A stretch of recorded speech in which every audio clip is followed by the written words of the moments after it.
Our story begins in the dead of night, deep within the ominous lost forest on the outskirts of Philo Town.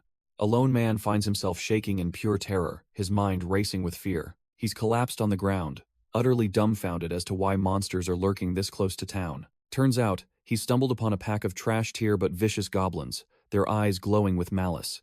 With a wicked grin, one of the goblins raises its blade, ready to end our boy's life right then and there. But just as the sword is about to fall, a strange phenomenon fills the night sky. The world seems to hold its breath under the pale moonlight. A moment of eerie silence passes as leaves drift through the air, hinting that the threat has vanished. Elsewhere in the same woods, a party of adventurers arrives, with their leader confirming they've reached the lost forest. Her companions discuss their quest from a nearby village to hunt down some Grade 1 goblins, confident it'll be easy money with Miss Catherine in charge. Catherine clarifies that she's not here for the money.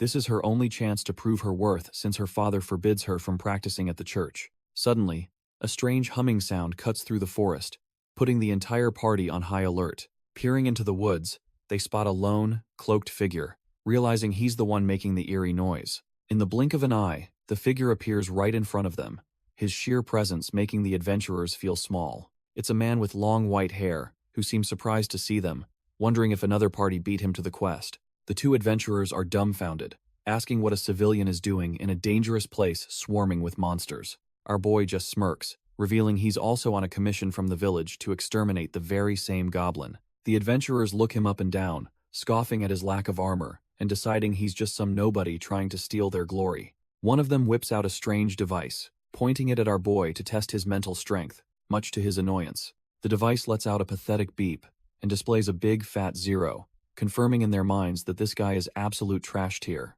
The adventurers mock him, saying even an ordinary person has a mental strength of 5, meaning he's weaker than a civilian. Our boy, completely unbothered, just asks what mental strength even is, claiming he's killed monsters just fine without it. This sends the two goons into a fit of laughter, thinking he's the biggest joke they've ever seen for not knowing the basics. Suddenly, the party's leader, a pink-haired mage, steps up to give him a little lesson on how their world works. She explains that mental strength is a special ability humans awakened over thousands of years to fight monsters. This power is measured in ranks, from the god tier S rank all the way down to the trash tier E rank. Her lackeys then proudly announce that their leader, Miss Catherine, is a D rank magician, telling our boy to just go home. But he just flatly refuses, and, in a blur of motion, zips right past them, leaving the adventurers wondering if they're blind. The spiky-haired one starts screaming at him for ignoring them, but our boy doesn't even bother to look back. Finally, Catherine tells her teammates to knock it off, revealing she's on a secret mission and doesn't want to cause a scene. Catherine relents, figuring that even if he has 0 mental strength, he can at least carry the monster drops. With that settled, the party heads deeper into the dark, eerie forest. As soon as monsters appear, her two lackeys jump into action, easily slicing through the weak goblins. They're clearly trying to show off, making quick work of the trash-tier mobs. When a larger group swarms them, Catherine decides to handle it herself, calling upon the water spirits. She unleashes her family's secret magic, a massive whirlpool that sucks in every last goblin. In an instant, the entire battlefield is cleared, leaving nothing but a pile of corpses. Her two goons immediately start fawning over her, saying she shouldn't have to dirty her hands. Watching from the side, our boy Lian is completely unimpressed, thinking they're just a bunch of flatterers. He suddenly calls out, telling them to stop being careless and to come look at what he's found. Lian warns them that the real threat is still up ahead, pointing them deeper into the woods. They soon arrive at a dilapidated ruin under the pale moonlight, a place that feels utterly cursed. The adventurers are confused since the village never mentioned any ruins, but Lian senses the strange atmosphere and tells them to be careful. Even Catherine gets a bad feeling, agreeing with our boy and ordering everyone to stay on high alert. The eerie feeling intensifies as they spot demonic-looking crows with glowing red eyes watching them from the trees. Even the rats scurrying in the shadows are corrupted, their eyes burning with the same crimson light. Suddenly, the heavy breathing of a massive, unseen creature echoes through the ruins, its sharp teeth glinting in the dark. Catherine freezes mid-step, her senses screaming at her that something is terribly wrong. Her confident expression completely shatters, replaced with a cold sweat as she realizes what they've stumbled into. Pure, unadulterated fear fills her eyes.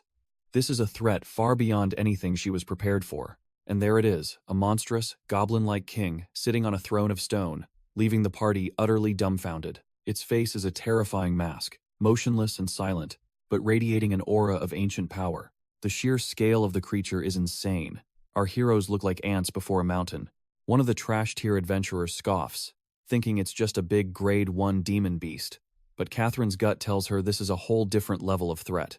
Ignoring her frantic warnings, the overconfident swordsman decides to march right up to the beast. He gets closer, a strange feeling of familiarity washing over him as he stares up at the giant's face. With a shocking amount of stupidity, he starts poking the creature's massive leg, testing for any reaction.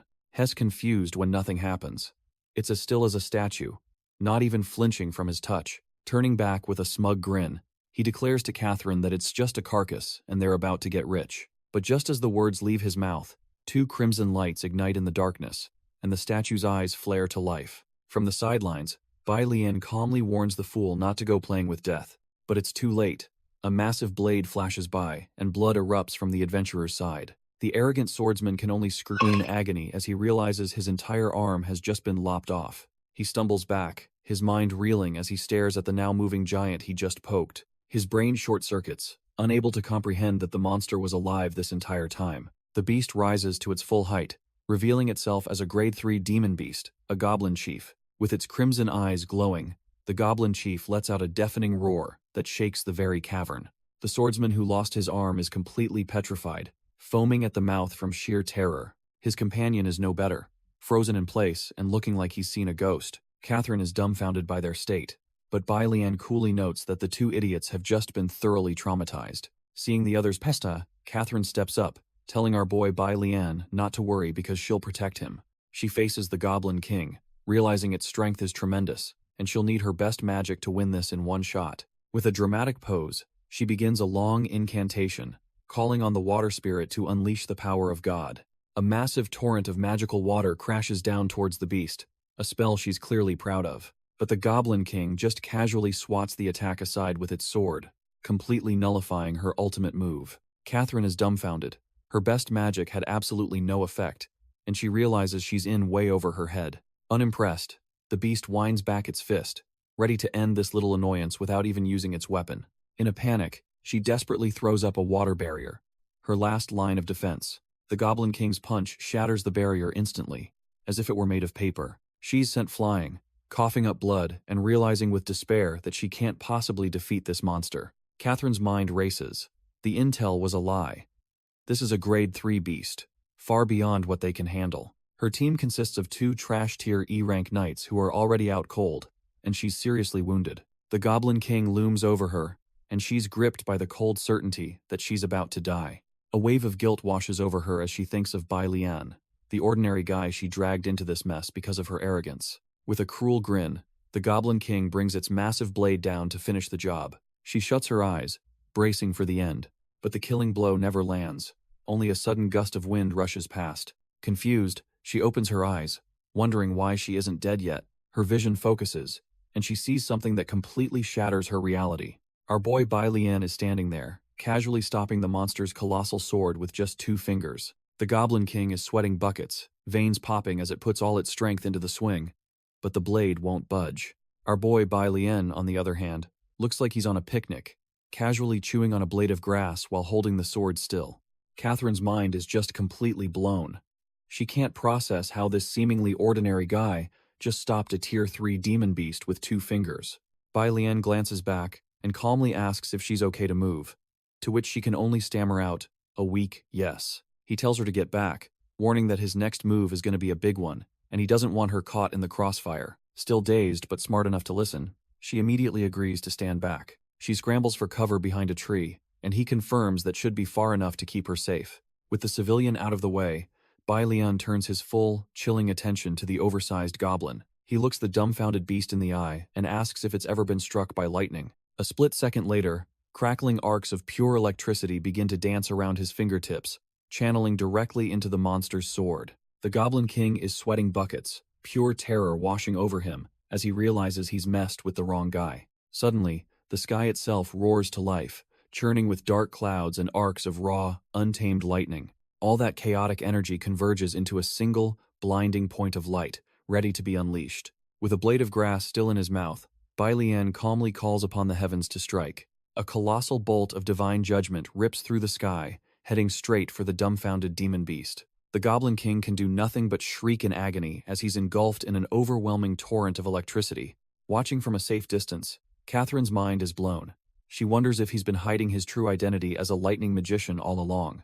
In the blink of an eye, the storm vanishes, leaving a peaceful, moonlit sky as if nothing ever happened. Bai Lian casually turns and tells her it's all over, and a stunned Catherine cautiously emerges from her hiding spot. Her eyes are wide with shock as she takes in the absolute devastation left in the wake of his attack. She can't believe it.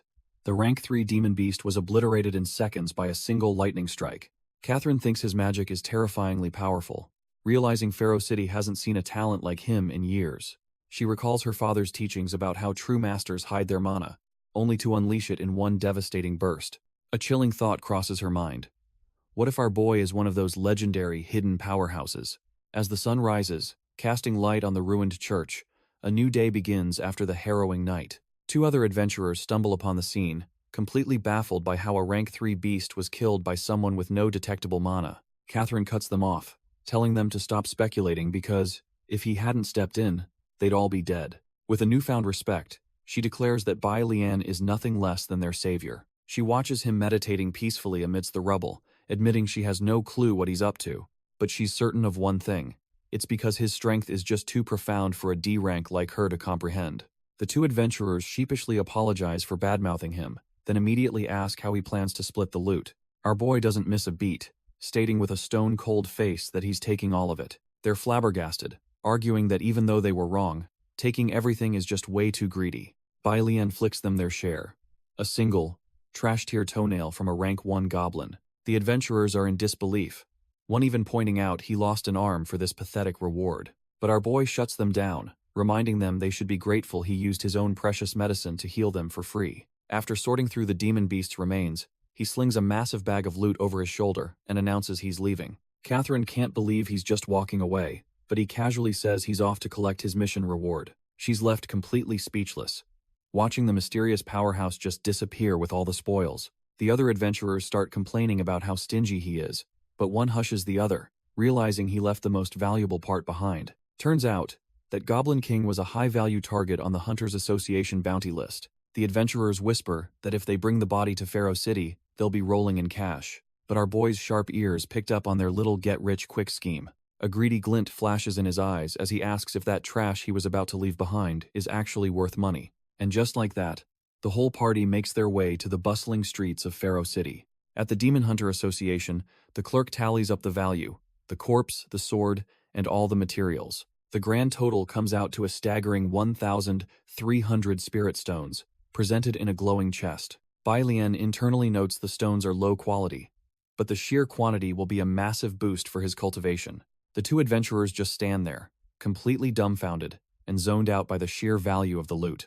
He casually tosses them a pouch with 30 stones, and suddenly they're bowing and calling him their savior. With his business concluded, our boy declares their debt settled and tries to make a clean getaway. But Catherine desperately grabs his hand, refusing to let him just walk out of her life. He's completely caught off guard by her sudden boldness. Blushing, she admits she doesn't even know the name of the man who saved her. With a wry smile, he gives her an alias, introducing himself as Zhang Tianxun.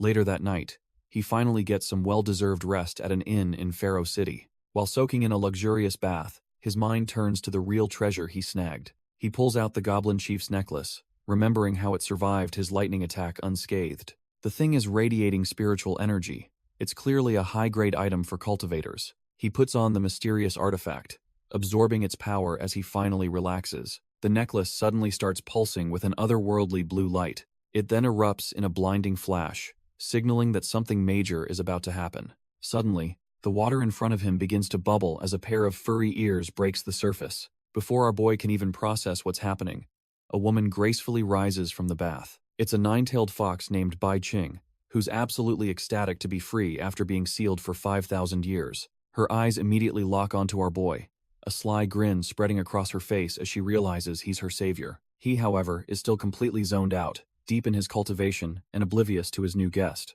Bai Qing leans in, sensing the immense spiritual energy radiating from him, and thinks she's just hit the jackpot. With a mischievous glint in her eyes, she decides she's not letting this opportunity go to waste. And without a second thought, she leans in and steals a kiss, catching him completely off guard.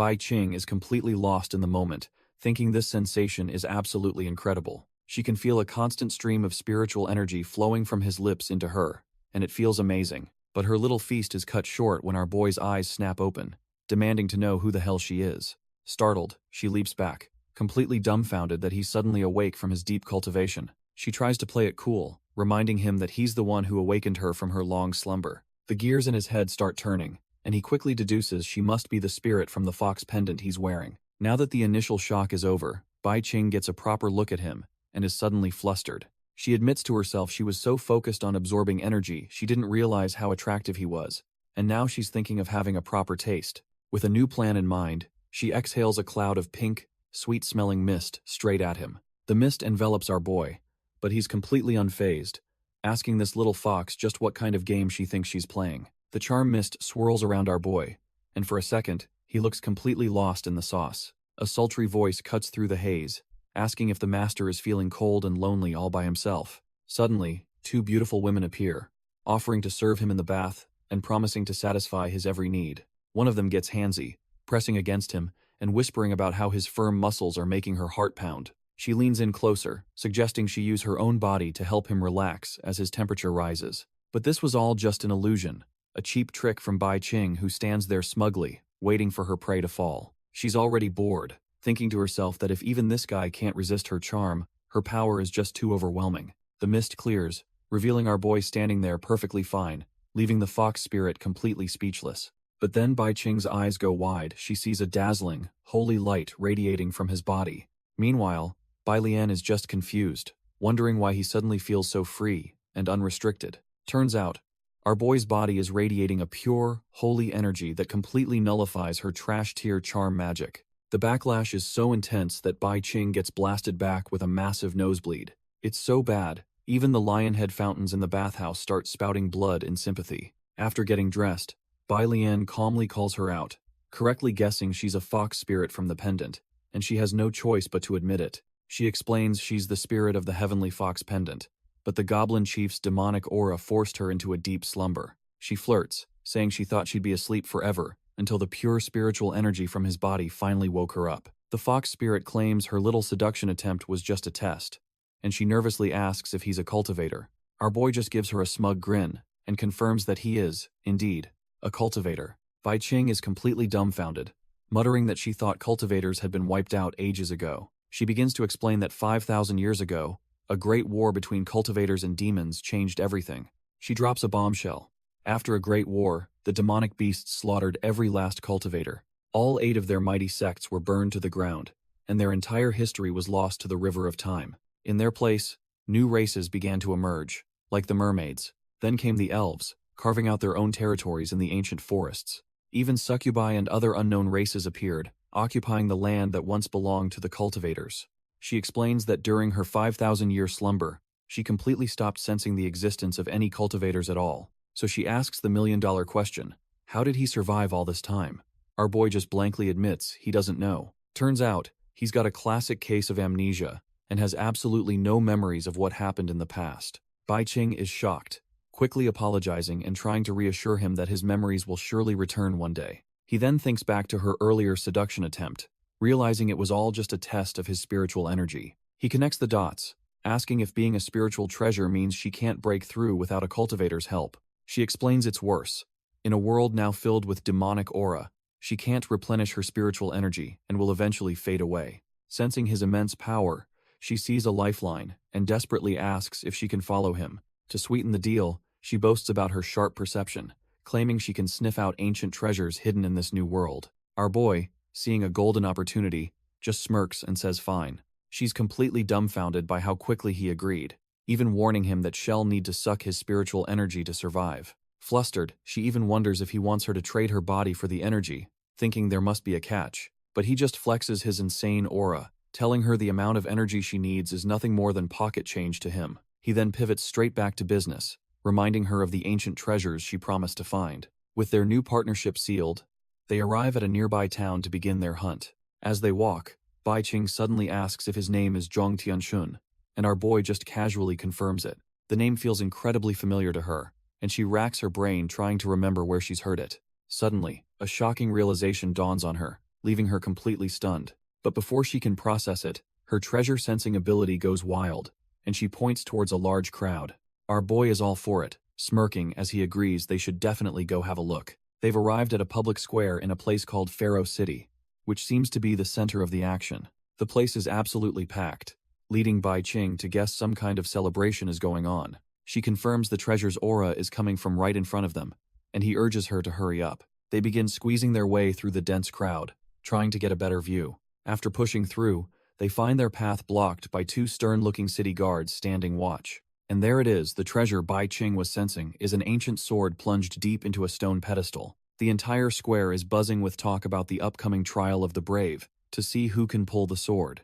Bai Qing asks a nearby old man about it, who chuckles and says, she must be new here not to know the legend. He explains this is the sword of the brave, a sacred weapon that's been stuck there for thousands of years. Legend says only a true hero can draw the blade, but for centuries, every wannabe has failed spectacularly. She turns to our boy, only to find him completely captivated, staring at the sword like he's seen a ghost. A jolt of familiarity runs through him. He's absolutely sure he's seen this weapon somewhere before. His mind flashes back 5,000 years, to a memory of the Forged Sword Valley presenting this exact blade. They called it a peerless treasure, so powerful it could even summon a dragon spirit to defend its master. The leader of the valley declared that in the entire world, only one person was worthy enough to wield its power. Snapping back to reality, our boy declares that this is his sword, leaving Bai Qing utterly dumbfounded. She can hardly believe it, but he's dead serious, confirming that he even remembers the legendary weapon's name.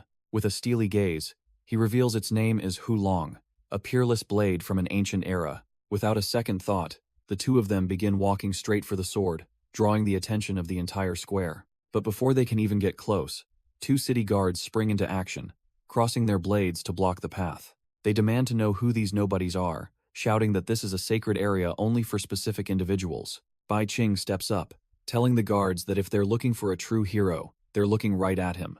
The guards just burst out laughing, mocking them for their audacity since no one has succeeded for thousands of years. The crowd starts murmuring, explaining that you can't just try to pull the sword, you need to pass a trial first. And to even get into the trial, you need a recommendation from one of the 4 great families, a status our heroes clearly don't have. But our boy just smirks, asking what difference it makes if he's not from a great family and how 2 trash-tier guards plan to stop him. The guards double down, crossing their swords and declaring they'll block him out no matter what. Suddenly, a new voice tells them to give it a break, as a powerful figure steps into the scene. It's Catherine, who demands to know who dares be rude to an honored guest of her Steve family. The guards are instantly terrified, stammering apologies to Miss Catherine, claiming they had no idea who he was. The crowd is completely dumbfounded, wondering how this random country bumpkin managed to get connections with the Steves. Catherine turns to our boy, blushing a little, and asks if he's the one who wants to try and draw the sacred sword. He confirms it, pointing at the petrified guards and complaining that they were the ones getting in his way. She apologizes, explaining that the city's rules are absolute.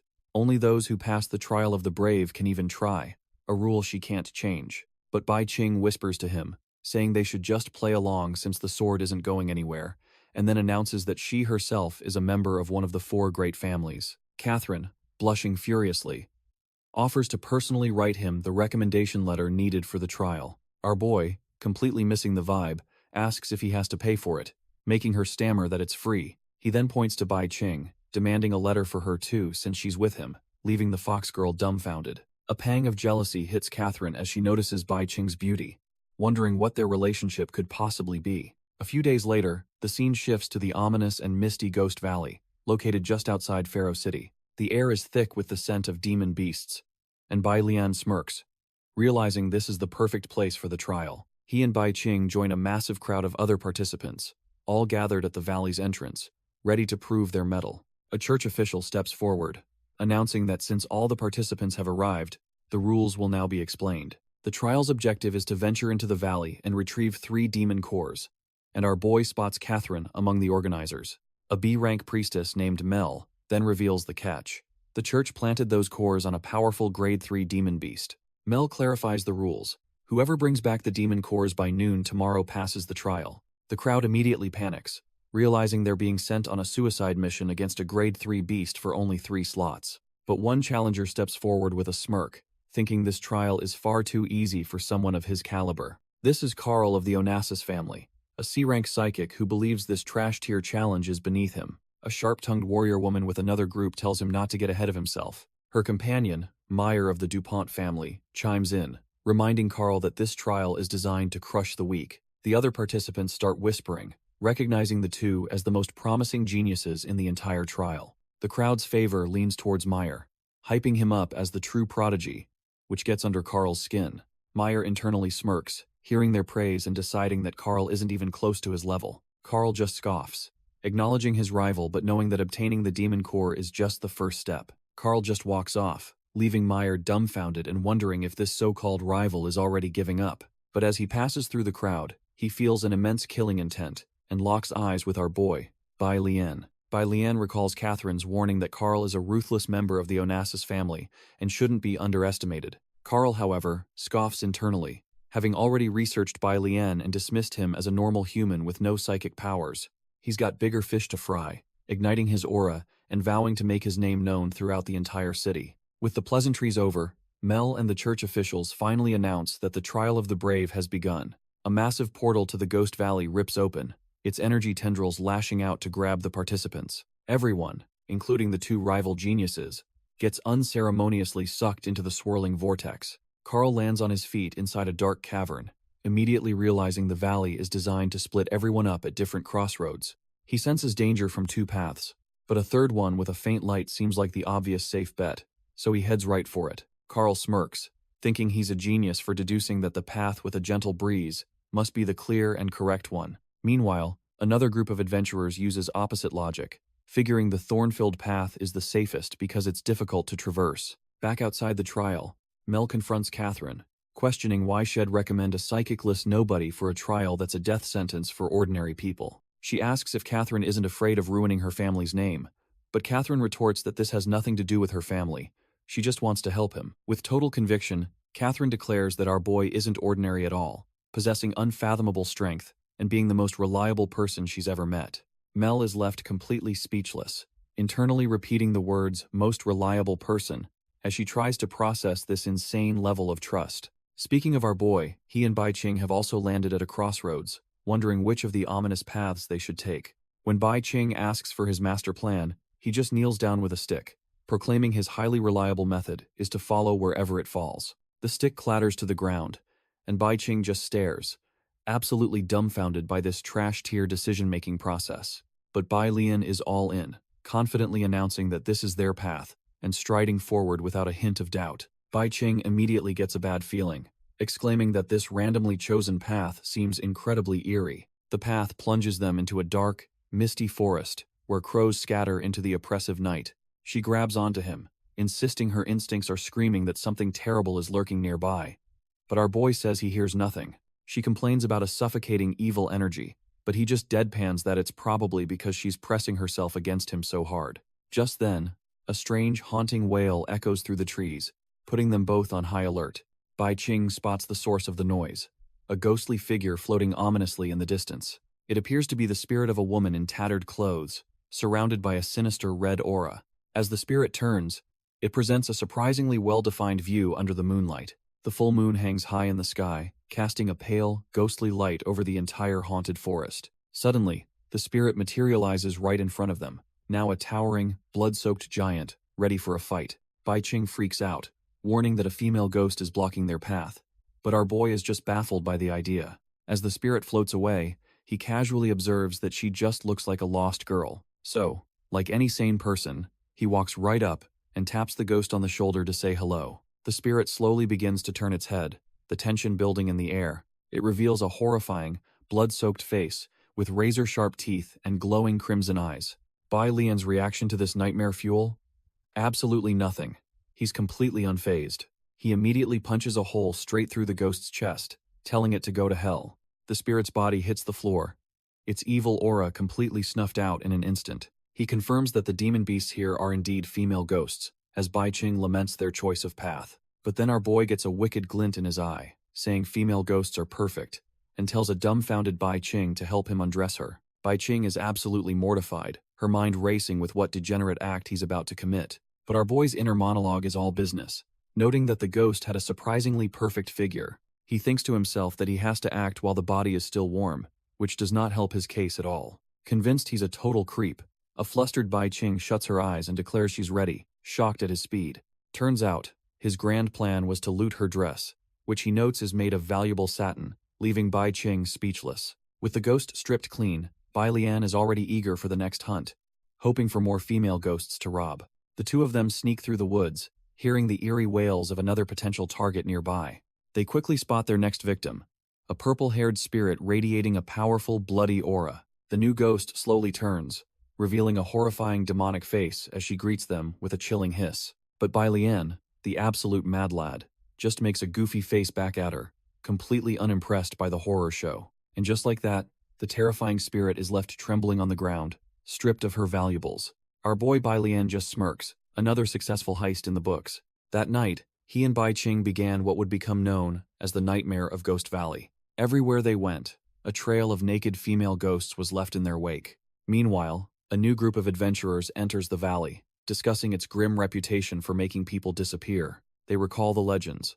Those who vanish are found transformed into savage, flesh-eating monsters. The leader wonders aloud if these creatures are truly ghosts, considering they only appear at night. Suddenly, a monstrous, decaying hand erupts from the ground right in front of them, sending them reeling back in shock. A horrifying creature with glowing red eyes lunges from the earth, its face twisted in a permanent snarl. Turns out, this valley isn't haunted by ghosts, it's crawling with a whole horde of zombies. The adventurers are dumbfounded, realizing these monsters are the missing people, and they've walked right into a trap. Without a moment's hesitation, one of the zombies lunges forward, a blur of pure, mindless aggression. The night is filled with the sounds of a swift and brutal slaughter, as the squad is completely overwhelmed. Under the pale light of the full moon, the valley returns to a deceptive silence. Elsewhere, our boy Bai Lian and Bai Qing continue their stroll, completely unfazed by the surrounding danger. Bai Qing reflects that even though he's a reckless cheapskate, being by his side gives her a strange sense of security. For the first time in this chilling forest, she realizes she doesn't feel scared at all. Suddenly, a figure with glowing blue energy descends from the sky, landing right in their path. It's a grade 3 demon beast, an evil phantom maid, who wonders who's brave enough to venture this deep into her territory. She sizes them up with a smirk, thinking these two frail-looking humans won't even be enough to fill her stomach. In response, Bai Lian just drops a heavy sack, saying he's not sure if it's enough to fill her stomach. He follows up with a smirk, telling her that whatever happens, she definitely won't be keeping her clothes for long. The evil phantom maid is utterly dumbfounded, not understanding the threat at all. Bai Lian and Bai Qing stand their ground as the maid just stares, trying to process his words. She finally asks him what he could possibly mean by that strange comment. Our boy just gives her a deadpan look, asking if she's really so dense that she can't understand simple words. It finally clicks, and the maid flies into a rage, screaming that a mere human dares to mock her. She declares that he must be tired of living as a massive, sinister magic circle forms behind her. With a shriek, she unleashes her ultimate attack, a swarm of scarlet predators, ordering them to tear him to shreds. But Bai Lian is completely unfazed, lightning crackling around his fists as he scoffs that she's underestimating him far too much. But before our boy can even make a move, a stream of brilliant blue foxfire erupts from behind him, catching him by surprise. The mystical flames instantly vaporize the maid's swarm of bats, turning her ultimate attack into nothing but dust. The evil phantom maid is stunned, realizing she wasn't dealing with a warrior, but a powerful magic user capable of negating her best move. The attack came from Bai Qing, who smirks, proud that her control over foxfire is still perfect even after a 5000-year nap. She cheekily tells Bai Lian he's still pretty cool, but he just dismisses her incredible power as a little trick. They then start casually discussing who should take out the trash, completely ignoring the fuming demon right in front of them. This blatant disrespect sends the maid into a blind rage. She can't believe these two are ignoring one of the fiercest beasts in the valley. That's the cue for our boy to get serious, planting his foot down with a resounding stomp. Deciding that the little fox will sit this one out, Bai Lian declares he won't be polite anymore and blitzes towards the maid with blinding speed. But instead of a killing blow, our boy goes straight for a grab. The maid is completely dumbfounded. She can't believe he just targeted her chest. She leaps back, a mix of rage and embarrassment on her face. She screams at him, questioning if he's some kind of pervert for touching a ghost like that. But Bai Lian calmly explains she's got it all wrong. He wasn't after her, but her expensive-looking clothes. Before he beats her, he declares he's just going to help her by taking off her dress first. With his eyes glowing, he knows that against this world's martial arts, nothing is unbreakable. He activates peerless speed, moving so fast he becomes a blur, his hands descending on the maid. Even Bai Qing is shocked, admitting his hands are moving with such dominant speed, she can't even track them. The maid screams for him to stop, but it's far too late for pleas. In a flash, her entire outfit is ripped clean off, flying into the night sky. With the ghost gone, all that's left behind is a shimmering grade 3 demon core. Bai Qing can't believe their luck, while our boy is just thrilled to kill 2 birds with 1 stone. She suggests they leave now that the trial is complete, but Bai Lian tells her there's no need to hurry. With a greedy smirk, he announces his plan, to hunt down and loot every last demon beast in the valley. Meanwhile, on the other side of Ghost Valley, another fierce battle was just wrapping up. A lone warrior in heavy plate armor stands triumphantly over the corpse of a massive demon beast. This is Meyer, and he smugly admires his own grade 3 core, boasting that a beast of this level is no problem for him. But his celebration is cut short when a figure appears.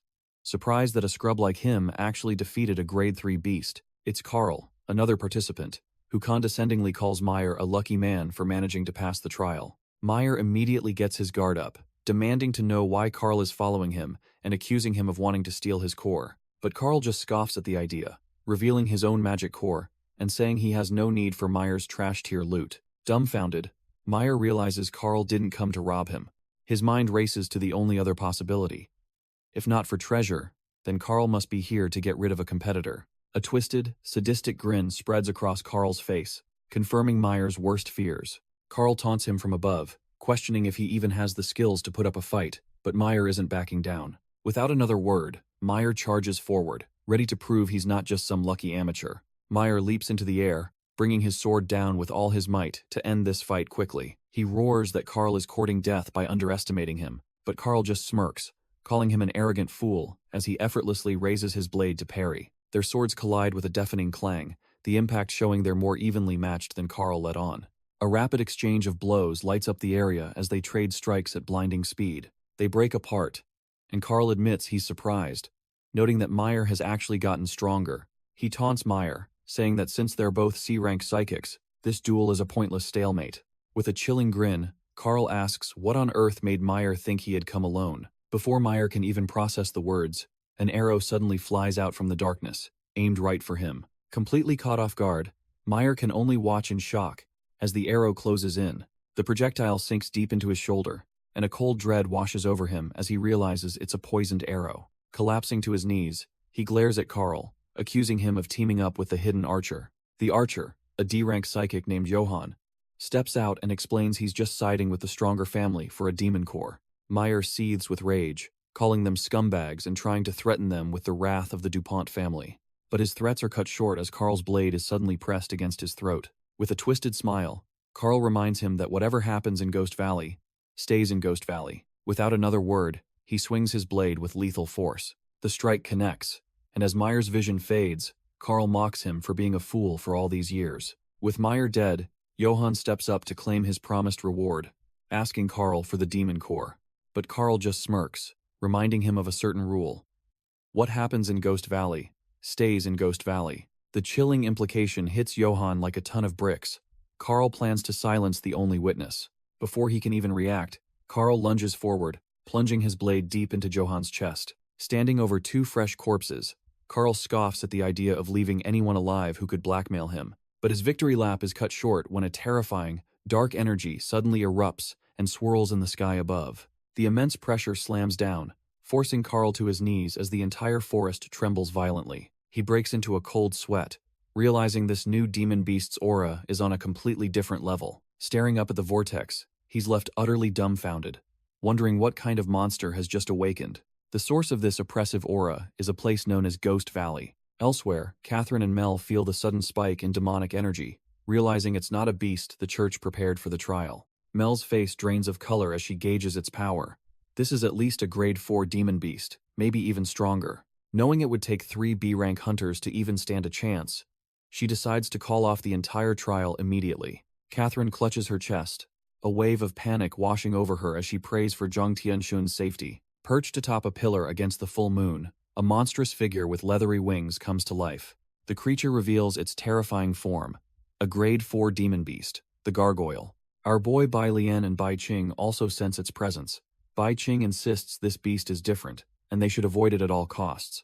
But Bai Lian is dead set, reminding her they promised to wipe out every single demon beast in this valley, and he intends to keep his word. The gargoyle is amused, wondering why these two idiot humans haven't run away yet. It arrogantly assumes their psychic power is so low they can't even feel its terrifying aura. Bai Qing just scoffs, completely unimpressed by the monster's trash talk. But from our boy's perspective, all he can see is that massive, sparkling gem on its forehead. He grins, asking what kind of person would ever run away from a pile of money. The gargoyle is left completely dumbfounded, having no idea what he's talking about. Without another word, Bai Lian launches himself straight at the demon beast. He roars that this is exactly what he means, as he cocks back a devastating punch. A solid crack echoes as his fist connects, sending the gargoyle flying off its pillar. The sheer force of the blow creates a massive shockwave through the air. The gargoyle is left reeling, wondering how this guy can hit so hard without a shred of psychic power. He can't wrap his head around it, calling the whole situation completely outrageous. Suddenly, the beast thinks he's figured it all out. He imagines our boy must be a trash-tier psychic who trained his body to the absolute limit instead. Meanwhile, Bai Lian casually lands, remarking that the demon is surprisingly tough for taking that hit. The gargoyle gets all high and mighty, claiming he's already seen through all of our boy's pathetic skills. He crosses his arms and activates his ultimate defense, the gargoyle form. His body turns to granite, and he smugly declares that Bai Lian's hands will shatter on his skin now. But before he can even finish his sentence, a fist smashes into his face, cracking his absolute defense like glass. The granite shell explodes outwards as the gargoyle is left bleeding and dumbfounded, realizing this human is on another level entirely. Our boy just stands there as the sheer force of his punch sends the demon's rocky head flying into pieces. Bai Qing rushes over to check on him, but he just shakes his hand, complaining that the gargoyle's skull was so tough it made his knuckles numb. He then spots the bag she's carrying, and she confirms that of course she saved their precious loot from the trip. But the mood shifts as a dark, swirling demonic energy suddenly fills the entire area. Bai Qing's expression turns serious, as she instantly recognizes the sinister aura. She warns him that this energy is no joke, but Bai Lian's only concern is that she doesn't break their stuff in the upcoming fight. A monstrous foot crackling with green power slams into the ground, signaling a terrifying transformation. The gargoyle's silhouette morphs as he admits Bai Lian is a truly uncommon opponent, declaring that the warm-up is now over. He reveals his massive, true demonic form, thrilled that someone has finally provoked him after ages and promising unbearable consequences. With a deafening crash, the gargoyle smashes his new trident into the ground, ready for round 2.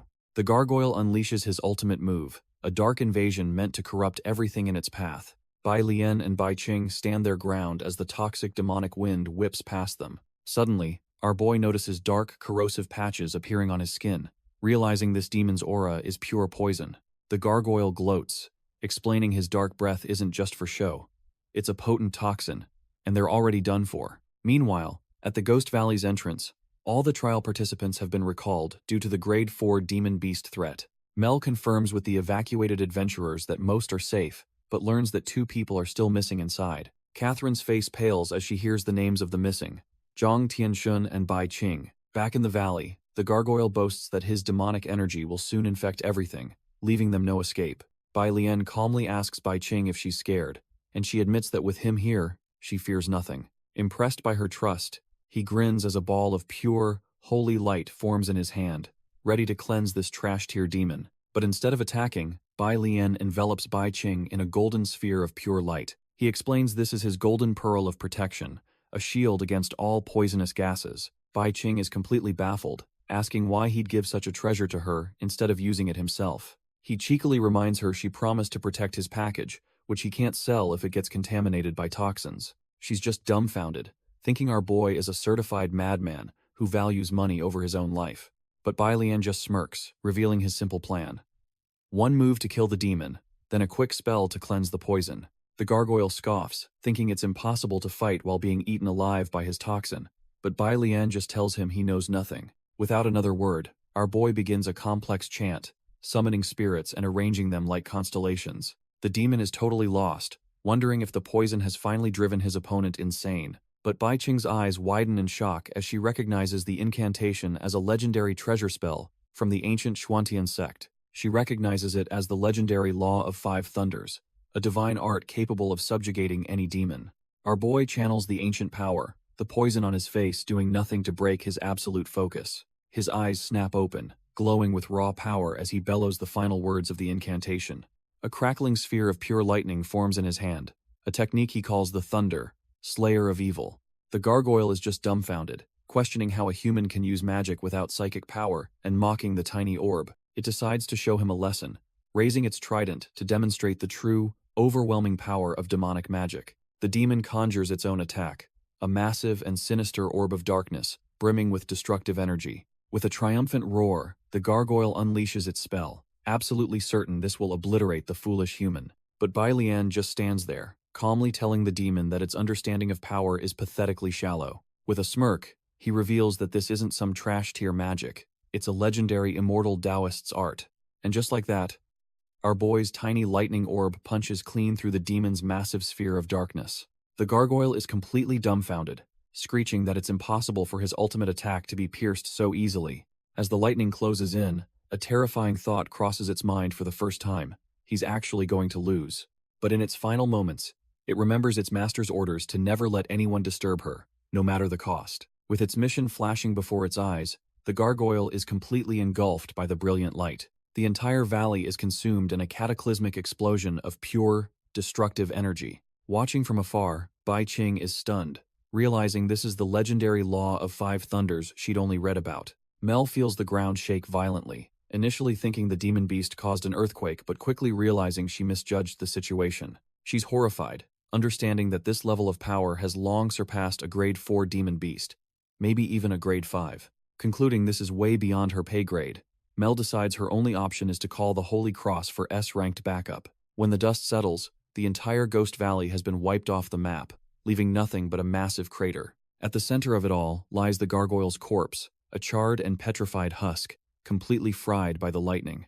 Our boy looks on, thinking he might have gone a bit overboard and ruined the merchandise. But thankfully, the most valuable part, the demon core, is completely intact. Bai Qing rushes over, reminding him that he's still poisoned, but he just shrugs it off, saying it's no big deal. He prepares to meditate, boasting that he can purge this kind of weak toxin in just a few minutes. But Bai Qing stops him, a strange look on her face, suggesting there's no need for all that trouble. He's dumbfounded, asking if she knows some other, faster way to cure him. Without warning, she blushes and lunges forward with a determined look in her eyes, and she plants a kiss right on his lips, initiating her own, very personal, detoxification method. Our boy is completely pinned down, utterly dumbfounded by her sudden move. He quickly realizes she's not just kissing him, she's sucking the potent toxins right out of his body. As she continues, he seems to relax, accepting this very intimate form of first aid. In a flash of light, the nasty poison mark on his face completely disappears.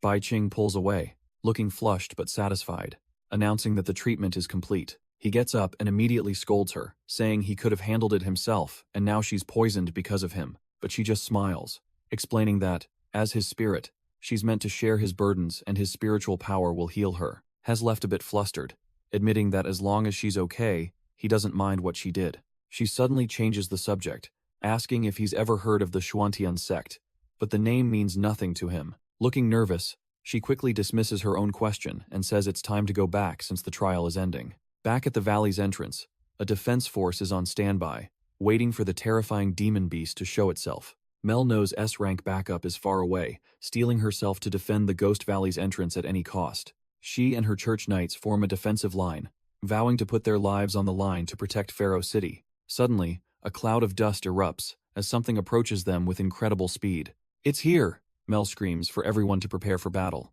A figure finally steps out of the dust, stopping right in front of their defensive line. But it's just our boy Bai Lian, casually carrying the dead gargoyle, and asking if they're all here to greet him. Bai Qing appears beside him, smugly noting that they made it back just in time to pass the trial with flying colors. Mel and her knights are completely dumbfounded, unable to process how this zero-power commoner defeated the beast. She confirms the corpse is indeed the grade 4 demon, but she's still rattled, remembering the aura of something far more powerful from the explosion. Mel's mind is racing. She realizes this guy must have been hiding his psychic power, and it's on a completely different level. Just then, Carl and Catherine show up, with Carl fuming that even he, the strongest newcomer, was afraid of that beast. He's absolutely seething, convincing himself that our boy must have just gotten lucky and stumbled upon the already dead monster. Bai Lian couldn't care less about the drama, unceremoniously dropping the gargoyle's corpse on the ground with a heavy thud. He then calls out for any demon beast hunters, asking how much money he can get for this thing. Bai Qing adds to the chaos, dropping a giant sack and announcing she's got all the clothes from the valley's spirits ready for appraisal. Mel is completely baffled, questioning if they're even allowed to sell all this stuff.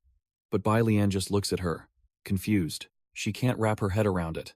They beat a grade 4 beast, and their first instinct is to loot its minions like common thugs. But shortly after our duo leaves, a new, ominous silhouette appears, descending upon the now quiet Ghost Valley. Turns out, it's a terrifying demon lord, and she's pissed that someone killed her mount, and now she has to walk home. The demon lord peers into the crater, annoyed that some skilled newcomers are causing trouble in her domain. But as she reaches out, she senses a strange, powerful energy lingering in the air. Something's not right. This wasn't just some random adventurer's kill. She catches a wisp of the residual power, and a long-forgotten feeling washes over her. Her eyes go wide. This is spiritual energy, the unmistakable trace of an immortal's battle. Back in the city, with the trial's chaos over, our duo has already sold off all their loot.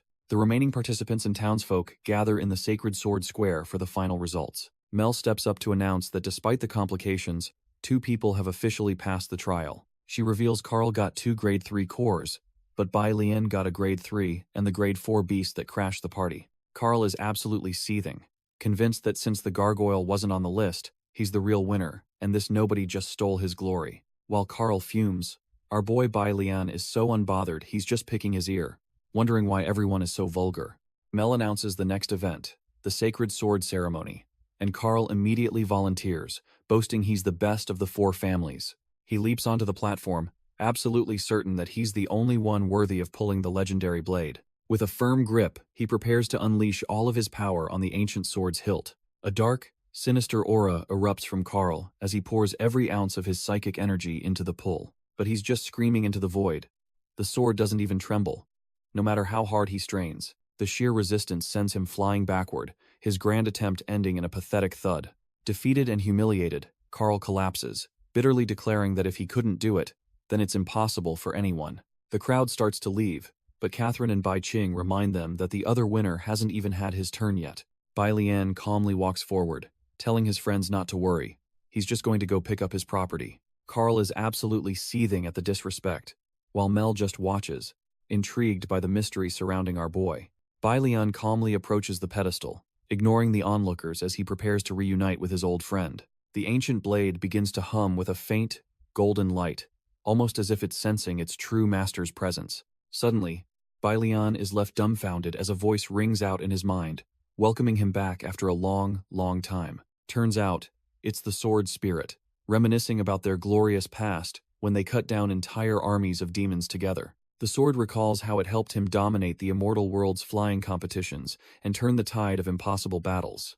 It reminds him they were inseparable partners, fighting side by side for ages on the lonely path to immortality. Back in the present, Bai Lian gets a bad feeling, sensing the sword is a little too excited after being alone for 5,000 years. Shaking off the weird vibe, he grabs the hilt, deciding to just get on with it and take his partner home. And with a single, effortless pull, the legendary sword slides free from the stone in a blinding flash of power. The entire courtyard is blinded by a pillar of light, leaving everyone wondering what the hell is going on. All that's left is an empty pedestal as the immense holy energy begins to settle. The sword spirit, Yu Long, finally greets its master, welcoming him back after a 5,000-year nap. The crowd is completely dumbfounded. The hero's sword, untouched for millennia, was just pulled by some random kid. Everyone is just staring, trying to process who this mysterious powerhouse could possibly be. But things are about to get weirder as the sword's energy coalesces into the form of a massive dragon. Turns out, the ancient artifact's true form is the little azure dragon, Yu Long, and it expects our boy to be moved to tears. The dragon strikes a pose, asking if Bai Lian is just too stunned by its glorious appearance to even speak. But our boy absolutely loses it, screaming that he doesn't remember any of the narcissistic crap the sword was talking about. The onlookers are now even more confused, realizing not only did he pull the sword, but he's now in a full-blown argument with it. The dragon spirit explains that our boy has forgotten the past, but considers it a miracle he even survived the last great battle. It then gets all blushy and narcissistic, claiming its own brilliance is what led Bai Lian back, but he just tells it to change back. Our boy is absolutely not having any of this. While the dragon wonders if he just finds the sword form more handsome, suddenly, Catherine, the mage who recommended him, decides she'll be the first to congratulate the new hero of the city. She rushes over to praise him, and he casually thanks her for the recommendation letter that got him into this mess. But before she can say another word, Bai Qing ambushes him from behind with a massive hug, gushing about how amazing he is. Catherine and the entire crowd are left completely petrified, dumbfounded by the sudden appearance of another girl, as Bai Qing proudly declares that following him was the right choice. Our boy is getting the life squeezed out of him. He can barely gasp out a question, asking if she's actively trying to suffocate him to death. Meanwhile, Catherine collapses in a flustered heap, blaming her shyness and wondering if she could have been the one hugging him if she'd been faster. Just then, another woman from the church approaches, absolutely buzzing with excitement that the legends about the sacred sword are true. This is Mel, a B-rank priest who's hosted the ceremony for years, and she considers it an honor to finally see the sword choose an owner, asking if she can take a look. Bai Qing immediately gets defensive, warning Mel not to break the expensive sword, but our boy just sighs and reminds her he didn't pay a single cent for it. He casually hands the blade over, giving her a heads up that it's a little on the heavy side. But the moment Mel touches the hilt, her face contorts in shock, as she's completely overwhelmed by its sheer weight. The sword plummets from her grasp and smashes into the ground with a massive explosion, prompting a dry comment from our boy that he told her to be careful. It leaves a massive crater in the stone plaza, embedded so deep that it looks like a permanent monument to her failure. Bai Lian explains it's not her fault. The sword has chosen him, and now no one else is worthy of even holding it. Bai Qing chimes in, explaining that the Yulong sword is a primordial treasure that can only be wielded by cultivators with spiritual energy. She thinks to herself that this is just one of many ancient artifacts scattered across the world, remnants of a great war waiting for a worthy master. Our boy casually picks up the sword and tells a stunned Mel that she dirtied his blade and now owes him a cleaning fee. Mel is absolutely dumbfounded, realizing he's just trying to shake her down for cash after she failed to lift his sword. Just then, a new entourage steps onto the scene, clearly people of high importance. The leader, Sis Steve, announces he's heard about the impressive feat and praises the young hero who pulled the sword. With a smug smile, he extends an invitation to a grand feast prepared in our boy's honor. Bai Lian, completely clueless, just scoffs and asks who the hell this guy is and why he should bother eating with him. Mel panics, whispering that he's the head of the powerful Steve family and, more importantly, Catherine's father. Hearing the words powerful family and feast, Bai Lian's eyes light up with dollar signs, thinking he can score a ton of money. But there's one small problem. Catherine is busy sulking in a corner, calling herself a failure for not seizing her chance with him. Our boy walks right up to the moping magician and bluntly tells her that her dad invited him to dinner, leaving her completely speechless. Catherine is completely flustered, her heart pounding so loud she's terrified he can hear it. She snaps back to reality, asking if he's really coming to her house for dinner, to which our boy just calls her weird. Her father, Sis Steve, watches the exchange, thinking this so-called hero is nothing like he expected. And just like that, they're off to the family estate. Arriving at the ridiculously grand Steve Manor, Sis offers them a place to stay, with free food included. Bai Lian immediately gets down to business, shamelessly asking for some spirit stones as a reward for his troubles. While Bai Qing is mortified by his lack of subtlety, Sis just laughs, agreeing to support the new hero of Pharaoh City. Inside, the mansion is just as opulent as you'd expect from one of the 4 leading families. At the dinner table, Bai Lian refuses to eat, explaining that he never feels hunger as long as he has money. Bai Qing is dumbfounded, realizing he's achieved Bigu, a state where cultivators can live on spiritual energy alone. Bai Qing explains to Sis that our boy's memory is completely wiped, so he doesn't even know why he's so powerful. A few minutes later, the sacred sword Yulong materializes as a dragon, letting out a satisfied burp after devouring the entire feast. Yulong complains it hasn't eaten in 5,000 years, leaving Sis dumbfounded to see the legendary sword's true form. Catherine then asks if Bai Lian still has the demon core from Ghost Valley, and he casually places it on the table. She explains that demon cores are incredibly rare materials from high-tier monsters, making them highly sought after. Their main purpose is to enhance equipment, massively boosting the quality of any weapon or armor they're forged with. Catherine adds that the grade 4 demon core in his hand is valuable enough to buy a whole house in Pharaoh City. The gears start turning in Bai Lian's head as he realizes the little stone in his hand means he's officially rich. But before he can celebrate, Yulong snatches the core, swallows it whole, and complains that the taste was just mediocre. The dragon then asks for more, only to freeze when it senses a sudden, terrifying shift in its master's aura. Bailian's face goes dark as he asks the traitorous dragon if it realizes it just ate his entire house. The clueless dragon just sweats, asking if there's a problem since it only ate a couple of demon cores. That's the last straw. Our boy snaps, grabbing Yulong and demanding it spit out the treasure he worked so hard for. Sis Steve frantically intervenes, begging him to stop since he can't exactly explain killing the city's sacred sword to the public. To placate him, Sis offers a whole mansion as compensation, reminding Bai Lian that he can't go back on his word. Suddenly, Yulong starts glowing with an intense, crackling energy, its eyes widening in surprise. The dragon boasts that it's gotten stronger from the core, but Bai Lian just scoffs, thinking it's a trash-tier excuse. Catherine and Bai Qing realize the truth. Since the dragon is a weapon, the core's enhancement effect actually worked on it. Just as things settle down, the group is interrupted by a new arrival. A butler named Herder announces that gifts from the other 3 leading families and the Holy Cross Church have arrived for the hero. Bai Lian's ears perk up at the word gifts, a greedy glint in his eyes as he orders them to bring everything in. The first offering from the Walton family is a mountain of 30,000 spirit stones and a deed to a mansion in the city's best district. Our boy's eyes turn to literal money signs as Bai Qing and Yulong look on, completely dumbfounded by the sheer generosity. He hands the deed back to Herder, coolly stating that since he's already getting a mansion, he'd rather just sell this one for cash. Next up is a gift from the DuPont family, a full set of supposedly indestructible Holy Knight armor, forged with gold. After trying it on, Bai Lian immediately dismisses it as too heavy and cumbersome, once again demanding they just sell it for money. Herder, looking a bit nervous, announces the final gift from the Onassis family is 3 sexy maids, which finally gets Bai Lian's attention.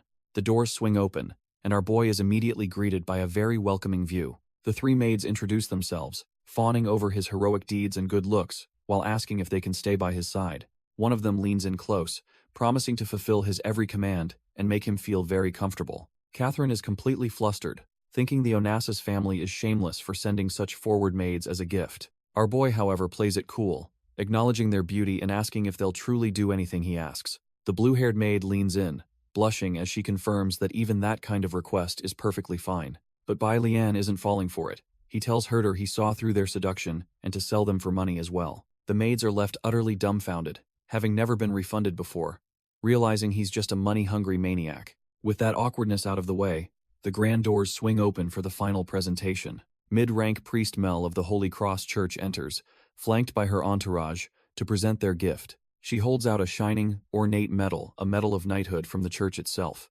Mel explains this is to honor him for pulling the sacred sword, a feat not seen in 1,000 years. Bai Lian just stares at it and asks the one question on his mind.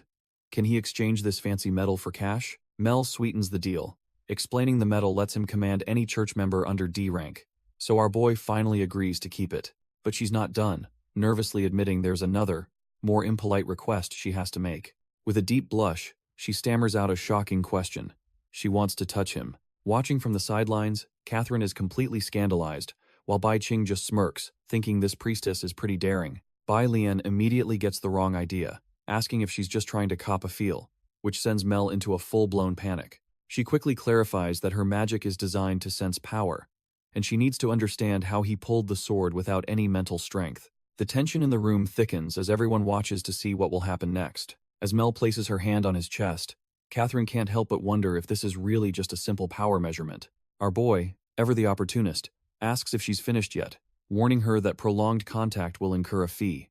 Concentrating, Mel confirms there's no trace of mental strength, realizing she'll have to probe even deeper to feel his true power. The moment her hand makes contact, Mel is hit with a wave of pure, unadulterated power that sends her reeling back. She collapses to the floor, completely dazed, leaving her clergy and Bai Lian utterly confused by her reaction. Gasping for air, she explains that she sensed an unknown power, something similar to the sacred sword, but on a whole different level. Just then, a massive shockwave rocks the entire mansion, originating from somewhere outside the city. Bai Lian and the still recovering Mel both feel the immense pressure, wondering what in the world is going on. But our boy just smirks, sensing a strong demonic presence and seeing nothing but dollar signs for his next job. Outside, the sky turns a sickly green as a dark, oppressive aura blankets the entire city.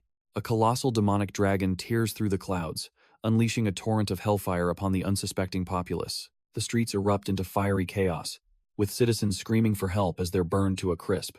Amid the carnage, an injured woman looks on in horror, recognizing the beast as a monster straight out of legends. The woman can't believe her eyes, realizing this mythical beast is horrifyingly real. This is no ordinary monster. It's the primordial evil dragon, a legendary engine of destruction. She falls to her knees in despair, convinced Pharaoh City is doomed, and they're all about to die. But just then, Bai Lian steps forward, calmly telling her there's no need to be afraid. Our boy simply takes a casual breath, gathering his energy for a counterattack. With a single exhale, he completely blows away the dragon's apocalyptic wall of fire. Watching from a balcony, Mel and Catherine are left speechless by this impossible feat. Bai Qing just smirks, telling the girls to get used to it because this is just his normal. Mel recovers, explaining the dragon is an ancient legend drawn to the sacred sword's power. Turns out this isn't its first rodeo. The beast has attacked Pharaoh City multiple times in the past. She recalls how in the past, everyone could only pray for a hero who never showed up. Luckily, the dragon weakened over time and vanished, making Mel think the whole story was just a fairy tale. But Bai Qing senses something is off, wondering if the dragon is somehow connected to the Yulong sword itself. Mel shakes off her fear, putting all her faith in Bai Lian, the man who actually pulled the sacred sword. Down below, the woman our boy saved is dumbfounded when he asks for a protection fee for saving her life. Lacking spirit stones, she blushes and asks if she can pay him back with her body instead. But their little negotiation is cut short as the demonic dragon dives straight towards them from the sky. The woman panics as the beast charges them head-on. But Bai Lian just thinks it's being reckless. With its massive jaws wide open, the dragon tries to swallow him whole in a single devastating attack. Our boy, however, looks utterly bored and tells the ancient, terrifying beast to just sit down. And with a single, invisible slap of spiritual energy, the massive dragon is sent crashing back down to earth. Mel is completely dumbfounded. The force of that one attack felt like an earthquake shaking the entire city. The demonic beast is sent flying so hard it practically disappears into the clouds for a moment. Back on the ground, the dragon is trembling, and Bai Lian realizes the beast isn't just angry, it's insane from extreme pain.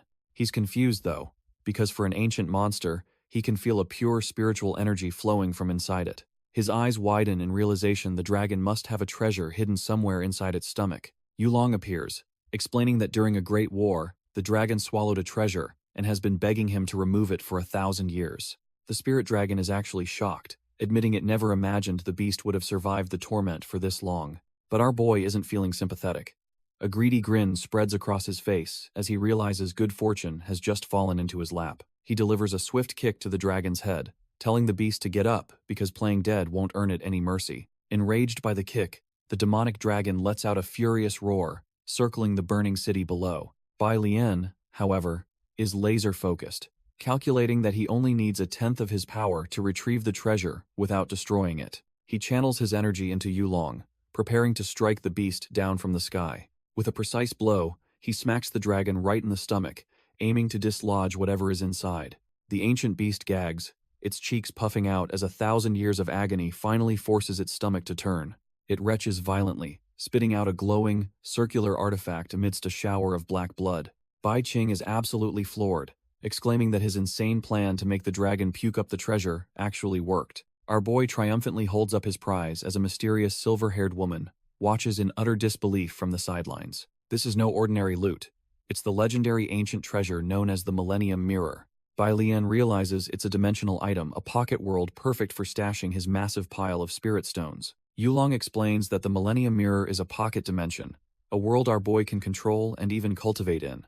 But their celebration is cut short when the dragon, now lucid, calls out his old name, Xuan Tian Sect Master, Zhong Tianxun. Turns out, with the cursed treasure gone, the dragon remembers him clearly as a legendary warrior from the Great War. The beast squints, however, realizing something is off. He's the same man, but not entirely. Bai Lian demands to know what it means, and the dragon explains his aura is trash tier compared to his past self. It questions his pathetic level of strength and asks what happened to him after his legendary battle with the demon god. Our boy just casually suggests the so-called demon god probably died a long, long time ago. This blatant disrespect sends the dragon into a frenzy, roaring that the demon god was the undisputed king of the demon realm. It gathers a massive ball of fire, screaming that if countless cultivators failed to stop its master, Bai Lian stands no chance. With that, the dragon unleashes a devastating torrent of flame, A full-power demonic dragon breath aimed to incinerate him. Unfazed, Bai Lian declares the dragon asked for this, channeling immense power into his sword. With a single, clean strike, he completely obliterates the demonic dragon breath. He then coldly commands his holy sword, Yulong, to unleash its true form.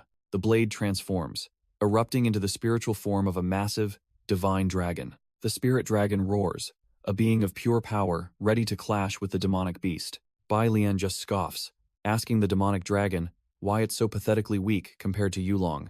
The battle is over in a flash, and our boy is now relaxing in a tranquil bamboo forest. He casually offers the ancient evil dragon's demonic core to Yulong, who is absolutely thrilled. But Bai Lian has questions, demanding to know what the beast meant about his identity. Yulong sweats, admitting it had a hunch about his memory loss but kept quiet, feeling the time wasn't right. Yulong drops a bombshell, telling Bai Lian he's just a soul fragment of an ancient sect master. Our boy is dumbfounded, realizing this explains the fragmented memories that have been haunting him. The story goes that his soul fragment was sleeping inside a sacred Xuanyuan tree for ages. He only gained his freedom and consciousness when a random bolt of lightning struck the tree. Yulong explains the tree's pure energy nurtured him, but Bai Lian demands to know what happened to the original. The tale begins 5,000 years ago, with an unstoppable demon god who had the entire continent under his thumb, but a prophecy foretold his death by a cultivator. So the demon god waged war on the immortal realm to defy fate. The only one who stood against him was the original sect master, Zhong Tianxun, our boy's predecessor. He used a forbidden technique, sacrificing his own soul to seal the demon god and then self-destructing. But his soul was too powerful to be erased, shattering into 9 fragments that scattered across the land. Yulong tells our boy that while he didn't know his strength before, he now has his full approval. He declares that since Bai Lian inherited the sect master's name, he must also inherit his vengeance and restore the cultivator realm. But Bai Lian is dumbfounded, arguing that Yulong just denied his identity and is now saddling him with this insane responsibility. He flatly refuses, yelling that he's not interested and someone else can carry that burden. Yulong panics internally, realizing the cultivator realm is doomed if he can't convince him, so he decides to try a new approach. He changes tactics, explaining that each soul fragment contains immense power and techniques that can dominate an entire area. Better yet, the old sect master left behind enchanted items that attract these fragments, treasures so valuable they're worth entire cities. That little tidbit was all it took to change our boy's mind. With newfound purpose, he declares it's time to leave Pharaoh City and hunt down those fragments and enchanted items. The scene then shifts to a dark, ominous mountain range, hinting at the perilous journey ahead. Meanwhile, in a demonic throne room, a subordinate announces she's brought what her lord desires. She presents a polluted demonic item, the cube of the controller, to the demon god. With a flick of her staff, she sends the powerful artifact flying up to her superior. The red-haired demoness is ecstatic, marveling that it's still brimming with demonic power after 5,000 years. But the teal-haired demoness has more urgent news, revealing she felt a cultivator fighting in Pharaoh City. The true demon lord is stunned, questioning how any cultivators could possibly still be alive. Enraged, he orders his followers to hunt down this survivor and bring him his head. Back in Pharaoh City, the night before our boy is set to leave, the city is quiet under the moonlight. Mel lies awake in bed, unable to stop thinking about the man who's done one surprising thing after another. She recalls his unbelievable feats, from slaying a legendary dragon to using magic she's never seen before. She wonders what kind of man he is, unable to get him out of her head ever since they met. Flustered, she tries to suppress these dangerous thoughts, reminding herself that such desires are sinful for a nun. Meanwhile, Bai Qing stands on the balcony, looking in on Catherine's lavish bedroom. Inside, Catherine soaks in her bath, lamenting that our boy is leaving tomorrow and she's made zero progress. She agonizes over whether she should confess her love tonight, terrified they might never meet again. But the thought of getting rejected is just too embarrassing for her to handle. From the balcony, Bai Qing muses that Catherine is a perfect match for her master. Beautiful, powerful, and most importantly, rich. Deciding her master might regret it if they miss this chance, the fox spirit decides to lend a helping hand. A mysterious pink smoke suddenly fills the bathroom, leaving Catherine completely dumbfounded. Her body starts feeling strange as the charm magic takes hold, her eyes turning into hearts. And just like that, the stage is set in Catherine's ridiculously lavish suite. Our boy Bai Lian enters, announcing that the fox sent him to say his farewells since he's leaving in the morning. Hez immediately greeted by a scantily clad Catherine, who breathlessly says she's been waiting for him. Under the spell's influence, she's convinced he came because he just couldn't bear to leave her. But Bai Lian, ever the dense protagonist, just thinks she looks sick and tells her to wear more clothes and drink some warm water. He thanks her for her hospitality and tries to make a quick exit, not wanting to disturb her any further. Suddenly, Catherine grabs him from behind, desperately begging him not to go. The charm magic takes full control as she confesses she's been in love with him ever since he saved her from the Goblin King. Pressing herself against him, she whispers a request for some special memories before he leaves for good. The penny finally drops. This behavior is way too strange, and our boy immediately realizes that damn fox must have done something to her. Catherine fiercely denies being under any spell, insisting with a blush that she's perfectly lucid. To prove just how serious she is, she lets her nightgown drop to the floor, ready for action. The scene then cuts to the next day, leaving us all to wonder what in the world happened that night. Now outside the city, Bai Qing points out that our boy has been unusually quiet and unfocused. She cheekily asks if he didn't sleep well, causing a flustered Bai Lian to immediately deny it. But his mind is clearly stuck on the image of Catherine from the night before. He tries to play it cool, insisting he slept just fine. But his stressed-out face tells a different story. Bai Qing just gives him a smug little wink, clearly satisfied with her chaotic matchmaking. With that awkward conversation over, they continue on their journey. But their journey is cut short when someone lands directly in their path, blocking the way forward. It's none other than Carl from the Onassis family, who smugly calls out our boy's alias and declares he's not getting away. Bai Qing scoffs, asking if he's an idiot for trying to stop them alone. But Carl just grins and says he never claimed to be by himself. Just then, another figure gracefully lands nearby, her high heels clicking on the forest floor. Turns out, it's Carl's mother, Jenny, an S-grade psychic who claims the sacred sword is a treasure of their city. She offers a simple deal. Hand over the sword, and the Onassis family will forget this ever happened. But before our boy can even respond, more figures land, surrounding them as a new voice declares they want his life, too. Palapa of the Walton family steps forward, accusing Bai Lian of killing their family member, John, during the trials. And to make matters worse, Alan of the DuPont family appears, roaring that he's here to avenge his son, Meyer. Our boy just scoffs at their accusations, saying they're the ones twisting the facts to blame him for everything. He grips his sword, declaring that he couldn't care less if they're C rank or S rank. They're all just trash in his eyes and he's leaving today. With a stone-cold glare, he lays down the law. Anyone who dares to block his path will die. Simple as that. Carl just laughs at his arrogance, reminding him that all 3 S-rank psychics of Pharaoh City are here to teach him a lesson. The little punk seethes, remembering all the times our boy stole his fame, and vowing that he won't even get a proper burial today. Bai Lian, completely unfazed, just tells them to get on with it since he's on a tight schedule, while Bai Qing looks on, annoyed. Palapa, the Sword of Lighting, steps up, calling him arrogant for a guy with no psychic power, and preparing to show him true strength. He channels his lightning into his rapier, leaping into the air to unleash a devastating piercing attack. A massive explosion of pure lightning energy erupts, a technique powerful enough to vaporize anything in its path. But as the S-rank technique descends, our boy just scoffs, calling it nothing more than simple lightning. With a flick of his wrist, he unleashes his own power, forming a colossal lightning dragon that dwarfs Palapa's attack.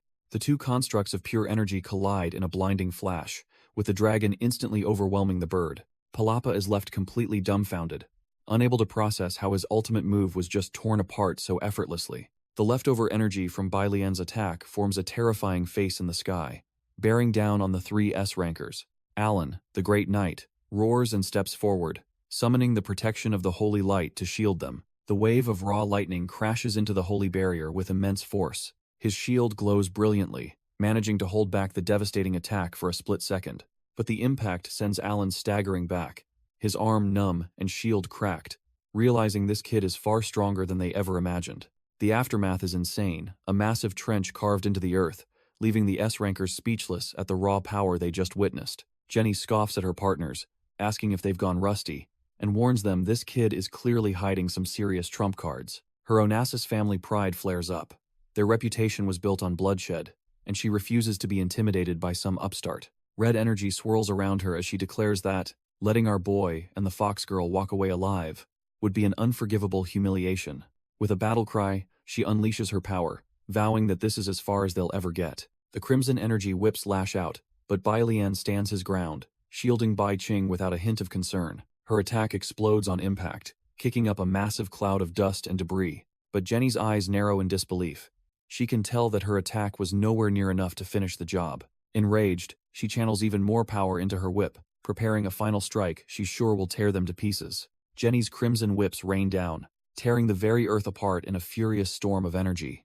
Watching from the side, Alan sweats, realizing even his vaunted holy light defense would be shredded by an attack that intense. Carl, however, just scoffs, smugly assuming that our boy has been whipped into a bloody pulp for his insolence.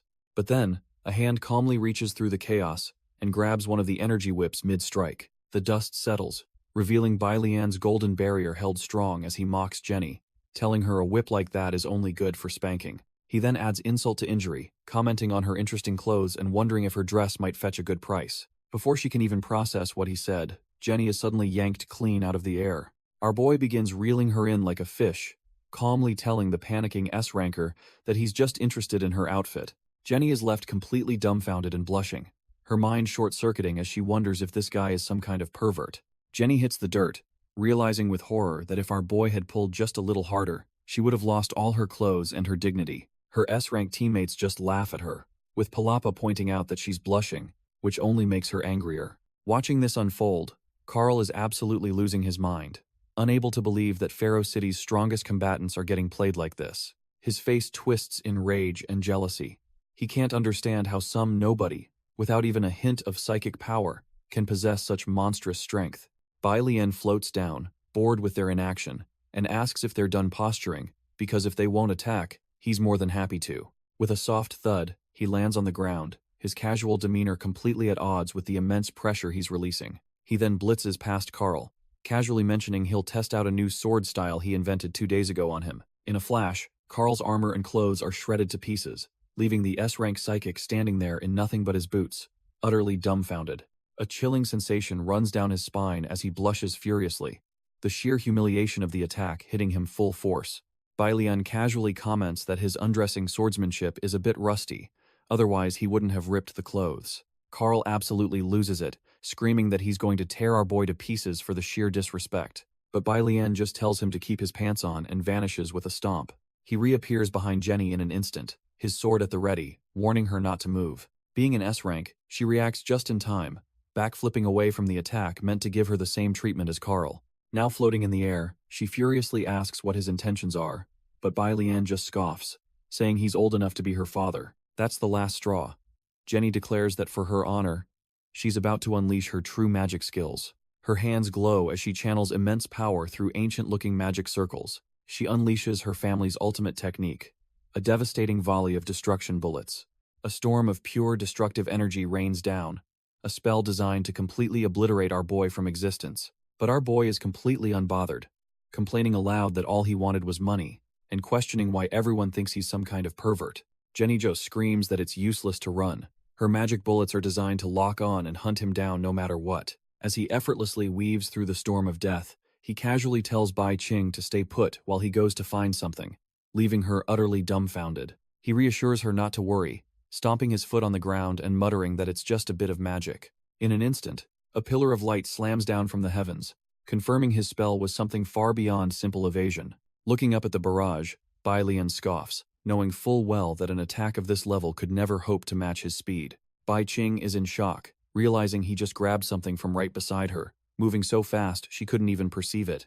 Suddenly, he's right behind Jenny, coldly telling her that since she was so worried about her body, hell make sure to leave it intact. With a flick of his wrist, he unleashes 2 precise blades of light in a massive X formation, aimed not to kill, but to humiliate. The energy slashes connect perfectly, shredding her clothes to pieces and giving her the exact same treatment as her trash-tier brother. Jenny is left completely exposed, screaming in shame about how she can never face anyone again. But our boy Bai Lian isn't finished, remarking that this level of humiliation isn't enough to be called a pervert. She's horrified to see he somehow snatched her own whip and asks what he plans to do with it. With a flick of his wrist, he sends the whip flying right back at her. In an instant, her own weapon has her tied up from head to toe, leaving her utterly helpless. In her terrified mind, Bai Lian looms over her like a demon, and she panics, wondering what he'll do to her now. Watching from the sidelines, her brother Carl loses his mind, screaming for someone to save his mom. Bai Qing just facepalms, realizing you can't judge the former sect master by any normal standards.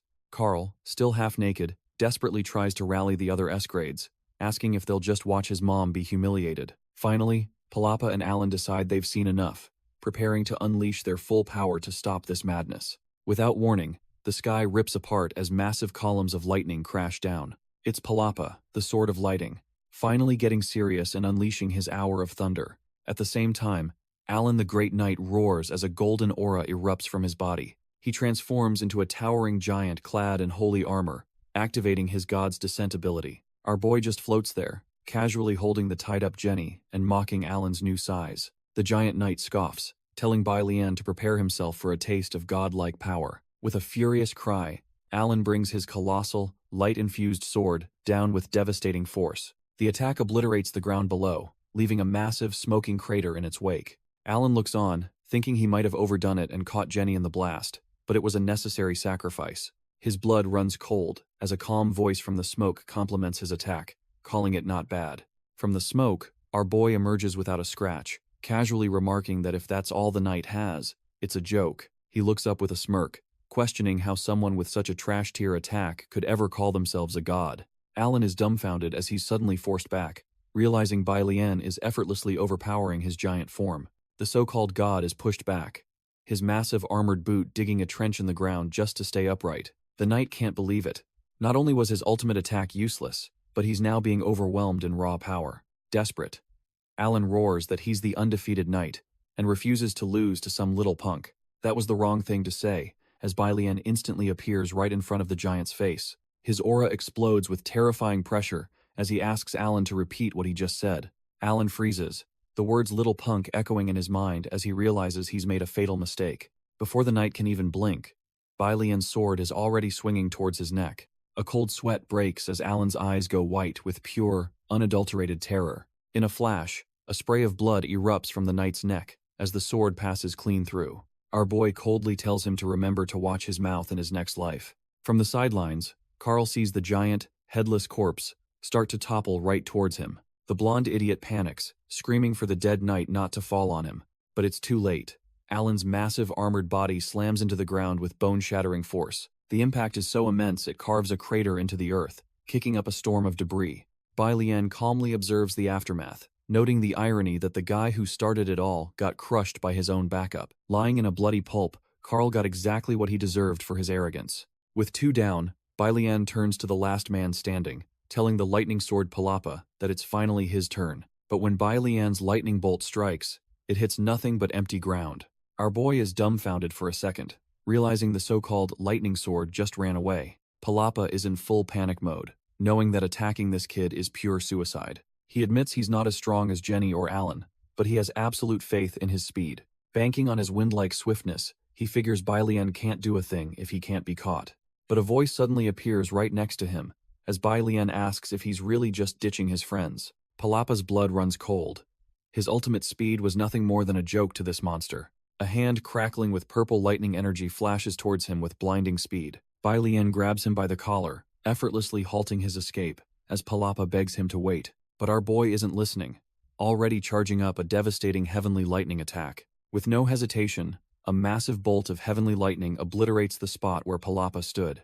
The so-called Sword of Lighting is left smoking in a crater, his pride and his body utterly shattered. Bai Lian just sighs, thinking to himself that he genuinely tried to hold back, but this S-rank was just too fragile. Meanwhile, back in the city, life continues as normal, completely unaware of the beatdown happening in the forest. Catherine tosses and turns in bed, her body burning with a strange heat, wondering if it's because she misses Zhong Tianxun. She feels a pang of loneliness, assuming he's already left with the fox spirit, and wondering what he could possibly be doing. Turns out, he and a tiny Yulong dragon are menacing their final captive, reminding her that she's all alone now. The captive is none other than Jenny, who's tied up and terrified, promising anything if they don't mess with her. But our boy just smirks and pulls out an IOU, telling her she's the one who offered anything, and all he wants is her signature. The price is a staggering 99 million spiritual stones, and as Jenny panics, Bai Lian coldly reminds her that her son's life is on the line. Defeated and desperate, Jenny finally caves and agrees to sign the absurd IOU. But after Bai Lian vanishes, she's left fuming on the ground, realizing the shameless bastard didn't even untie her. She struggles toward her son Carl's body, screaming that she won't let him die. Suddenly, a pair of powerful legs lands right in front of her. Someone else felt the massive spiritual energy disturbance. A terrifying demoness appears out of nowhere, demanding to know where the cultivator is. Jenny tries to play dumb, insisting she has no clue what this demon is talking about. She screams at the demoness to stop talking nonsense and untie her, frantic about her dying son. The demoness just smirks, pointing out the traces of spiritual energy all over Jenny's bindings and asking where he is. With a flick of her wrist, she lifts Jenny into the air, demanding to know what she wants with such a powerful man. Her eyes glow with a chilling light as she reveals her true purpose. She's here to take the cultivator's life. Cornered and desperate, Jenny immediately sells out our boy, screaming that the cultivator went east and the demoness can still catch him. The demoness seems to buy it, dropping Jenny to the ground as she wonders why the cultivator would leave without finishing the job.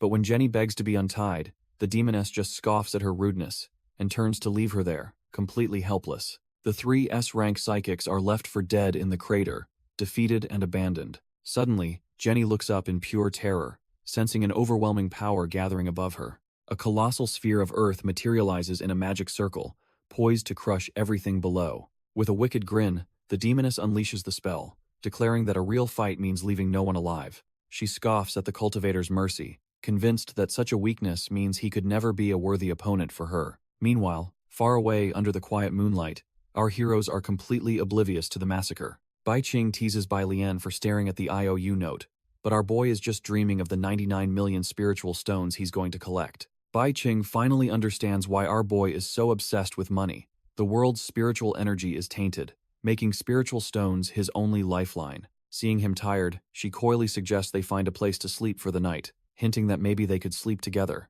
But Bai Lian, ever the pragmatist, just says he needs her well-rested to find enchanted items, leaving her completely flustered.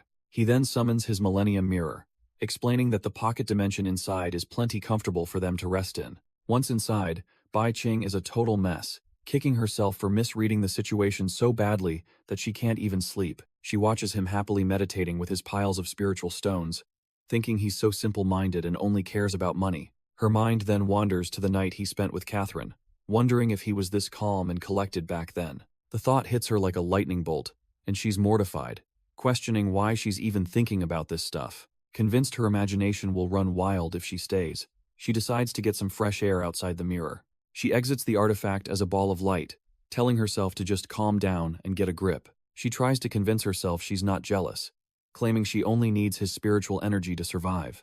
But her moment of self-reflection is shattered when a giant boulder comes crashing down from the sky. The rock slams into the ground with immense force, but she's already out of the way. Landing gracefully, she demands to know who dares attack her, immediately suspecting her old pursuers. Turns out, it's not them, but a whole squad of hulking rock golems emerging from the ground. She's completely dumbfounded. All she wanted was a simple walk to clear her head.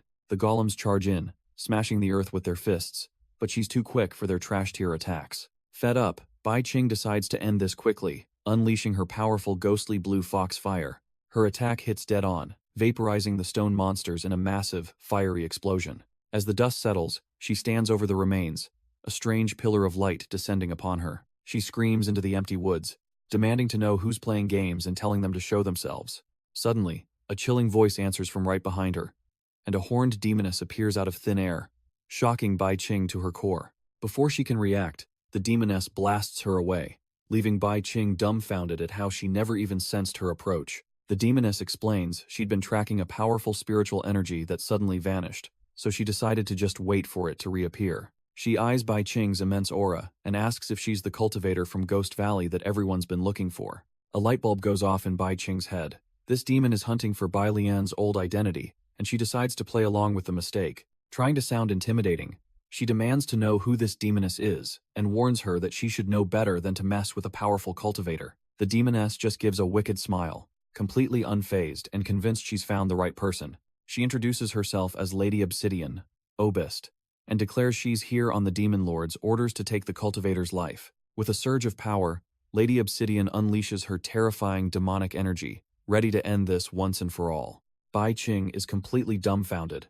The sheer power radiating from this demoness is beyond anything she's ever faced. Before she can even react, a storm of demonic energy slams into her, blasting her off her feet. The attack is relentless, pummeling her mid-air as she's sent hurtling backwards. She crashes into the ground with a devastating impact, carving a massive crater into the earth. Coughing and battered, Bai Qing struggles to get up from the center of the wreckage. She grits her teeth, realizing this demon is leagues above the trash tier S ranks she fought before. A straight fight is suicide. Lady Obsidian floats down, mocking her for not even lasting a single hit, and calling her weaker than she imagined. The demoness smirks, theorizing that the cultivator must have exhausted all her spiritual energy fighting those S ranks. To meet her in such a weakened state, she gloats, is just the worst possible luck. But Bai Qing isn't out of the fight yet, summoning her ghostly blue foxfire for a desperate counterattack. Bai Qing defiantly declares that the demoness has severely underestimated her, refusing to be taken out by a few measly rocks. But her attack is cut short as she's suddenly enveloped in demonic energy, realizing with horror that she's been tagged. The unseen force takes hold, completely overpowering her and yanking her from the sky. She's slammed into the ground for a second time, creating yet another crater from the sheer impact. Lady Obsidian reveals her trump card, a power from the demon god called the Hand of Magic that lets her control anything she touches. The demoness adds that this is personal. Bai Qing didn't just interfere with her mission, she also killed her prized gargoyle steed.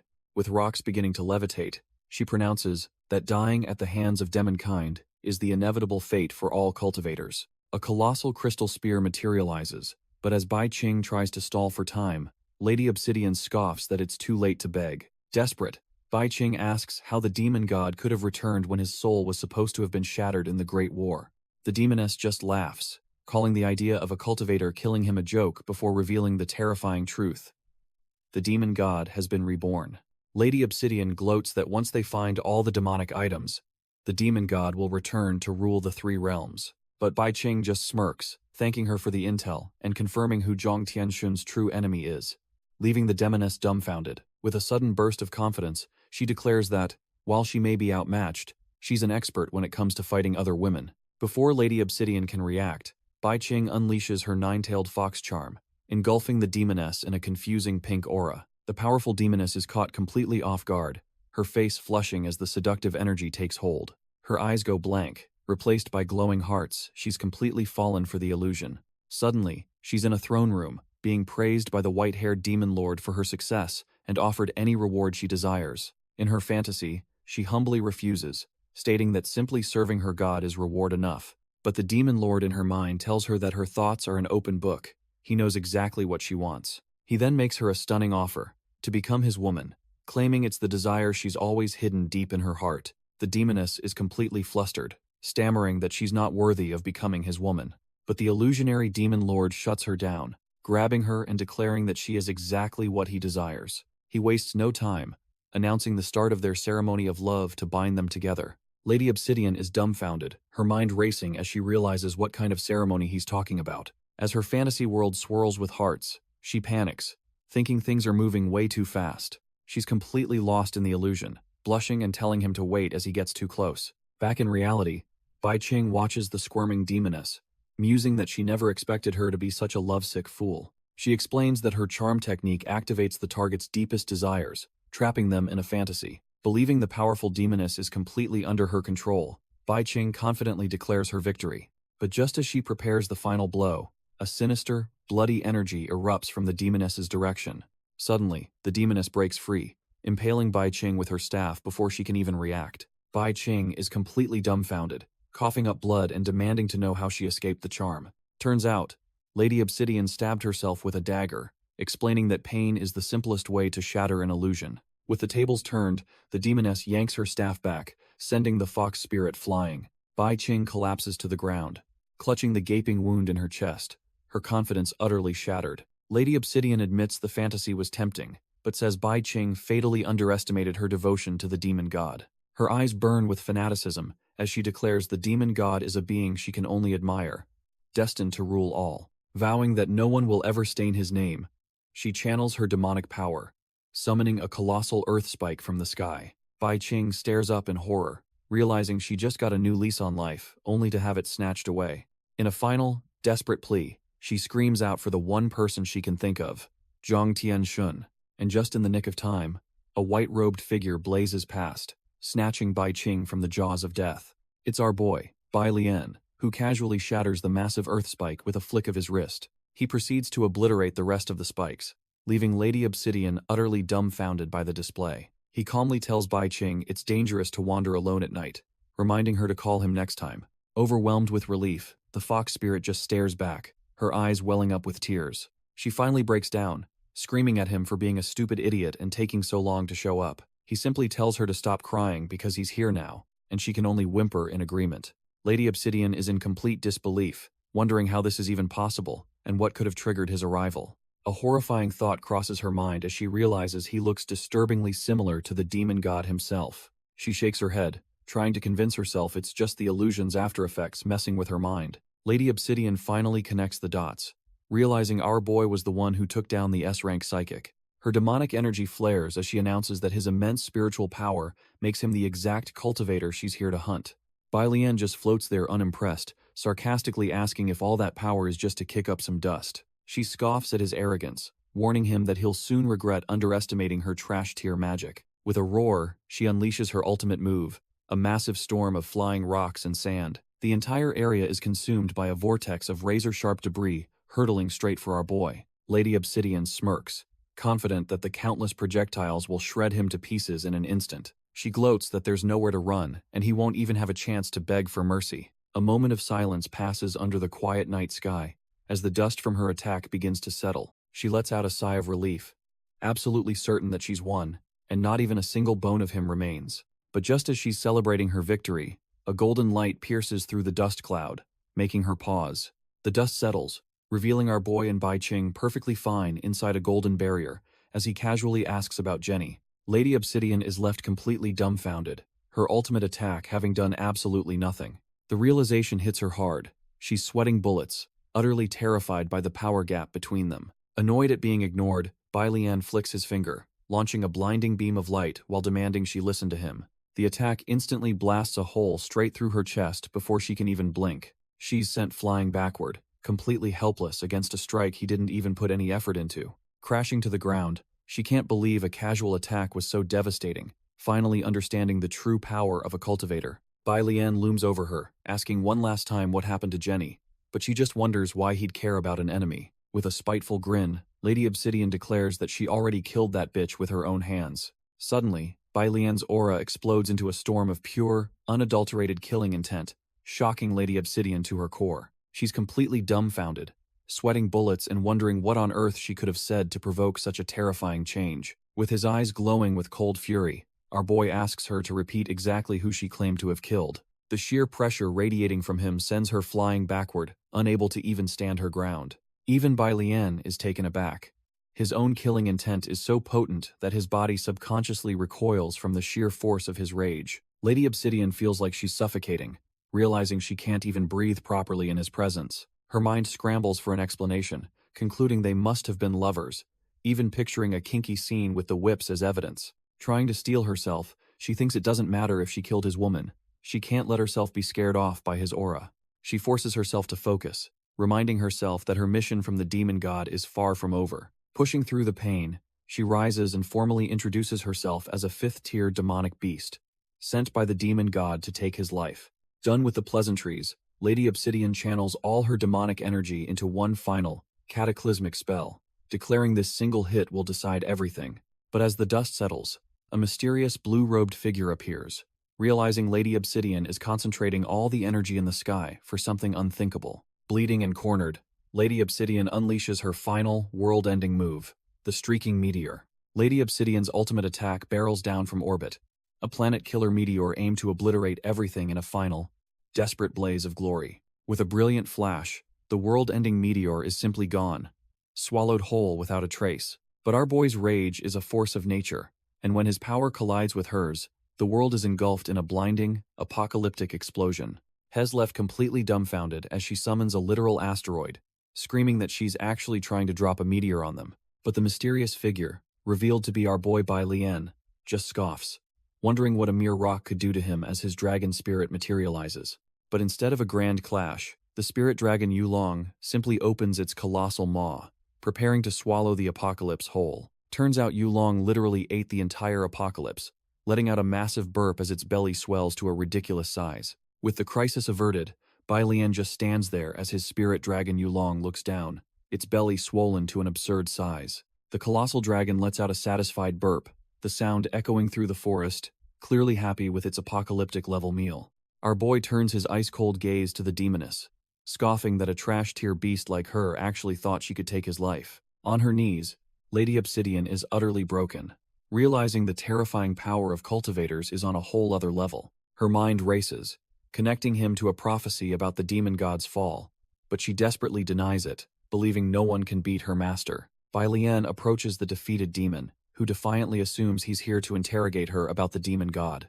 But he couldn't care less about that. Instead, pulling out an IOU and demanding she compensate him for Jenny's death with 999 million spiritual stones. Lady Obsidian is completely dumbfounded, stammering that she's broke and has no way to pay such an insane amount. That's the wrong answer for our boy, who declares hell just take her equipment as collateral, activating his Millennium Mirror spell. A blinding light engulfs the demoness as the spell begins to forcibly strip her of every last piece of gear she owns. Our boy sighs, realizing her trash-tier equipment won't even begin to cover the 999 million stone debt. Now completely stripped, Lady Obsidian is mortified, screaming that he's a despicable pervert for taking her clothes. She completely misreads the situation, vowing that her heart belongs to the demon god and she'll die before he can touch her. But Bai Lian is ice cold, telling her to stop overthinking. He couldn't care less about her gender, he just wants to kill all demons. Suddenly, she feels an immense power right in her face, dumbfounded as to when he even placed this spell on her. Bai Lian simply names his technique, the Evil Slashing Heavenly Thunder, a spell meant for absolute annihilation. With a single command, a cataclysmic blast of lightning erupts, engulfing the demoness completely. When the dust settles, all that's left is a massive crater in the ground, with a single, shimmering item at its center. It's her 5th-tier demon core, the only thing that remains after being utterly vaporized by his power. The Yulong dragon spirit eagerly appears, and Bai Lian just casually offers up the high-grade core as a snack. With the demoness handled, Bai Lian finally turns his attention back to his companion, calling out for the little fox. He approaches her, announcing that the demon beast is gone, and she can relax now. But his calm expression instantly evaporates as he gets a proper look at her condition. Bai Qing is lying unconscious on the ground, her body covered in wounds and her clothes torn and bloodied. He rushes to her side, his heart sinking as he sees a critical, bleeding wound in her stomach. For the first time, our boy is genuinely panicked, shaking her and pleading for her to wake up because he needs her help. He desperately tries to rouse her, telling her she can't fall asleep now. Just as he's about to slap her again, a weak hand grabs his wrist, stopping him cold. Bai Qing barely opens her eyes, muttering that if he keeps hitting her, he might actually kill her himself. Overjoyed and relieved, he announces he's taking her to a doctor and awkwardly scoops her up over his shoulder. Bai Qing quickly stops him, explaining she doesn't need a doctor. His spiritual energy is all she needs to recover. She adds that a hot spring would be ideal for absorption, just like the night they first met. Our boy is dumbfounded as the implication hits him. They have to take a bath together for her to get well. After a quick search under the moonlight, they have to settle for a regular pool instead of a hot spring. They set their clothes aside, ready to begin the unconventional healing session. Bai Lian is already in the water, completely stripped down and complaining that she at least wanted to keep her underwear on. She just tells him to bear with it, then cheekily asks why he isn't stripping too, calling it unfair. He scoffs, saying he only needs to release his energy, and then unleashes a massive torrent of power into the water. Bai Qing is completely floored by the sheer amount of spiritual energy, realizing this is the immeasurable power of Zhongtian Shun. As the intoxicating energy surrounds them, she can feel the pain across her body finally starting to fade away. Overwhelmed, Bai Qing thinks his spiritual energy is just too hot and precious to let it just float around. Acting on pure instinct, she decides she can't waste a single drop and lunges right at him for a kiss. With a huge splash, she pulls him under the water, determined to absorb the energy more directly. As she's submerged, her fox spirit nature takes over, thinking this isn't nearly enough, and that she wants more. After some time passes, the intense healing session finally comes to a peaceful end.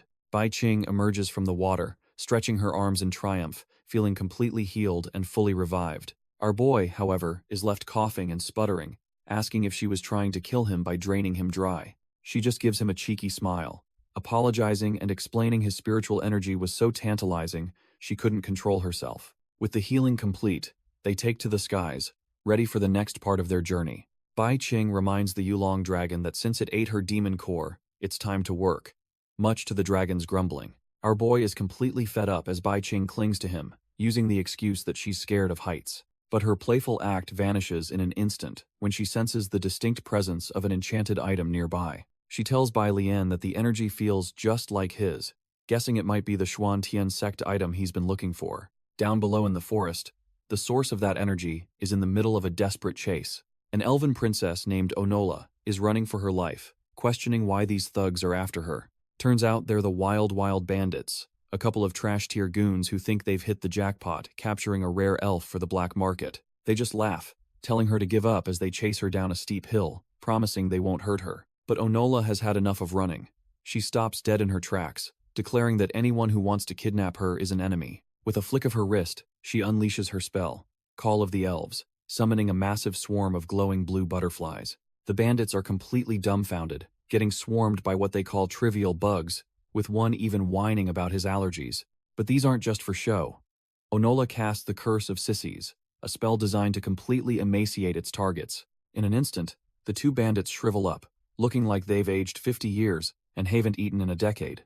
They completely lose their minds, with one whining about his ruined hair, while the other accuses her of using demonic arts. Onola just scoffs, telling them they brought this on themselves and are far too weak to ever challenge the elven race. Just then, two new figures appear, remarking how interesting this elven magic is. Turns out, these are the real threats.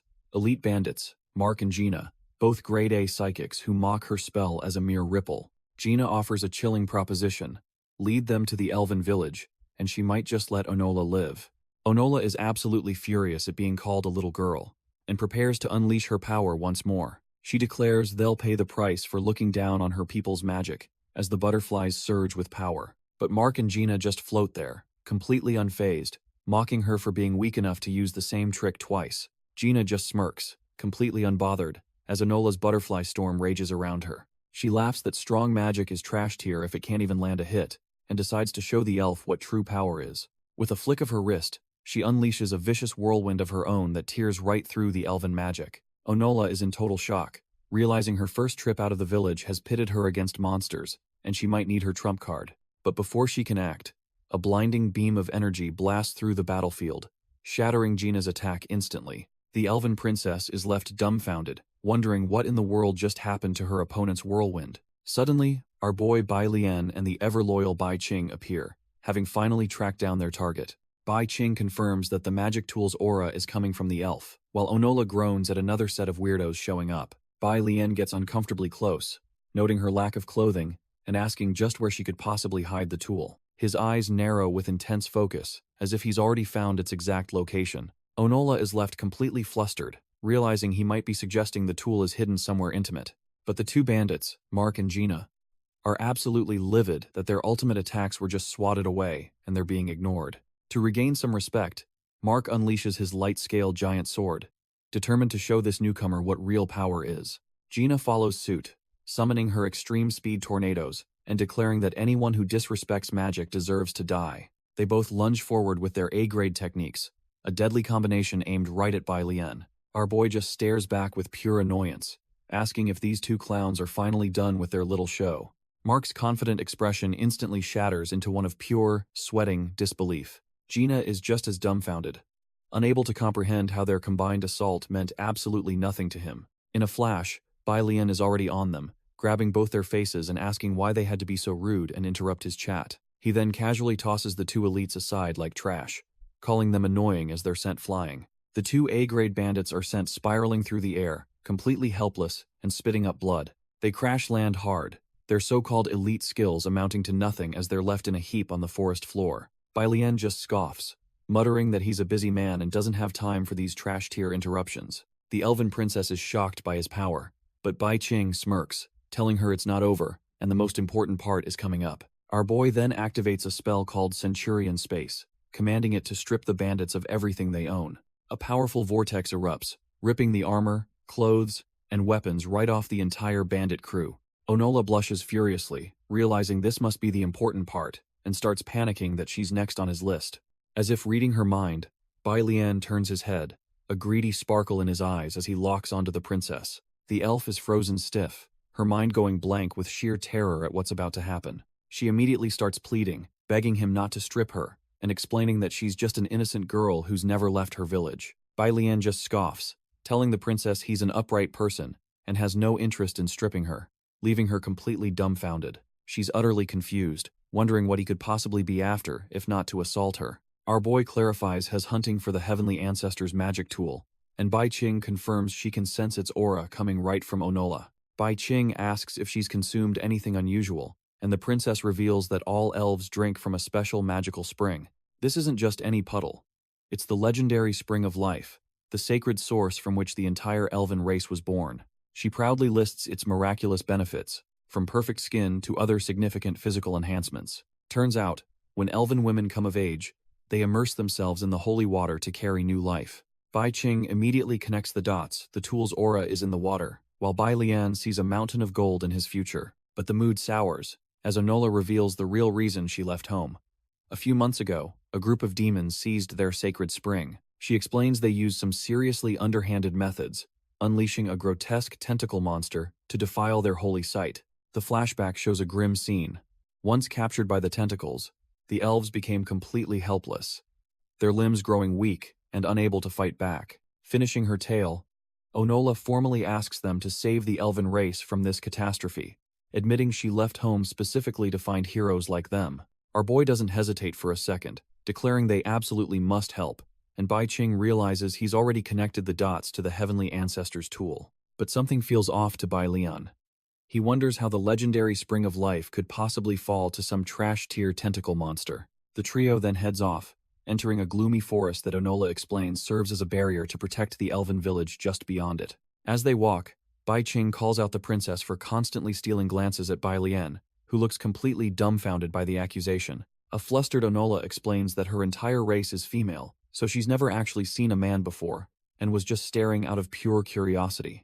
Bai Qing immediately sees the problem. A man walking into an all-female village will cause chaos and suggests a disguise, but Bai Lian isn't having it. He scoffs at the idea of cross-dressing, saying he was invited as he is, and if the elves want to stare, then let them get an eyeful. With his mind made up, our boy confidently leads the way, stepping out of the dark woods and into the bright, sunny path toward the village. Onola proudly announces that they've finally arrived at their destination. Bai Lian takes in the view of the treetop village, admitting it's actually quite impressive. Suddenly, their path is blocked by two towering elven guards who look less than welcoming. The guards stare down at the trio, clearly sizing them up with suspicion. They welcome their princess home but immediately demand to know who these two outsiders are. Onola excitedly introduces them as her saviors, the amazing reinforcements who will help them reclaim the spring of life. But the guards are just confused, pointing at Bai Lian and asking why his chest is so flat and if he's malnourished. His pride absolutely shattered.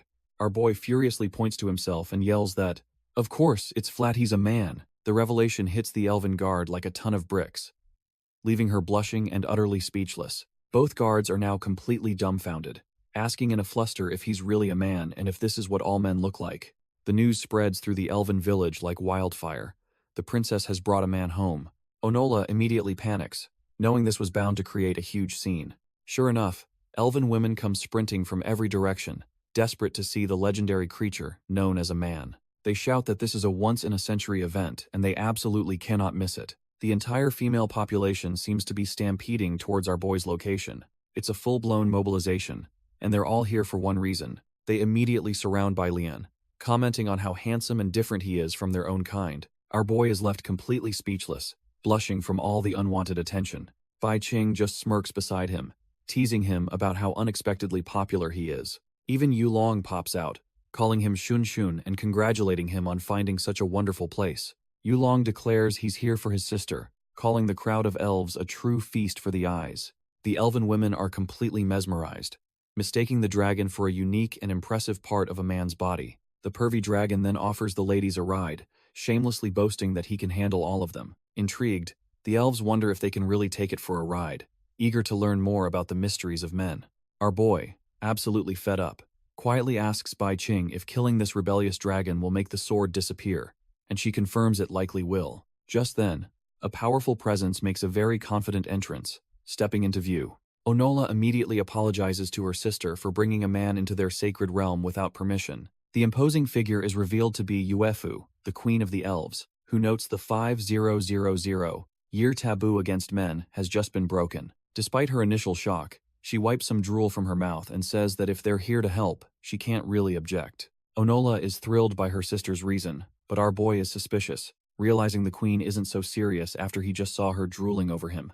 The elven queen tells Onola to show the others around, claiming she needs to discuss reclaiming the spring of life with our boy privately. As the queen leads him away, Bai Qing is left watching, a bad feeling creeping up on her. She immediately realizes the queen is acting way too flirtatious and is deliberately trying to separate them for some shady reason. Our boy tries to cut to the chase, telling her to just take him to the monster's lair, but she insists they need to go to her room to strategize. She gives him a sly look, commenting that a young, impatient man like him must be absolutely brimming with energy. Bai Lian is completely deadpan, utterly unimpressed with this trash-tier seduction attempt. The queen leads him to her private treehouse, far away from the others. Once inside, she smugly says they're finally alone and can get down to business. But she quickly changes her tune, saying there's no need to rush the monster hunt, because she has more pressing needs to attend to. She leans in close, explaining she's been pent up for a long time and needs him to help her let off some steam. The queen lays it on thick, claiming it was destiny, and her heart is pounding just for him. She gets impatient, telling him they shouldn't waste any more time, and assuming he's just as ready as she is. Our boy, however, is a complete stone wall, utterly unimpressed by this entire charade. She's dumbfounded by his lack of a reaction, asking if he's the type who prefers her to take the lead. Suddenly, Bai Lian declares he'll take charge and rips his robes open, revealing a chiseled physique. The queen is absolutely floored, thinking his muscles are a work of art, and feeling like the luckiest elf alive. Overwhelmed with desire, she blurts out that she can't bear it anymore and wants to start immediately. But just as she's about to make her move, she's stopped in her tracks, completely confused. Turns out, Bai Lian has grabbed her, pulling her close, and teasing her for being so forward. And then, with zero ceremony, he just yeets her across the room, completely done with her games. Our boy scoffs, telling her he's a serious person and has no time to play around before declaring he's leaving. As he walks to the door, the queen's voice echoes from behind, begging him to come back and hit her more. This bizarre request makes him stop dead in his tracks, glancing back with a look of pure annoyance. Turns out, she's a total degenerate, writhing on the bed and pleading for him to hit her with all his strength. Bai Lian is completely dumbfounded by this, calling her abnormal, but she just says it's the most excitement she's ever felt. She then launches into a sob story, lamenting how the beautiful elves are trapped guarding the spring of life, unable to find love. Her entire life has been shackled by this duty, and she tearfully admits she just wants to see the colorful world outside. But as queen, she explains, she has a heavy responsibility to her people, and our boy actually seems to feel a bit sorry for her. The second he shows a sliver of sympathy, she flips the switch right back, telling him to hit her quickly since he feels bad for her. But Bai Lian is on another level.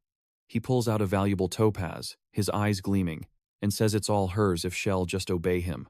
The elven queen blushes, clutching the topaz, and eagerly asks if he's ready to do it. Our boy powers up, his hair flying, and declares with absolute confidence that he'll do his best for her. Suddenly, the entire house begins to shake and glow with an insane amount of spiritual energy. The queen and her sister watch from outside, completely stunned, as Bai Lian's massive form condenses into a giant, shimmering sword. Has not done flexing, boasting that this is nothing and his sword can transform into any demon he's ever consumed. As a demonstration, the sword morphs into the creepy level 3 ferocious ghost maid. He then one-ups himself, transforming it into the even more powerful level 5 demon, Lady Obsidian. The two elves and the newly formed demoness decide to go for a bath, openly talking about joining Bai Lian, which leaves Bai Qing dumbfounded. Bai Qing is left fuming and blushing, muttering to herself about how utterly shameless our boy is. She stands outside the house, sensing the immense energy leaking out, wondering just what kind of deal he's making with the elven queen. Bai Qing can't shake the feeling that something intense is going down, wondering if the queen is testing our boy's power. A sly grin crosses her face as she imagines the thrilling battle inside, convinced the queen is no match for the legendary Zhang Tianxun. Turns out the elven queen isn't regretting a thing. She's blushing and looking absolutely ecstatic. Meanwhile, at the wild bandit group's camp, trouble is brewing. A few low-level grunts are complaining that their regiment has never suffered such a bitter defeat. With their faces swollen beyond recognition, they whine about how vicious their opponent was. Their leader, a dude with some seriously over-the-top hair, just chills on a tree branch, completely unfazed.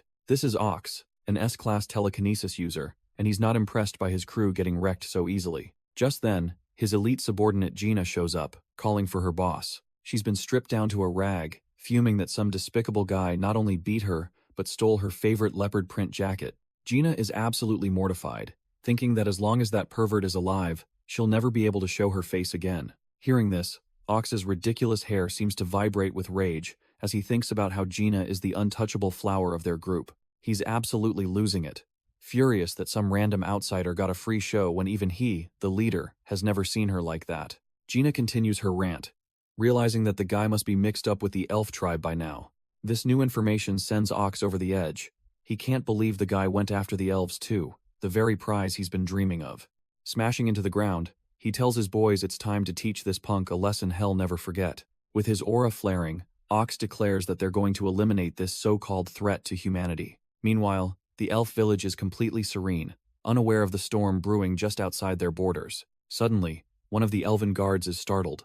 Sensing that something is terribly wrong, she bursts in to warn her sister that a large group of invaders, the bandits, have followed them and are already in the forest. She shouts that the bandits are almost at the village, only to walk in on the elven queen in a very compromising position with our boy Bai Lian. The poor guard is completely dumbfounded, blushing from head to toe at the scandalous scene she just interrupted. Bai Lian just glances over, looking equally awkward and slightly annoyed by the terrible timing.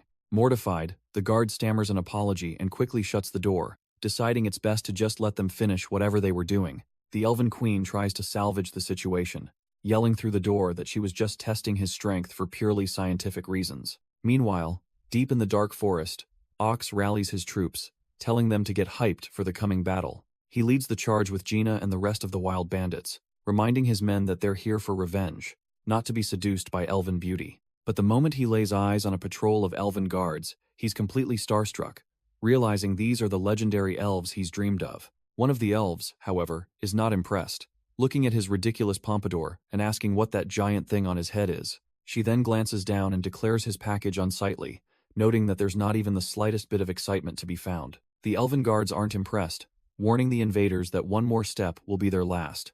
But Ox is completely lost in the sauce, his brain short-circuiting as he gushes over their legendary beauty. With a massive nosebleed, he completely forgets the revenge mission and orders his men to capture the elves for some severe torture. Gina is just dumbfounded, wondering what happened to avenging her.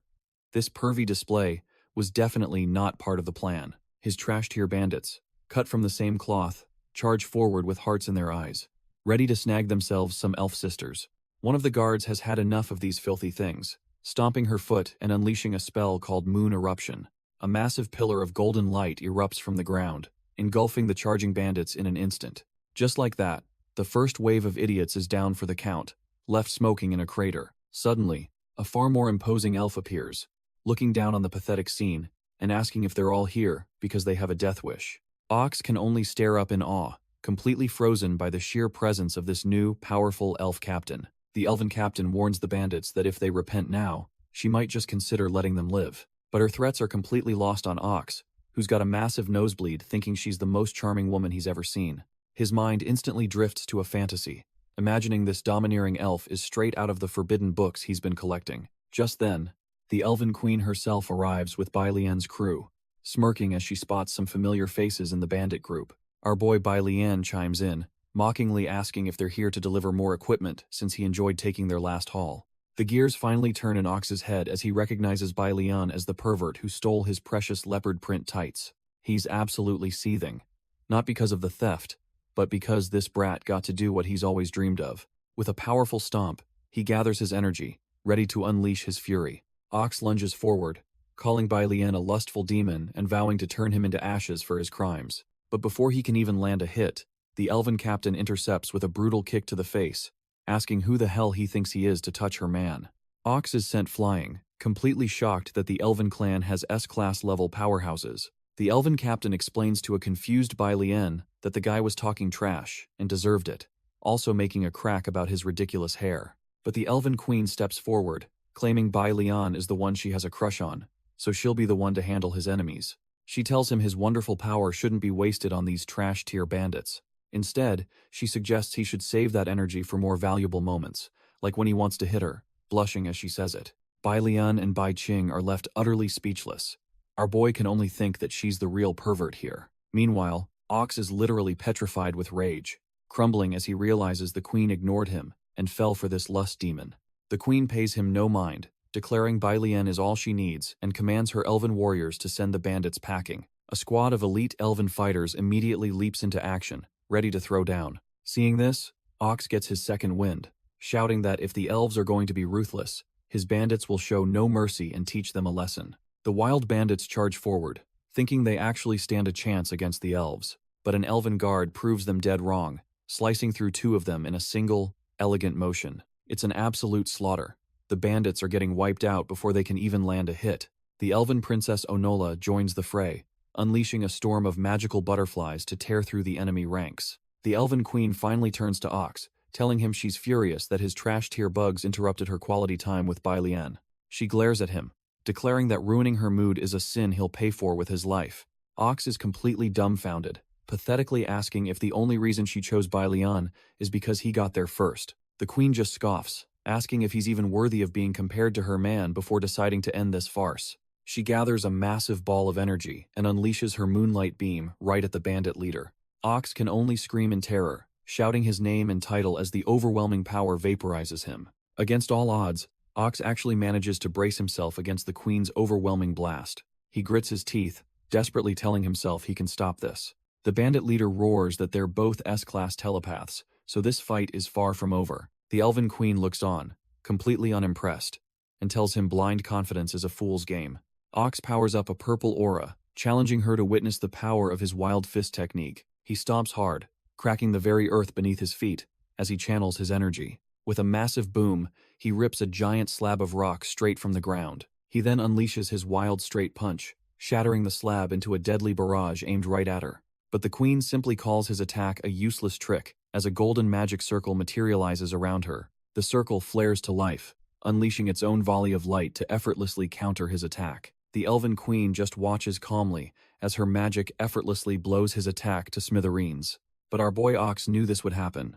He believes all mages share one fatal weakness. Turns out the rock barrage was just a feint so he could close the distance for a melee strike. He gets right in her face, declaring the fight over before he even throws the punch. With a roar, he unleashes his wild boar punch, his fist glowing with raw, untamed power. The blow lands square in her gut with a brutal impact, seemingly ending the fight right there. She coughs up blood, her eyes wide with shock as she thinks she's about to die. But then, her pained expression melts into a smug grin, and she tells him she was just kidding. The queen he just punched poofs into a cheap-looking substitute scarecrow. Utterly dumbfounded, he hears her real voice from above, mocking his pathetic strategy. The real queen smirks from above, declaring that while his trick might work on others, she's a whole different league. With a cold glare, she unleashes her ultimate move, the Holy Light Moon Dance. A cataclysmic blast of golden energy erupts from the ground, incinerating everything in its path. Ox is caught right in the middle, screaming in agony as the holy power rips him to shreds. After the dust settles, she calmly lectures him, explaining that there are levels to S-class power. Our boy Ox lies completely broken on the ground, unable to even twitch. She, on the other hand, declares herself to be at the absolute peak of S-class strength.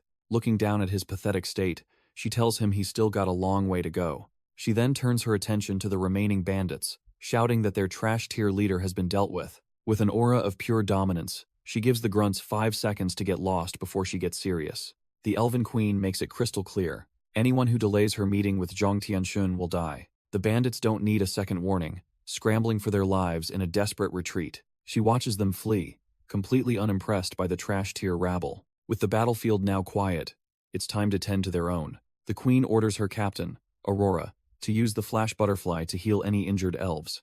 Aurora obliges, unleashing a healing wind filled with shimmering morpho butterflies. One of the wounded elves is shocked, feeling a pleasant, tingly sensation as the magic washes over her. She's amazed by the warm flow of energy, realizing the healing is completely painless.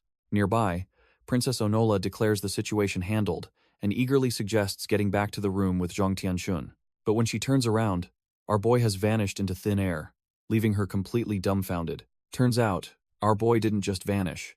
He was tailing the bandits through the misty forest. The bandit leader, Ox, complains about his terrible luck, never expecting an S-rank powerhouse among the elves. His subordinate Mark tries to boost morale, saying it's not a total loss since they now know the way to the elf village. They still have their recently captured slaves, which they plan to sell to fund their next move. Ox gets a wicked glint in his eye, scheming to hire some S-rank fighters from the black market for a proper comeback. Mark is already fantasizing about their victory, imagining the entire elf village bowing at their feet. But their little planning session is cut short by a cold voice declaring that a leopard can't change its spots. It's Bai Lian and Bai Qing, who calls them despicable for immediately targeting the elves again, after being shown mercy. Bai Lian realizes they must have followed his trail to find the village, and now they're back for revenge against him. But Ox just scoffs, thinking Bai Lian is all talk. If he can't beat the elf queen, surely he can crush this nobody. Ox charges forward with a roar, declaring that our boy brought this doom upon himself. But Bai Lian stops his punch with a single finger, casually asking if he's done pretending to be tough. With a flick of his wrist, he sends the bandit leader crashing headfirst into the ground. Ox stumbles back up, realizing it wasn't just luck that took down his subordinates. He'll have to get serious. He's confused, wondering if his injuries are making him slow or if this guy is just on another level. Deciding to end it now, Ox begins charging up his ultimate technique, the so-called strongest move of his guild. But before he can even finish his power-up, a blinding flash of light cuts through the air. Turns out, Bai Lian couldn't be bothered to wait, calling his wind-up laughably long. The bandit leader is utterly dumbfounded, unable to comprehend how he was just run through like a common mob. As Ox's body hits the floor, his remaining lackeys can only stare in absolute, slack-jawed horror. With the boss dead, Bai Lian turns his cold gaze to the remaining lackeys, basically daring them to try their luck. He doesn't even give them a chance to think, unleashing a single, decisive slash. A ribbon of pure energy cuts through the air, slicing through the first few bandits before they can even react. The rest of the crew meets the same fate, their bodies hitting the floor in a bloody mess. In the blink of an eye, the entire bandit group is annihilated, a testament to our boy's overwhelming power. He casually sheathes his sword, the job done, and dusted. Bai Lian tells Bai Qing it's time to raid the bandits' headquarters, and she asks if their goal is to rescue the captured slaves. He grins, saying of course, and that he'll be purifying all their stolen loot by transferring it to his own pockets. Elsewhere, it seems one of the elite bandits, Gina, managed to escape the slaughter, but is now hopelessly lost. Suddenly, her escape is cut short as sinister purple tentacles erupt from the shadows and grab her. The slimy purple tentacles coil around Gina's legs, and she trembles, completely caught off guard. She's utterly disgusted by the feel of the tentacle gagging her, wondering what the hell this thing is.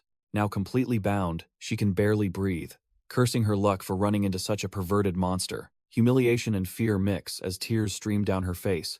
She can't understand why a monster is in elven territory. The creature finally reveals its grotesque one-eyed form, drooling as it declares it's found some very nutritious prey. It gloats that its tentacles are designed to make its victims weaker and weaker until they can't resist at all. Gina feels her strength fading fast, forced to watch helplessly as the tentacles crawl all over her. The demon sees she's finally lost consciousness and decides it's time to stop playing with its food. Hoisting her upside down, it grins maniacally, ready to turn her into its next meal. With a sickening squelch, she's dragged down into a purple vortex, her escape attempt ending in absolute horror. With a final, desperate kick, Gina is dragged completely into the monster's maw. The one-eyed beast lets out a satisfied burp, gloating that it feels fantastic, and she should be honored to become a part of it. Suddenly, it begins to glow with a blinding purple light, unleashing a skill called tentacle mimicry. The transformation is complete, revealing a perfect copy of Gina, though it's now a 5th-tier mimic tentacle beast that's absolutely loving its new body.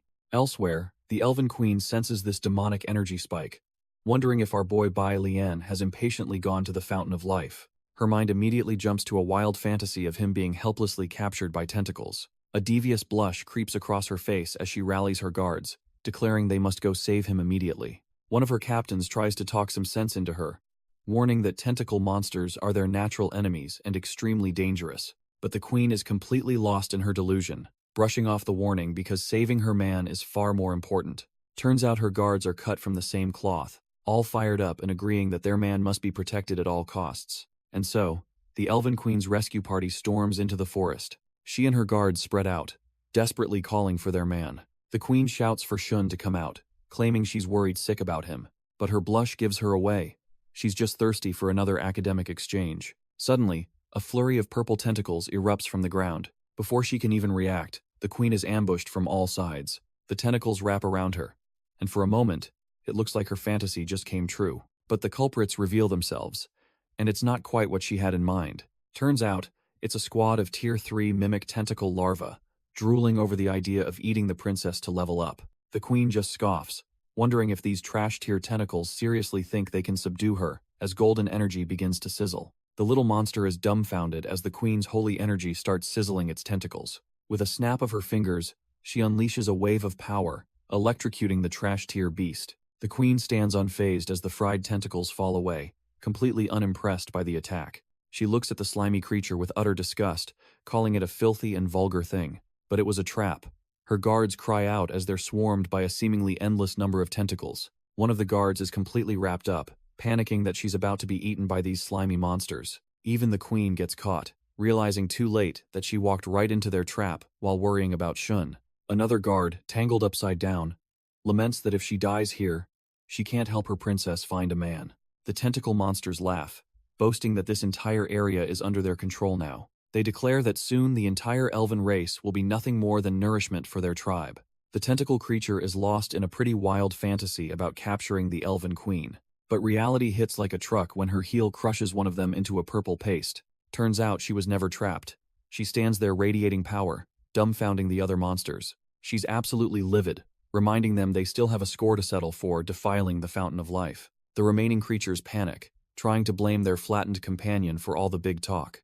But the queen isn't buying their pathetic excuses as her eyes begin to glow with immense energy. She unleashes a massive pillar of holy light that erupts from the ground with a deafening boom. The trash-tier monsters don't stand a chance, getting completely vaporized in the blast. When the dust settles, the entire area is cleansed, leaving nothing but a clear sky. Her guards, now free, apologize for holding her back when she was already so worried about Zhang Tianxun. The queen reassures her guards, saying that, as the princess, protecting them could never be a burden. But she can't help but blush, thinking that meeting our boy Zhang Tianxun feels like destiny. Just then, a rustling sound alerts her to a massive purple tentacle rising from the ground. It's the mother of all tentacle monsters, who smirks now that she knows the elven princess is the one who wiped out her children. The creature licks her lips, making a disgusting comment about it being mating season for the elves. The queen is instantly annoyed, realizing this perverted monster has nothing to do with our boy's battle. She turns her back, giving the creature a simple piece of advice.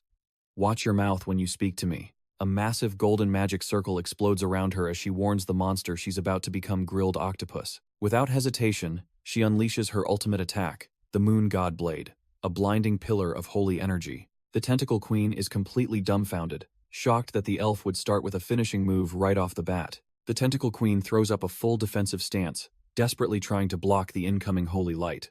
But the Moon God Blade is an absolute monster of an attack, tearing through the forest like a divine laser. When the dust settles, her tentacles are scorched and steaming from the sheer force of the blast. She's shocked by the power, but reveals her tribe's insane self-healing ability saved her from being obliterated. Now healed, she trash-talks the elven queen, guessing her angry outburst means she's just in heat.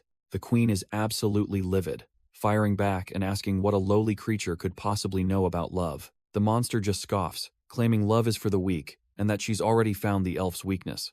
With a sinister grin, she unleashes her own move, a disgusting acid spray. The corrosive green liquid splatters all over the elven queen's legs and outfit. Her entire body is covered in the vile substance, leaving her in a seriously sticky situation. The elven queen is completely unfazed, wondering what this pathetic sticky liquid is even supposed to do. But the tentacle queen warns her that underestimating this move comes with a price, as it's no ordinary slime. With a smug grin, she reveals its true purpose. This acid was specifically designed to melt the clothes of the elf race. And just like that, the queen's pristine outfit begins to dissolve and tear apart. She's shocked as her stockings melt away, admitting to herself that the tentacle tribe's moves are surprisingly lewd. But instead of shame, she blushes, thinking it's a pity her beloved Zhang Tianxun isn't here to see this embarrassing state. The tentacle queen misreads her blush as fear, gloating that soon she'll be completely exposed. She mocks the elf, convinced no woman could fight without shame, and that this psychological attack is their ultimate weakness. To seal the deal, she decides to give the queen an extra push, unleashing another continuous blast. A massive wave of acid spray hurtles through the air, aimed squarely at the flustered elven queen. The acid spray slams into the elven queen, who's more annoyed than anything. She complains about the gooey mess corroding her already tattered clothes. The tentacle queen just laughs, saying that was only a test and now she's done playing around. With a dead serious look, she vows to make the entire elf race nothing but a memory. Suddenly, the ground erupts as countless purple tentacles shoot up, trapping the queen and her guards. For a split second, The queen is overwhelmed, wondering how she can possibly fight this many. But that doubt vanishes as she unleashes her holy light moon dance, shredding every tentacle to bits. Her guards watch in awe, completely starstruck by the power of their queen. The tentacle queen is absolutely dumbfounded, unable to process why her plan isn't working. All her intel said elves were modest and easily shamed. But this queen is a different beast entirely. The elven queen smirks, telling her opponent that these despicable tricks might have worked before, but things are different now. She reveals that after an in-depth academic exchange with Zhang Tianxun, she's completely transcended this level of play. In fact, she reminisces that getting slapped around by him felt way better than any of this tentacle nonsense. The tentacle queen is absolutely dumbfounded, blushing as she screams that the elf queen has no shame. Calling her a disgrace to the entire elven race, she erupts in a furious barrage of tentacles. Unfazed, the elven queen just asks if she likes being hit, promising to fulfill that wish. Suddenly, massive tentacles burst from the earth, forming a cage around her. The tentacles converge in a relentless, swirling barrage meant to crush her completely. But with a single golden flash, her attack slices through the darkness, shredding every last one. She stands among the severed limbs, scoffing that this feeble attack isn't even worthy of being compared to Zhang Tianxun. She declares that the only one who can ever truly please her is her beloved Shun Shun. The tentacle queen is left utterly speechless, floating amidst the carnage of her own severed limbs. She's absolutely fuming, unable to comprehend what kind of man could drive the elven queen this insane. Meanwhile, the other captured elves are blushing, totally jealous of the man who gets to be so intimate with their queen. Suddenly, the elven queen's aura explodes as her outfit transforms, and she announces that she can finally fight without holding back. With a cold glare, she vows to settle the ancient grudge between the elves and the tentacle tribe today. Without a moment's hesitation, she leaps forward, bringing her staff down in a brutal, crushing blow. The tentacle queen is furious. She's a fifth-tier monster and can't stand being looked down upon like this. But she's smart enough to know she's outmatched, realizing she can't confront this overwhelming power directly. The elven queen gives her no time to think, unleashing a devastating wave of golden energy that slices through the air. The elven queen smirks, knowing her last strike landed, and tells the demoness there's nowhere left to run. She launches herself through the air, firing off more lightspeed attacks that rip through the forest. With a determined cry, she closes the distance, vowing that her ancient enemy will not escape today. Meanwhile, at the Wild Thieves Guild camp, another rescue mission is already underway. Our boy Bai Lian and Bai Qing appear inside a grimy prison cell, sword at the ready. With a few quick slashes, the heavy iron shackles fall to the floor, completely shattered. Two terrified women, freshly freed, immediately kneel and ask if he's their new master, promising to be obedient. They've been so broken down that they ask if Hell forced them to work at a maid cafe for profit. Or worse, if he plans to sell them off to nobles to be used as mere playthings. They even wonder if he'll keep them for himself, to be trained and disciplined to his liking. Bai Qing is just dumbfounded, wondering what kind of hell these women went through to be so broken. She glances at her master, worried that since these slaves are valuable, he might just give them to her. But our boy Bai Lian just smiles gently and tells them they're free to go home. He explains that while he loves money, he's not about to earn it by sacrificing his conscience, which makes Bai Qing's heart flutter. The freed women are so overwhelmed with gratitude they declare him their new parent and promise to repay his kindness. After looting all the stolen goods from the Thieves Guild, Bai Lian still feels like something is missing. Bai Qing asks him what's wrong, and he cryptically replies that they forgot the most valuable thing. He gestures to the entire bandit fortress, musing about what a waste it would be to just leave it behind. With a wicked grin, he declares they're just going to take the whole thing with them, leaving Bai Qing speechless. And just like that, with a massive swoosh, our boy rips the entire fortress straight out of the ground. With a surge of spiritual energy, Bai Lian begins to channel a ridiculously overpowered spell. He activates the Qianqiu Mirror, a technique designed to capture the entire fortress in a pocket dimension. Elsewhere, the Elven Queen is left absolutely dumbfounded by the sudden appearance of the Tentacle Demon Queen. Under the cover of a moonlit night, a sinister plot is unfolding in the Elven lands. The sacred fountain of life, the very heart of the Elven race, has been corrupted by a foul presence. Suddenly, the Elven Queen lands with a thud, her eyes burning with fury as she senses the desecration. She roars into the darkness, demanding the coward who defiled her sacred ground to show themselves. With a look that could kill, she swears that today, someone is going to die for this unforgivable act. A mocking voice bubbles up from the tainted water, telling her that killing them won't be so easy. The Tentacle Demon Queen emerges, revealing her plan to seize the fountain's life-giving power for her own tribe. The Elven Queen seethes, realizing this entire invasion was a calculated attack on her people from the very beginning. With a sickening lick, the Tentacle Demon Queen confirms it, gloating that the fountain will make her tribe the strongest in the world. She mocks the elves for wasting such a precious resource, but the Elven Queen fires back that it's not some breeding machine. She explains with fierce pride that the fountain is a sacred relic that gave birth to the entire elven race 5,000 years ago. It's the very origin of their faith, something a shallow and vulgar creature like the demon could never possibly comprehend. The Tentacle Demon Queen just scoffs, saying she isn't an elf and couldn't care less about their trash-tier beliefs. Fed up with the talk, she roars for the children of her tribe to emerge and tear this arrogant woman to shreds. The corrupted green water of the fountain begins to bubble and churn ominously. Suddenly, hundreds of grotesque, one-eyed tentacle spawn break the surface, all staring down the queen. In a horrifying swarm, the entire legion of demon larvae launches itself out of the water, flying straight for her. The Elven Queen stands calmly at the center of a vortex of slithering purple tentacles. Without a hint of fear, she slams her staff into the ground, activating a brilliant magic circle. She unleashes the Lunar Guardian Barrier, a dome of golden energy that expands outwards. The swarm of demon larvae smashes against the shield, but their attacks are completely useless. The Tentacle Demon Queen scoffs, saying a defensive barrier won't last long against this onslaught. But the Elven Queen just smirks, telling the demon she's completely misunderstood the situation. She declares with absolute conviction that this barrier isn't for defense, it's to ensure the demon dies today. A colossal pillar of holy light then erupts from her barrier, piercing the heavens. The Tentacle Demon Queen is left utterly dumbfounded, unable to comprehend this massive magic circle. Watching from a safe distance, Onola realizes her sister is finally using the strongest magic of the elf race. Meanwhile, Bai Lian is fuming, realizing the Elven Queen ditched him to fight this thing alone, and decides they need to get back there immediately. The Elven Queen reveals her core belief: magic without overwhelming violence is utterly meaningless, and now she can finally go all out.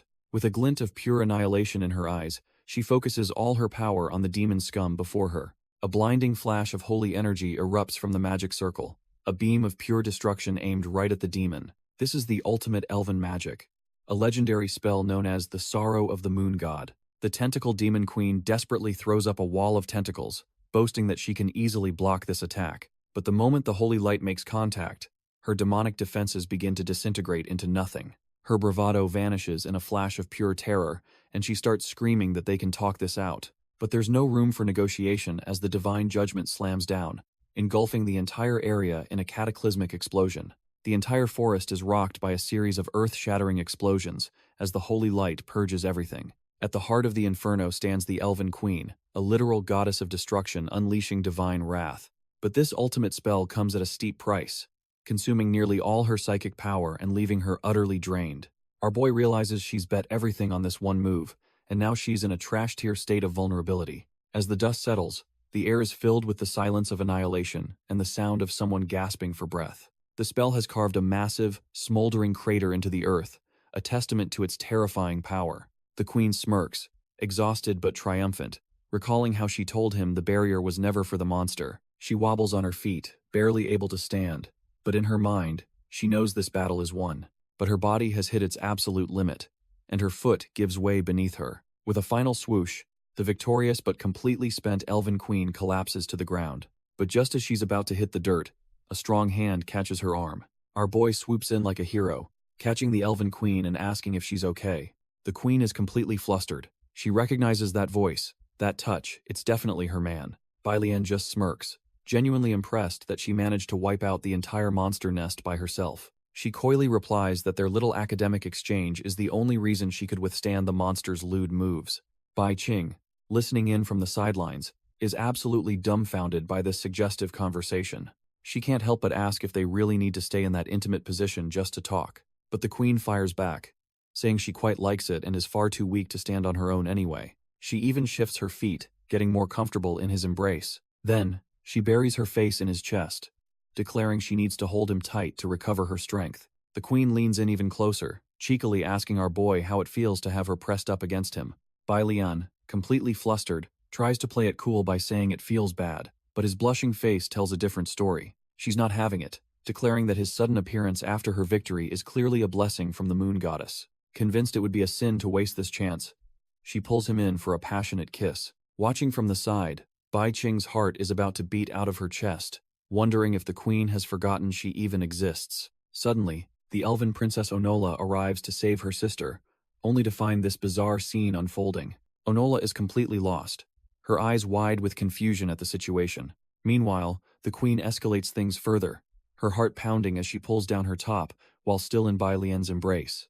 Onola is absolutely stunned, realizing she's walked in on something far more intimate than a rescue mission. The scene shifts to a strange, bubbling green pool in the monster's lair, hinting that the danger might not be over. Just as things were getting spicy, a massive purple tentacle erupts from the bubbling pool. Turns out, the party's over because the real boss just crashed at a 6th-tier mimic tentacle mother, and she is pissed. The monster sneers, sensing their exhaustion from the last fight, and declares that now it's her turn to play. It looms over the terrified Onola and Bai Qing, calling them ants and promising their utter destruction. The girls are dumbfounded, realizing this is the true leader of the tentacle tribe, radiating an insane level of demonic energy. Meanwhile, Bai Lian and the elven queen finally separate, both looking completely flustered from the kiss. The queen is absolutely fuming, wondering why someone always has to interrupt her when she's having fun. Ignoring the apocalyptic monster behind her, she tells Bai Lian she's not satisfied yet and asks if he's ready for the consequences.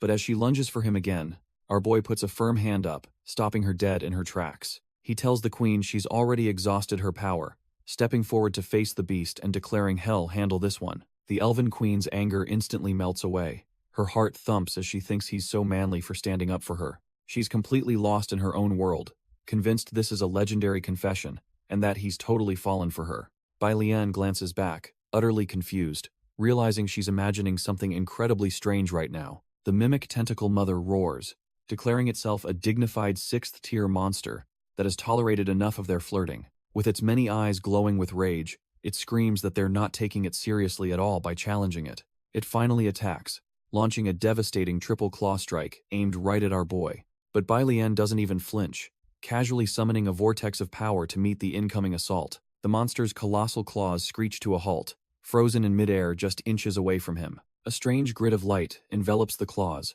trapping them in an inescapable energy web. With a series of clicks, the once unstoppable attack begins to crack and shatter into nothingness. Our boy just smirks, completely unfazed, and dares the so-called 6th-tier monster to even try and hit him. The mimic tentacle mother shrieks in agony, its massive claw completely shattered from the counterattack. Dumbfounded, the elven queen can't believe her eyes.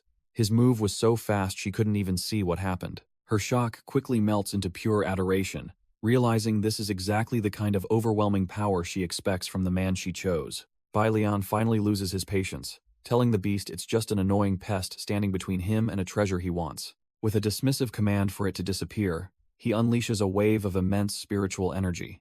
The monster is paralyzed with fear, its many eyes wide with the sudden realization that it's about to die. A moment later, the sky fills with an infinite rain of golden swords, all summoned by our boy's will alone. The beast desperately tries to block with its tentacles, screaming that it's just a petty spell it can easily defend against. But its defense is trashed here, as the holy blades slice through its flesh like it's nothing more than wet paper. The beast reels in agony, unable to comprehend this level of power from a mere human, reminding itself that it's a 1-in-a-million 6th-tier monster. It desperately clings to its trump card, its unparalleled regenerative abilities, convinced it can recover from anything. But before it can even start healing, our boy appears right in its face, leaving the creature utterly dumbfounded. Bai Lian's expression is cold as steel. He's not here to play games, and his only thought is that this monster must be eradicated. Panic sets in as the beast starts begging for its life, trying to talk its way out of annihilation. Our boy flatly refuses, gathering crackling orbs of pure lightning energy, making it clear that the time for talk is long over. With a single, fluid motion, he unleashes a devastating technique, the Thunder Slash. The monster is almost relieved, thinking he was preparing some grand attack, but only produced a tiny energy ball it can easily survive. It's already planning its comeback, knowing that as long as a single piece of its flesh escapes, it can regenerate completely. But a split second later, it sees the true nature of the energy condensed in that tiny orb, and its confidence shatters. That tiny orb of energy detonates in a cataclysmic explosion of divine lightning. A relentless chain reaction of pure power tears through the monster's very existence, leaving absolutely nothing behind. Watching from the sidelines, The elven queen is completely captivated, her heart pounding at the sheer scale of his power. Even her captain is left speechless, realizing that a 6th-tier monster was nothing more than an ant before our boy's true strength. But after the utter destruction, a gentle, purifying light begins to fill the cavern. This cleansing energy sweeps across the corrupted land, erasing the lingering demonic taint. The once polluted sacred spring begins to steam and bubble as the filth is burned away. In just a few moments, the water is restored to its former, sparkling glory. Bai Qing confirms it. The monster's core has been utterly obliterated, and the spring has finally come back to life. The elven queen, however, is lost in her own wild fantasy, imagining what it would feel like if he poured all that surging energy into her. With the spring now pure, our boy taps the water, ready to claim his real prize. He smirks, calling for the hidden treasure to come out and finally meet its true master. In response, the water begins to churn as a powerful, crimson light glows from the depths. A pulsating red orb shoots out of the spring, hovering before him. A voice from the orb reveals it's been waiting 5,000 years for his arrival, having almost given up hope. The spirit eagerly asks to become one with him, recognizing him as its rightful owner. As the orb merges into his chest, Bai Lian's eyes flash red, feeling a massive surge of new energy. He realizes this is the giant yang essence, a spirit treasure that grants endless vitality. Not only that, but it also emits an irresistible attraction to the opposite sex, and he's warned to use it wisely. The fusion completes, and he lets out a breath, feeling the immense new power settle within him. Our boy feels his spiritual power surging, realizing he's on the verge of a breakthrough thanks to the primordial spirit. Still, he can't help but think the name Giant Yang Essence sounds a little sketchy. He glances over at the girls, skeptical that this irresistible attraction thing could possibly be that powerful. But Bai Qing is already completely smitten, blushing, and thinking about how happy she is to be useful to her master. The elven queen is in the same boat, seeing this as a fated encounter and wondering how she could ever repay him. Bai Lian breaks out in a cold sweat, dumbfounded that the effect is real and this potent. Snapping out of it, he suddenly realizes someone is missing and wonders where the elf princess went. A sense of dread washes over him as he remembers she's the one most susceptible to this kind of influence. He gets a really bad feeling, wondering if she could have possibly done something reckless. And just like that, a splat echoes through the cave as Onola is seen plastered against a wall, completely overwhelmed. The elven queen is completely lost in a daze, wondering how such a perfect, handsome, and powerful man could possibly exist. Her heart is racing out of her chest just thinking about him, and she feels like she can't handle the overwhelming emotions. Just then, our boy lands right in front of her and Bai Qing, who are clearly waiting for him. The two of them are blushing messes, with Bai Qing insisting it's her duty to help him find his spirit treasure. The elven queen starts trembling, offering herself as the only way she can possibly repay the village's great hero. Bai Qing is on the exact same page, thinking this is the moment she's been waiting for to finally take things to the next level. Faced with two women ready to throw themselves at him, Bai Lian just tells them to relax so they can get this over with smoothly. He puts on a show, blushing and coughing as he claims to understand their requests and promising to satisfy them both. But then he points, declaring that before any of that, he has to deal with the most troublesome person first. Both Bai Qing and the elven queen are left completely dumbfounded, their love-struck fantasies coming to a screeching halt. Turns out, the troublesome person is the elven queen, whose passionate nature is supercharged by our boy's yang essence. The situation is critical. It's like adding fuel to a fire, and she's about to be completely consumed by her desires. Bai Lian explains that he's the only one who can save her now, and the choice of what to do rests solely on his shoulders. Hess hit with a wave of guilt, realizing that if she had never met him, she wouldn't be in this state. Declaring it's his responsibility, he decides a real man can't just run away from a problem he created. So he rips off his robes, revealing a god-tier physique that leaves both Bai Qing and the elven queen completely stunned. He then moves in close, his intentions now becoming shockingly clear to the two flustered women. Bai Qing's mind goes completely blank, her heart thumping so hard she can barely breathe. The elven queen is in the exact same boat, utterly mesmerized and short-circuiting from the sight. And just like that, the overload is too much, causing them both to erupt in a massive nosebleed, thinking they can now die without regrets. As the elven queen kneels before him, completely mesmerized, our boy takes a decisive step forward. She's utterly dumbfounded, her mind a whirlwind of confusion and raw attraction as she looks up. Bai Lian leans in, calmly stating that this public space just isn't going to work for what he has planned. In a flash, he teleports them both into the Qiangqiu mirror, a private pocket dimension perfect for the task. The queen finds herself in a paradise-like bamboo grove, but her brain short-circuits seeing him standing there completely bare. He notes that she's regained enough sanity to understand the situation, explaining he has to help her release the built-up energy to save her. Her mind goes blank as she processes his words, barely managing to comprehend the scandalous offer. But then, a seductive smile spreads across her face as she decides she's ready for her reward and won't be holding back. Outside, Bai Qing and Onola can only stare at the swirling vortex of energy, completely clueless about the intense session happening inside. A moment later, shredded pieces of the queen's outfit are violently ejected from the mirror, leaving very little to their imagination. Onola is left speechless as yet another piece of clothing is spat out by the mirror. She catches it, blushing furiously as she realizes it's her sister's shredded black stockings. Bai Qing, equally flustered, points out there's something else mixed in with the debris. Turns out, a piece of Onola's own tattered dress was also ejected from the portal. The two girls stare at the pulsating, heart-filled vortex, imagining the naked entanglement happening inside. Onola feels the intense energy radiating from the mirror, admitting the whole commotion is making her feel restless. Bai Qing is even more worked up, thinking she's only ever kissed him to absorb power, never anything this intimate. The jealousy becomes so overwhelming that her legs begin to tremble uncontrollably. She clenches her fists, deciding she's not just going to stand by and wait her turn. Without a second thought, Bai Qing takes a running leap and dives headfirst into the mirror to join them. Seeing Bai Qing dive in, the elven queen is left staring at the swirling, love-filled energy. She's completely flustered, thinking she wants to go too but is too embarrassed to do it alone. With her heart pounding, she tries to psych herself up, convinced she can handle whatever is inside. The excitement is just too much.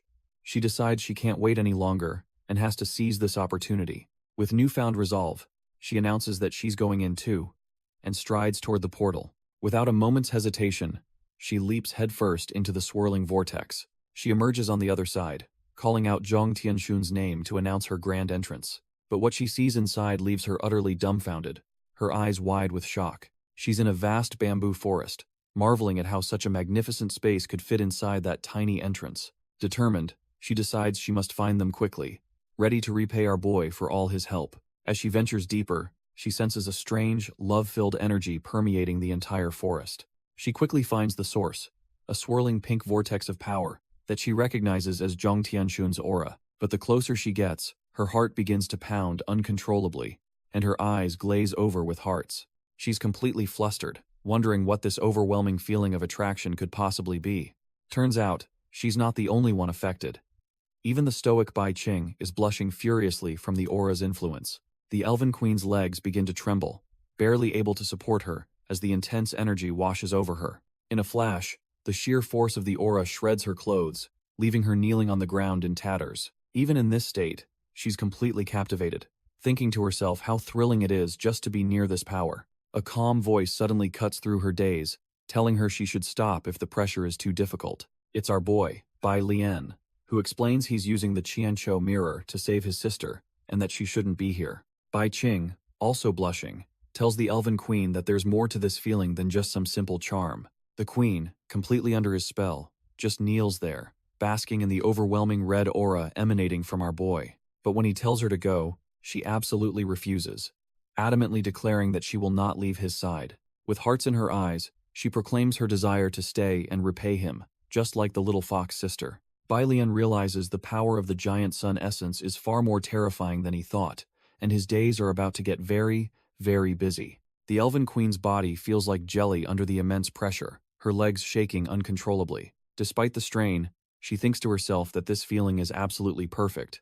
A blissful agony. A full day passes under the intense sun as she endures the purifying energy. The next morning, she wakes up feeling incredibly comfortable and refreshed, a wide smile on her face. Though her back aches from the ordeal, she feels wonderful, happily embracing the painful yet blissful transformation. The elven queen is completely lost in the moment, feeling like her life is finally complete after her experience with him. With his work done, Bai Lian turns to leave, his very steps now carrying a newfound weight. But Bai Qing is utterly spent, forcing our boy to give her a piggyback ride as she whines that she's about to die. She insists it's no exaggeration, explaining that her fox spirit body is just far more sensitive than a human's. Her suggestive comment leaves Bai Lian completely red-faced and at a loss for words. The elven queen suddenly appears, telling the little fox not to hog him, because she worked the hardest and it's her turn next. Just then, the rest of the elven warriors arrive, overjoyed to find their queen and princess safe and sound. But their attention quickly shifts to Bai Lian, as they all notice he's somehow become even more handsome. Our boy's aura has completely transformed, his gaze now carrying an almost divine intensity.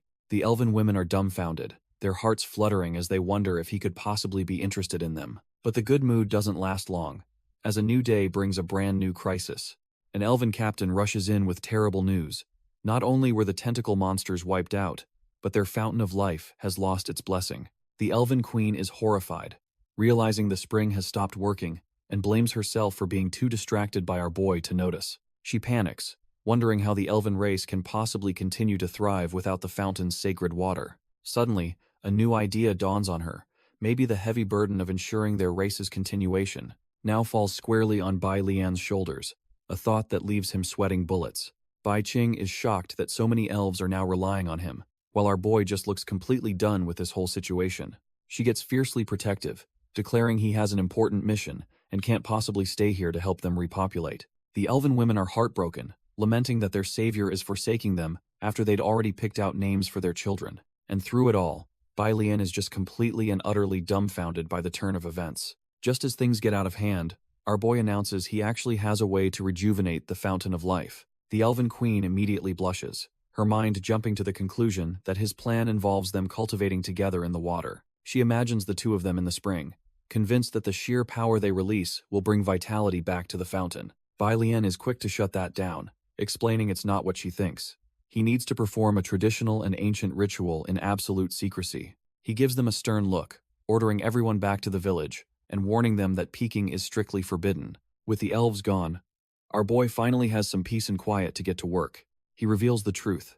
The fountain was blessed by the great sun essence, the very source of the elven race, but they don't know the full story. In exchange for the gift of life, the elves have faithfully protected this essence for 5,000 long years. But now, our boy smirks, thinking to himself that he's simply taking back what originally belonged to him all along.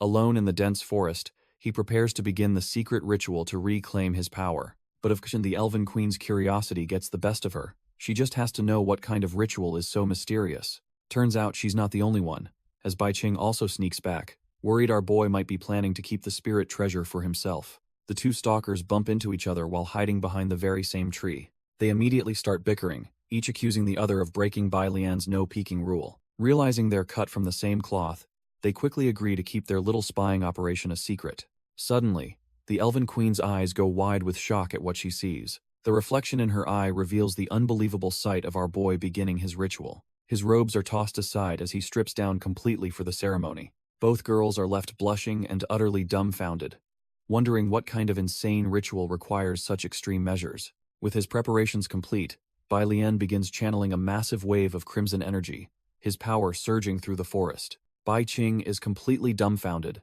as the crimson energy begins to take a terrifying shape. The energy erupts from the ground, coalescing into the form of a monstrous, roaring dragon. It's a colossal beast of pure power, its shadowy form blotting out the sky. The elven queen is blushing, in absolute awe of the magnificent black dragon our boy has summoned. Bai Qing is also trembling, overwhelmed by the sheer, raw vitality radiating from the creature. Turns out, Bai Lian is channeling his own earth-shattering power directly into the dragon to fuel it. Both girls are now completely flustered, eagerly anticipating what he's about to unleash. The dragon's eyes flare with crimson light as it locks onto its unseen target. With a deafening boom, it unleashes a massive beam of concentrated energy. The beam slams into the water with explosive force, blasting the surface apart. The water churns violently as the aftershock of the dragon's blast settles. Suddenly, the fountain of life erupts, and both the elven queen and Bai Qing are stunned by the unbelievable surge of power. The blast didn't destroy the spring.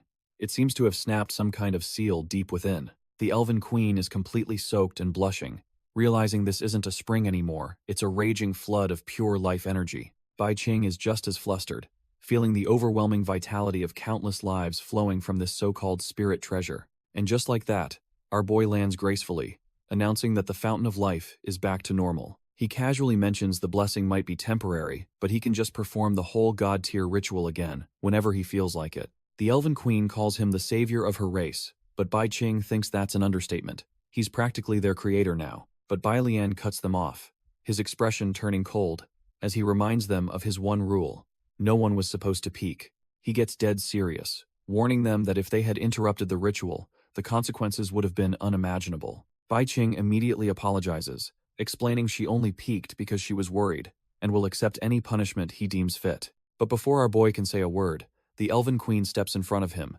claiming she was the mastermind, and should be the one to be punished. She gets all blushy, asking him to summon his impressive black dragon again to punish her properly. The Queen declares her sins are heavy, and that she must be punished severely, clearly enjoying this way too much. She even calls him by his old name, Shun Shun, telling him to punish her hard because she can take it, leaving our boy dumbfounded. Bai Lian's patience snaps. He realizes they're just craving trouble and decides it's time to teach them a lesson. With a swift motion, he raises his hand to deliver the punishment they've been begging for. A sharp slap echoes, and the Elven Queen is ecstatic, saying she deserves this for disobeying him. Bai Qing gets the same treatment, blushing furiously as she asks for a thorough training session so she never forgets today's lesson. After a long and intense punishment session, night has finally fallen. Bai Lian calmly asks if they're satisfied now, looking down at the two trembling women on the ground. The Elven Queen, completely spent, vows to obey him from now on, and eagerly accepts any future training. Bai Qing, however, is just confused why she got dragged into this mess, complaining she can barely even stand. Our boy looks away, admitting he got a little carried away and lost control for a moment. He realizes something's changed within him, wondering if the giant sun essence is affecting his personality. Shaking it off, he remembers his true mission, finding the 7 scattered fragments of his soul. But as he prepares to leave, the Elven Queen gets close, desperately begging him not to go. She confesses she's tired of being a princess and wants to abandon everything to see the world by his side. The Elven Queen, face flushed with determination, begs him to take her with him, even calling him by his old name. Our boy looks at her, realizing with a start that her words are completely sincere. She's dead serious about this. Seeing her resolve, he finally relents, telling her that if she's made up her mind, then she can come along. Bai Qing, however, cuts in with a valid point, asking who will lead the elf village if their princess just up and leaves. But the Elven Queen is one step ahead, confidently stating she's already found a successor for her position. She explains that a kind, talented, and trusted elf named Aurora is more than fit to take over as the new princess. Elsewhere, in a grim forest piled high with skulls, a dark and ominous energy begins to swirl. A single, armored boot steps down with a click, crushing the bones beneath it without a second thought. A terrifying figure emerges from the shadows, a demon lord with glowing red eyes and massive wings, walking over the dead. The demon lord faces a swirling mass of dark energy, remarking that he didn't expect to find such a rising star among the demons. This presence reveals itself to be a horrifying, multi-headed skeleton king, who asks if the kid is here to offer his soul and become a subordinate. Our demon lord just scoffs, telling the pile of bones that he's got it completely backwards. With a dead serious look, he declares that he's the one who's here to make the Skeleton King submit to him. The Skeleton King is absolutely dumbfounded by this arrogance, questioning who this guy thinks he is to speak such madness. He boasts that he's a legendary 8th-tier monster, but the Demon Lord just stands there on the bones, calmly stating that he already knows. In fact, he continues, that's the only reason he bothered to show up personally, giving him a simple choice: submit and live.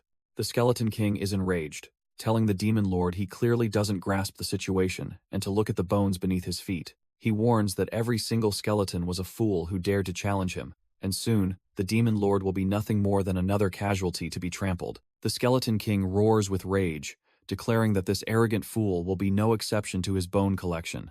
At his command, skeletal hands begin to claw their way out from the endless sea of skulls. An entire undead soldier rises, followed by countless more, all screaming with malice. Yet our boy remains completely unfazed, standing his ground as 2 colossal bone legs assemble around him. The Skeleton King unleashes his death summoning, raising a literal sea of skeletons to do his bidding. With a single command, he orders his newly formed army of skeleton soldiers to tear the intruder apart. The undead horde charges forward in a blur, a wave of bony death descending upon the Demon Lord. He doesn't even move a muscle, simply letting the skeletons swarm him from every conceivable angle. But just as they're about to land a hit, they're all violently repelled by an invisible force, unable to even touch him.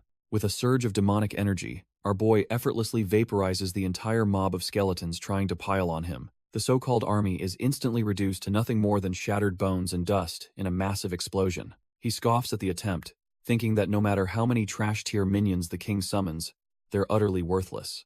Our boy then addresses the Skeleton King directly, telling him he's not here for the small fry but to conquer him. The Skeleton King is absolutely furious, roaring that the intruder brought this upon himself and promising to grant his death wish. With a snap, the endless sea of skulls on the ground begins to levitate, answering their master's call. The king explains that after dominating this land for centuries, these bones aren't just trophies. Turns out, they're the very source of his power, and he tells the demon lord to watch closely. All the skulls converge, swirling around their master as he unleashes his true, supreme form. The Skeleton King emerges in his supreme undead form, mockingly asking our boy if he still has the guts to act tough. But our boy's attention is laser-focused on the glowing red orb embedded in the king's chest. He smirks, recognizing it as the death orb, confirming that his entire reason for being here is right in front of him. The Skeleton King is completely dumbfounded, asking what orb he's talking about since he thought he was the target. Annoyed at being ignored, the king lunges forward in a blur of motion to attack.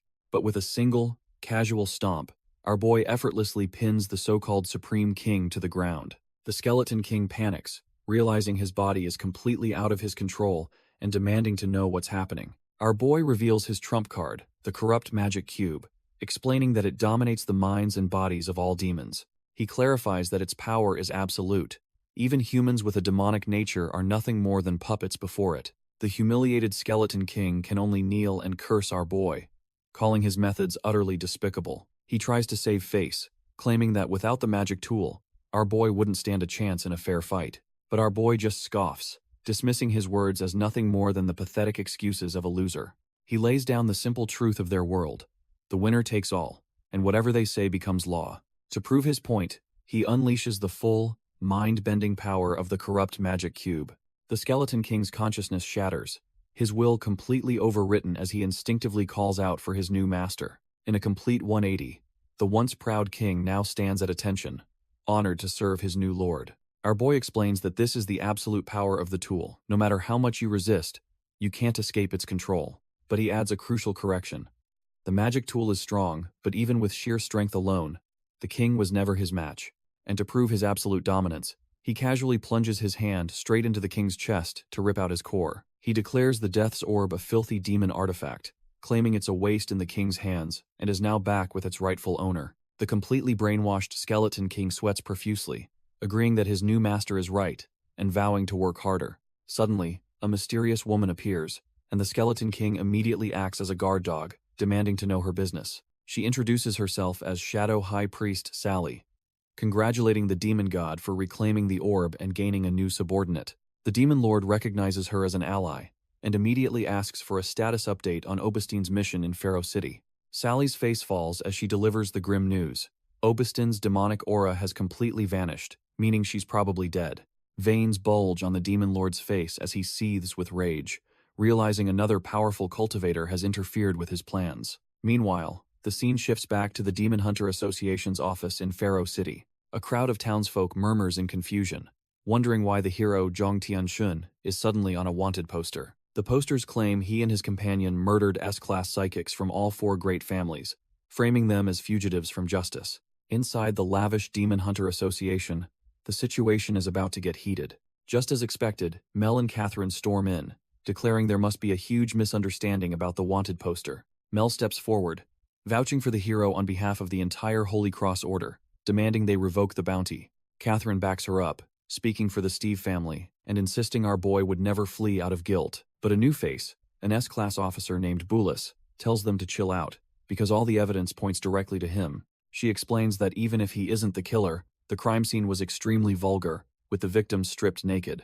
Bulis tries to hammer home the point that losing 3 S-level psychics is a catastrophic blow to their forces. But Catherine's brain short-circuits, her heart pounding as she wonders if he really did something so shameless. Mel is even worse, blushing and thinking about how vulgar the scene could be. She's dying to see it for herself. Officer Bulis is left completely dumbfounded, staring at the two of them and asking if they're even listening. Bulis snaps back, asking if they completely missed the point she was trying to make. She clarifies that these weren't just some trash-tier goons. They were 3 S-class psychics from the 4 great families. Even the legendary Zhang Tianxun couldn't take down 3 of them at once, meaning our boy's power is already beyond S-level. An existence that powerful is a massive threat, and this bounty came from the very top of the association, so her hands are tied. She lays down the one and only condition. The bounty gets revoked if he agrees to serve the Demon Hunter Association. With the ultimatum delivered, the meeting ends, leaving the two girls to walk out and process the impossible situation. Catherine sighs, realizing that getting a free spirit like him to join the association is a complete pipe dream. Mel agrees, recalling his unwavering eyes and knowing he'd never bow to anyone just to clear his name. It's just not his style. Catherine blushes, agreeing with Mel as her own memories of him start to bubble to the surface. She's thrown back to that night, remembering just how close they were, on the verge of something more. But her heart sinks, remembering that when she woke up the next day, he was already gone. Snapping back to the present, a flustered Catherine can only wonder what he's doing and if he ever thinks about her too. Meanwhile, our boy is miles away, in the serene elf village, and his situation is a little different. Turns out, he's getting mobbed by elf girls who claim his sheer attractiveness is making them lose control. Our boy, completely deadpan, has to remind them that this is hardly the time for games, as their princess is abdicating. The elf girls sheepishly agree, admitting they got a bit too impatient during the new princess's coronation ceremony. The current queen, Yuefu, addresses her subjects, declaring that the battle with the tentacle tribe revealed her own weakness, so she'll be training under Bai Lian from now on. With her training decided, she turns to Aurora, asking if she's truly ready to take her place as the new queen. Aurora accepts without a shred of doubt, vowing to dedicate her entire being to the village. Presenting the crown, Yuefu gives one final piece of advice. To wear the crown is to bear its immense weight. With a solemn gesture, Yuefu places the crown on Aurora's head, officially passing on the title of Princess of the Elves. Aurora stands tall, promising to follow her sister's teachings and lead their people with everything she has. The elf women erupt in cheers, their enthusiastic cries for Aurora echoing through the village. Seeing her people's acceptance, Yuefu declares her task complete and says she needs to hurry off to train with Bai Lian. She brushes off Aurora's offer for a meal, insisting that her training is urgent and not a single moment can be wasted. Without another word, she kicks off the ground with a powerful snap. She launches herself right at our boy, yelling for him to get a move on because it's time to go. Bai Lian is completely dumbfounded, his brain short-circuiting at the sudden and bizarre turn of events. But his shock quickly morphs into something else as he realizes he's getting an incredible view. Turns out, the former queen just used his head as a vaulting horse, giving him an eyeful he definitely wasn't prepared for. With a wild look in her eyes, the former queen Yuefu calls out our boy's name as she drags him away at full speed. Bai Lian is completely dumbfounded, barely getting her name out before they vanish into the trees. A loud thud echoes from the forest as the two of them make a rather clumsy landing. Watching from the village, the new queen Aurora grows concerned, sensing that something is very wrong with her sister. Suddenly, Yuefu's legs give out, and she collapses right into Bai Lian's arms, trying to play it off as simple exhaustion from the battle. But as they're pressed against each other, she realizes the terrifying truth.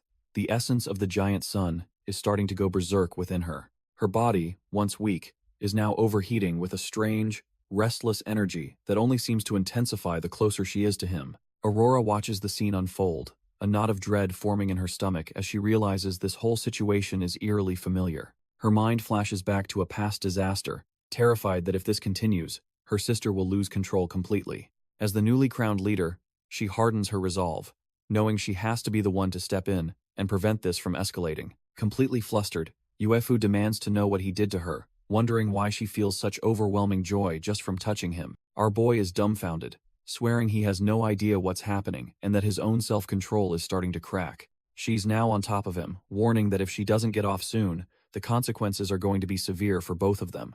But when he tells her to get up, she hesitates, a deep blush spreading across her face as she considers the alternative. Turns out, she finds the whole embarrassing position rather exciting, admitting to herself that she really likes his naughty side. Bai Lian's patience finally snaps. He asks if she's testing his limits, and warns that he'll have to punish her if she keeps this up. But a group of other elves suddenly appear, their ears perked at the mention of punishment, and they eagerly ask to watch the show. That's the last straw. Bai Lian's eyes glow a furious red as he declares that they all asked for it, so they shouldn't blame him for what's next. He winds up to deliver his ultimate punishment, a good old-fashioned spanking. Before he can connect, Queen Aurora swoops in, yelling at them to stop messing around during the sacred handover ceremony. Bai Qing is completely flustered, trembling as she thinks they can't possibly ruin such an important moment for the elves. His aura is just too strong.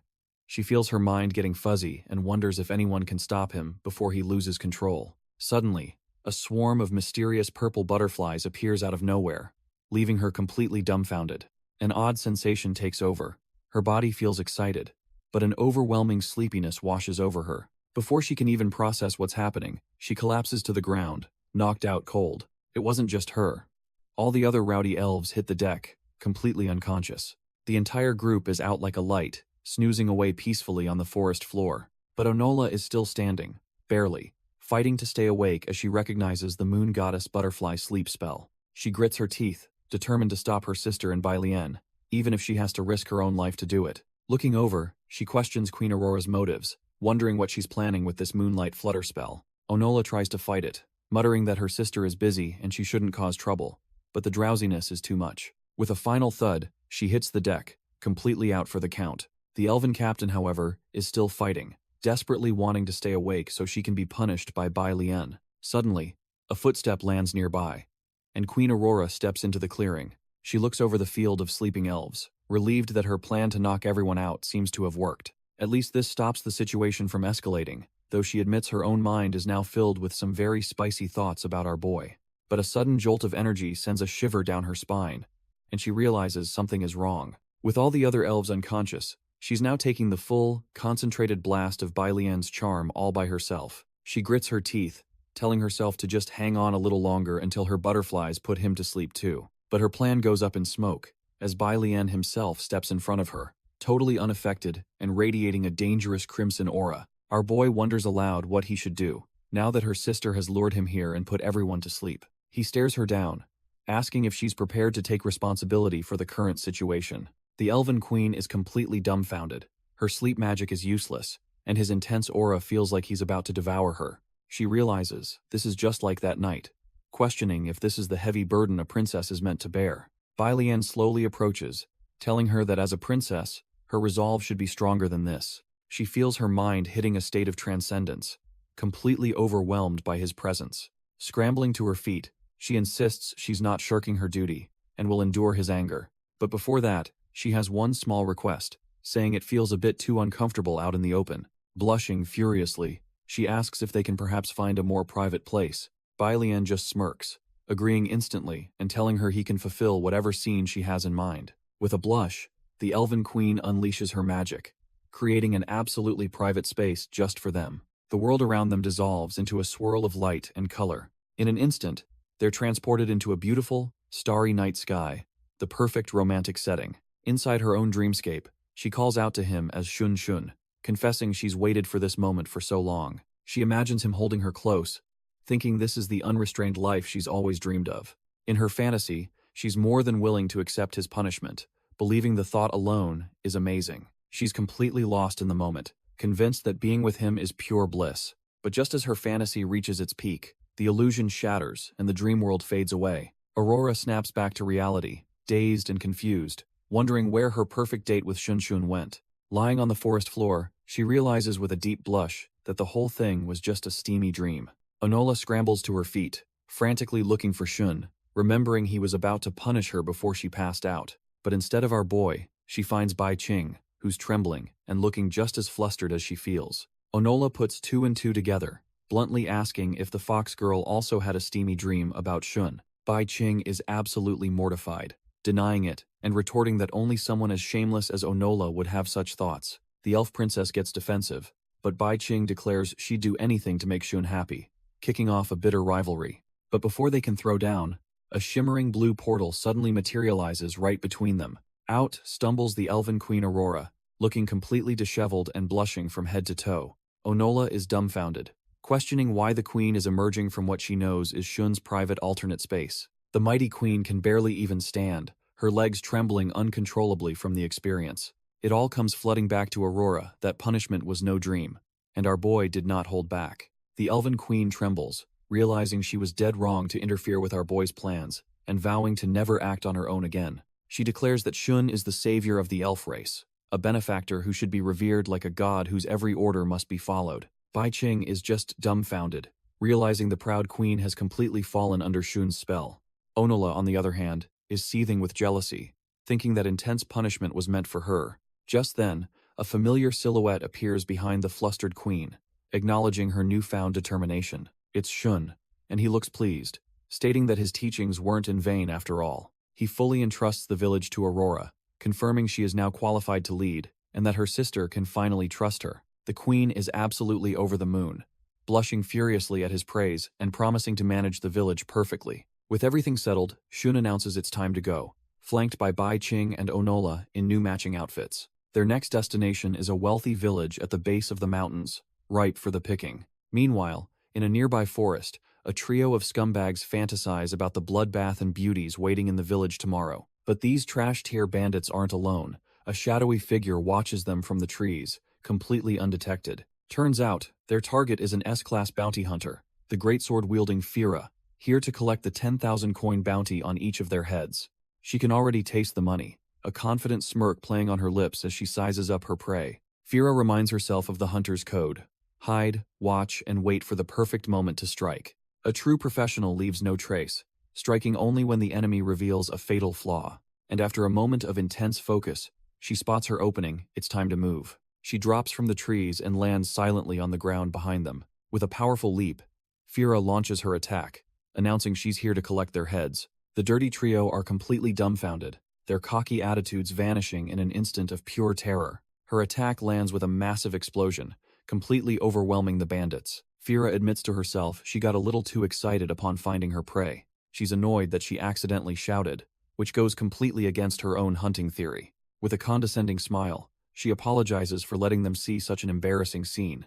So, to cover up her mistake, she declares she'll just have to kill them all. One of the bandits tries to size her up, thinking she seems strong but not particularly bright. Another one doesn't care about strategy, he's just hyped for a fight.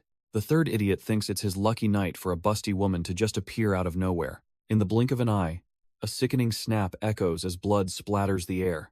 Fira is already counting her first bounty as one of the bandits' bodies goes flying. The second bandit, completely oblivious, yells at Fira not to be arrogant, ready to show her his strength. Our girl just casually stretches, already counting the 20,000 gold bounty for this second-rate fool. The bandit gets completely flustered, thinking she's trying to seduce him, and pathetically calls her attempt useless. With a single downward swing, her massive blade shatters his sword, leaving the guy utterly dumbfounded. She scoffs at the very idea, telling him he's not even worthy enough for her to waste seduction on. The last of the trio finally rushes in, furious that she's just dismantled his two brothers so easily. He desperately tries to intimidate her, boasting that he's a grade A psychic and she's in for a real fight. Fira doesn't even flinch, her sword slicing through him effortlessly in a crimson arc. The so-called grade A psychic can only sputter blood, his tough guy act evaporating in an instant. And with a satisfied smirk, she calmly updates her earnings, confirming 30,000 is officially in the bag. With the dirty work done, a new day begins for our bounty hunter. She makes her way to the local Demon Hunter Association office to finally get paid. The clerk confirms the 3 heads, totaling 30,000 spirit coins, and Fira sighs in relief, thinking she can finally rest. But just as she turns to leave, her eyes lock onto something new on the bounty board. It's a poster for a surprisingly handsome guy, and she's left dumbfounded as she tries to count the insane number of zeros on his bounty. Her mind is blown when she finally processes it. This pretty boy is worth a whopping 10 million spirit coins. Snatching the details, she reads that he took down 3 S-rankers, scoffing that they were probably just entry-level scrubs. Still, she admits taking on 3 at once is impressive, and a dangerous, profitable idea begins to form. A greedy smile spreads across her face as she fantasizes about the life of luxury she could lead if she cashed in on that bounty. She carefully takes the poster, deciding she needs to keep her retirement plan safe, and starts thinking of the most secure place to hide it. After a moment of intense thought, Fira's heart pounds with a greedy idea. She carefully tucks the bounty poster into the one place she knows no one would dare check. With a confident smirk, she pats her chest, declaring it the safest vault for her 10 million coin ticket.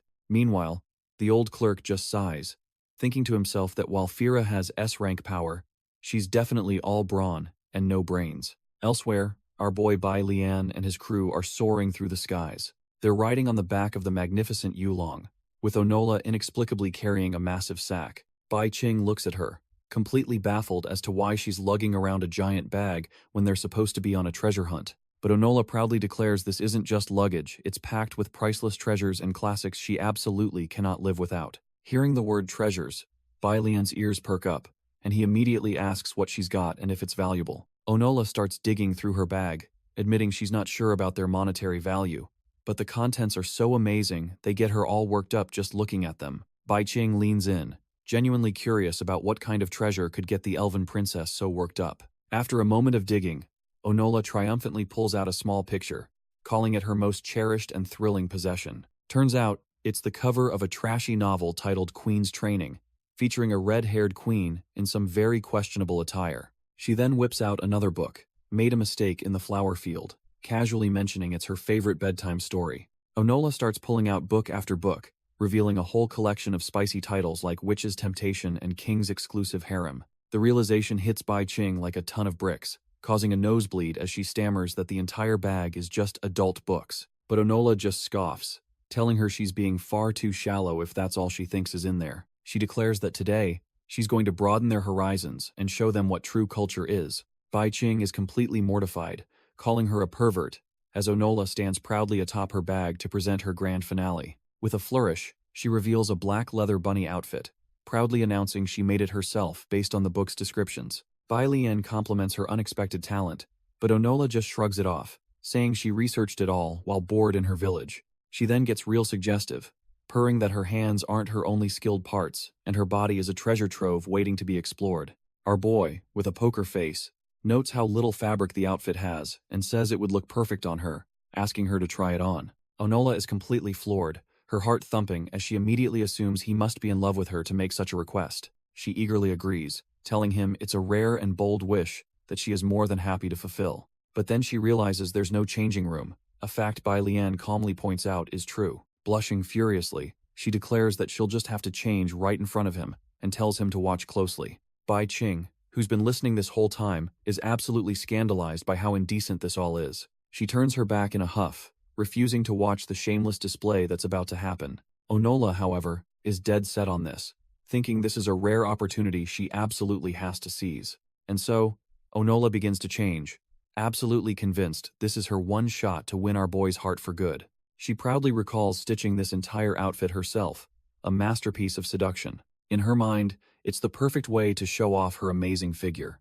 With a confident pose, she presents herself, asking if Bunny Leaf makes him want to never stop looking. Bai Lian just smirks, telling her it's impressive and suits her personality perfectly, adding that less fabric is definitely better. Taking his words as the highest compliment, she gets flustered and invites him to feel how smooth the fabric is. But just then, Bai Qing, who was supposed to be ignoring this whole thing, pops up, desperately telling him not to be shy and to feel her silky legs too. The sheer jealousy is too much for her to handle, and her prim and proper facade completely cracks apart. Seeing this absolute train wreck unfold, Bai Lian calmly asks Onola to wait just a minute. Bai Qing, now fully committed to the competition, asks if there are any other outfits because she wants to try one on too. Onola immediately calls out Bai Qing, asking why she's suddenly interested after mocking her just moments ago. The elf princess smirks, realizing the fox girl is just burning with jealousy over her getting close to Bai Lian. Bai Qing denies it with a beet red face, insisting she's not that kind of girl and is just genuinely curious. Loving the drama, Bai Lian steps in and tells Onola to stop being petty and just give the little fox what she wants. After a quick flight on the Yulong dragon to grab the goods, it's time for the big reveal. A new outfit appears, starting with a classic, frilly maid top. And of course, it comes complete with a short skirt and thigh-high stockings. Bai Qing stands there completely embarrassed in her new maid getup, worried that Bai Lian will think she's weird. But our boy just grins, telling her she looks incredibly cute, and the outfit suits her perfectly. Bai Qing is completely stunned, her heart pounding in her chest as she realizes he's never praised her like this before. Bai Qing is completely smitten, thinking to herself how her master used to only care about spirit stones, but now he's changed.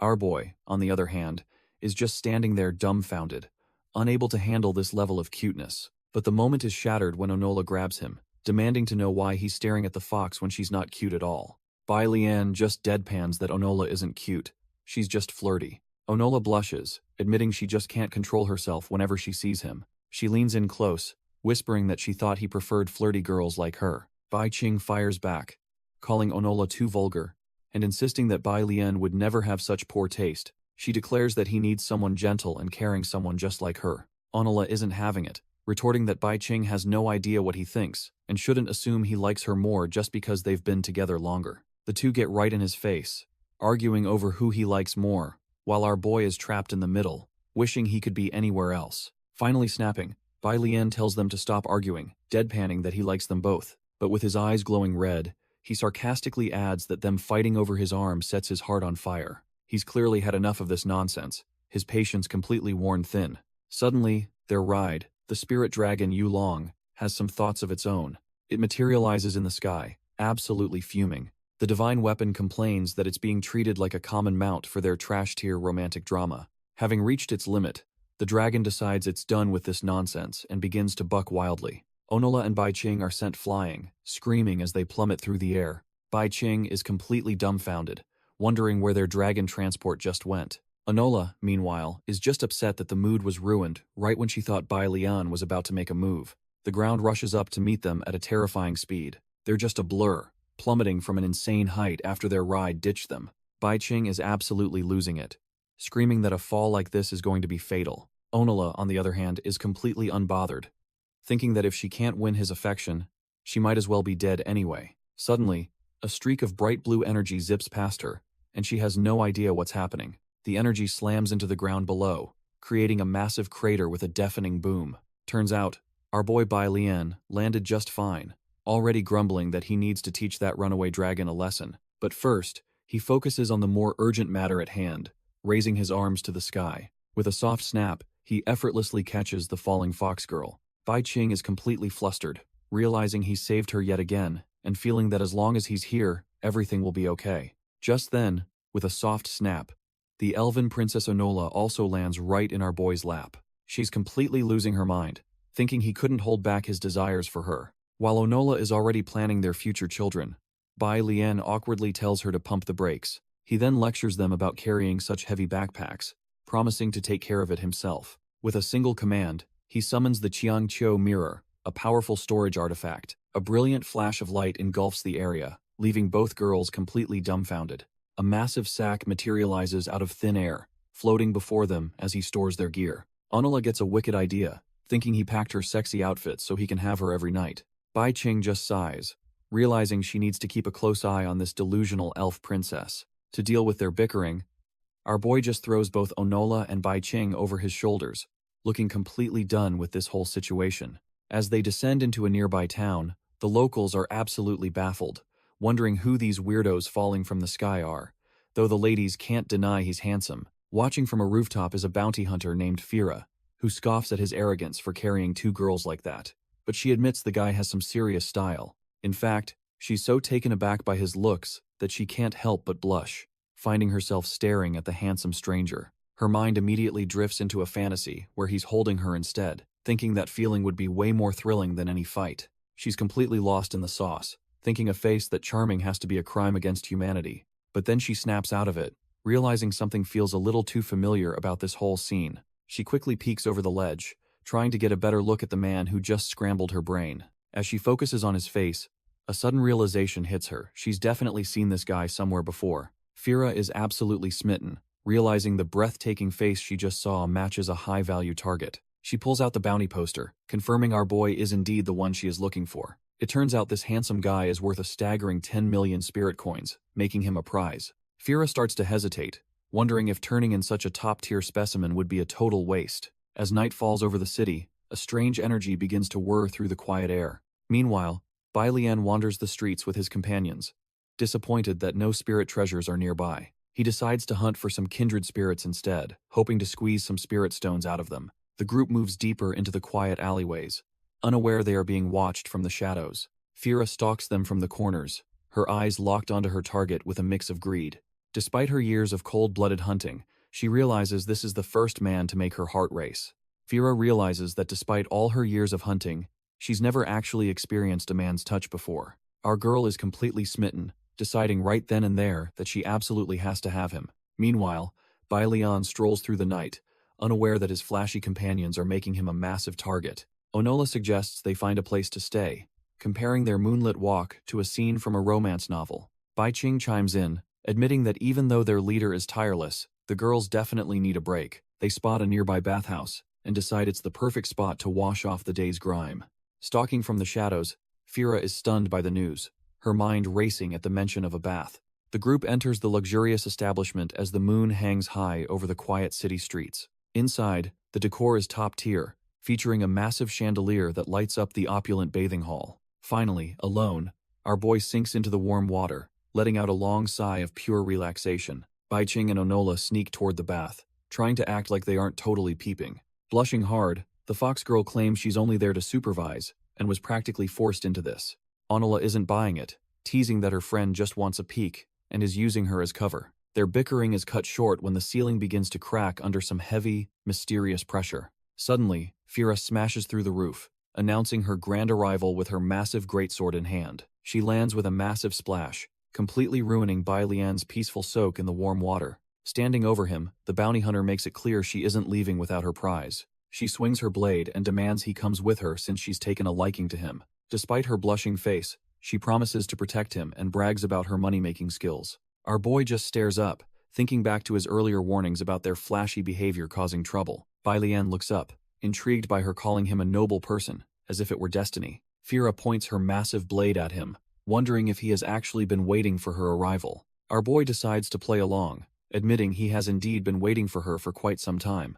Fira is instantly smitten, her heart racing as she mistakenly believes he just accepted her aggressive confession. She is absolutely over the moon, wondering if her impressive figure was the secret weapon that won him over. Realizing she usually focuses only on bloodshed, she decides it is time to be even more bold. Since they share such a deep connection, she figures there is no point in wasting any more time. The bounty hunter suddenly demands they get married right now, promising to take full responsibility for him. Bai Lian is completely dumbfounded, wondering how her mind managed to jump from a fight to a wedding. However, the romantic mood vanishes instantly when Fira senses a wave of pure, murderous hostility nearby. Fira spots the two peepers on the balcony, immediately assuming they are trying to steal her man. Onola and Baiqing are fuming, thinking this trash-tier bounty hunter has some nerve trying to claim their master. The elven princess makes it clear that her master belongs to her, and nobody else is getting a turn. Without a second thought, Onola leaps from the balcony, determined to finish Fira, right then and there. Fira is completely dumbfounded, wondering why a mage would be dumb enough to initiate close combat with her. Their powers collide with a heavy thud as Fira barely manages to block the elf's aggressive physical strike. Onola just smirks and begins chanting her holy moonlight dance, ready to unleash her true elven magic. Realizing she might have underestimated this girl, Fira's eyes go wide as she senses the massive mana buildup. A massive boom echoes through the bathhouse as golden runes erupt in a blinding flash of holy energy. The sheer force of the explosion shatters the building, sending jets of water and light blasting through every window. The dust settles as the bathhouse explosion leaves a massive scar across the cobblestone street. Fira catches her breath, realizing that this elf isn't playing by the typical rules of a squishy mage. She stares her down, dumbfounded that she's actually dealing with one of those rare, trash-tier slaying melee mages. Our girl recognizes that this opponent is cut from a different cloth than the petty thieves she usually handles. Onola stands her ground, radiating a golden aura that proves she's a battle mage with unbeatable combat skills. Not one to be outdone, Fira scoffs, confident that her own unmatched close combat skills will carry the day. She makes it clear that a final showdown is necessary to decide who truly deserves our boy. Onola just huffs back, telling the bounty hunter she is far too inexperienced to steal our boy. While their physical figures might be evenly matched, the tension between these two powerhouses is reaching a boiling point. The elven princess finishes by claiming Fira is simply no match for her when it comes to beauty or power. Onola kicks things off by unleashing her moon dance, sending a blinding moonlight flash straight at her rival. The alleyway explodes in a flurry of golden energy as the elven princess pushes her magical output to the limit. Fira isn't just standing there though, countering with 1,000 blades slash to keep the pressure off. A massive explosion of light fills the air, momentarily blinding anyone unlucky enough to be watching this scrap. When the smoke clears, Fira is left dumbfounded because her opponent has completely vanished using high-tier teleportation magic. Suddenly, Onola drops from the sky like a vengeful spirit, swinging her weapon with lethal intent. Fira barely has time to look up, realizing she's been baited into a deadly trap from above. The elven princess connects with a moon shadow assault combo, slamming her power directly into Fira's massive greatsword.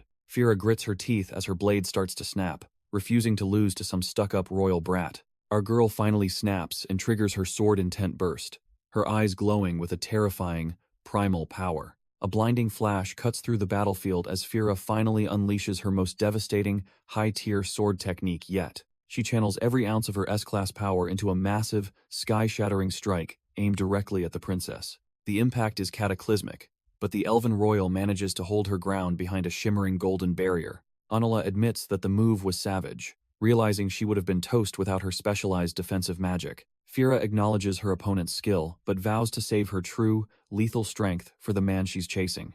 Meanwhile, far from the chaos, the peaceful sounds of a bathhouse echo through the halls of a luxurious mansion. Watching the distant struggle, the nine-tailed fox notes that Fira is a monster who won't be easily stopped. She realizes Fira's undeniable strength makes her a serious threat to their current, fragile peace and her own position. Suddenly, our boy casually invites her to join the bath, leaving the fox spirit completely flustered and blushing hard. He just smirks and tells her not to be shy, reminding her that they've shared this intimacy before. Steam fills the air as the tension in the bathhouse reaches a literal boiling point.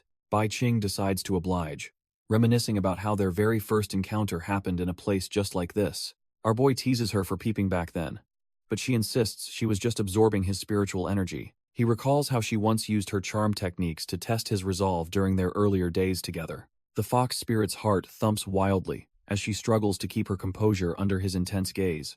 To keep things fair, Bai Lian decides it's his turn to test her by unleashing a surge of power. A crimson aura erupts from him, filling the room with a pressure that makes the water ripple. Bai Qing shivers, completely overwhelmed by the sheer weight of his pure, unadulterated strength hitting her. He smirks, explaining that this intense pressure is actually the perfect way to train her mental endurance. She realizes her own charm is nothing compared to his, feeling like the pressure is becoming too much. Bai Qing feels her temperature rising, wondering if the bath water is simply too hot for her fox constitution. Her legs suddenly give out completely, and she splashes back down, unable to support her own weight anymore. Looking up, her eyes glaze over with pure adoration as the overwhelming aura begins to take its toll. She finds herself in a state of total relaxation, wishing she could just reach out and touch him. Our boy notices her longing gaze and casually asks if she really wants to feel his freshly bathed physique. He offers to fulfill her request right then and there, telling her she can touch him however she likes. The fox spirit is absolutely dumbfounded by his sudden boldness, her heart practically leaping out of her chest. Bai Lian leans in close, promising to go along with whatever she has in mind without holding back. With a gentle tap, she finally makes contact with his chest, feeling the raw power beneath his skin. This physical connection feels like a massive breakthrough, far more thrilling than just peeping from the sidelines. The tension reaches a boiling point as the two get closer than ever in the steamy bathwater. Our boy teases the fox spirit, asking if her head is currently filled with nothing but dirty thoughts. He claims her self-control is trashed here, prompting her to beg him for some private, hands-on training sessions. The atmosphere in the bathhouse turns pink as their shared energy begins to fill the entire room. Suddenly, the peaceful water erupts in a series of violent explosions, shattering the romantic mood instantly. Massive plumes of water spray everywhere as two uninvited guests decide to crash the party with a bang. Fira emerges from the pool, fuming that she has to fight over a man with such annoying competition.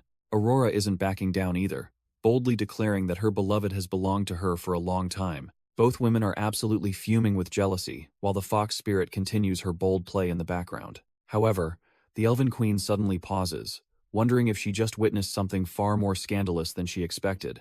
Fira suddenly remembers seeing something scandalous the moment she burst into the room to crash the party. Meanwhile, the fox spirit is in absolute bliss, practically chirping as she enjoys the intimate contact. She can feel our boy's spiritual energy flooding her system, describing the sensation as incredibly fulfilling. To her, it feels like her very soul is being uplifted by his overwhelming power. The two uninvited guests stand there completely dumbfounded, unable to process the scene in the pool. Aurora starts sobbing, complaining that they are busy kissing while she was out there battling fiercely. Fira is equally devastated, mourning the loss of her first love and her dreams of a wedding. She begins to spiral, wondering if she is simply unworthy of love after seeing them together. The elven queen remains frozen in the water, her heart breaking as the romantic atmosphere continues. Fira eventually just floats away, feeling totally drained and swearing off romance forever.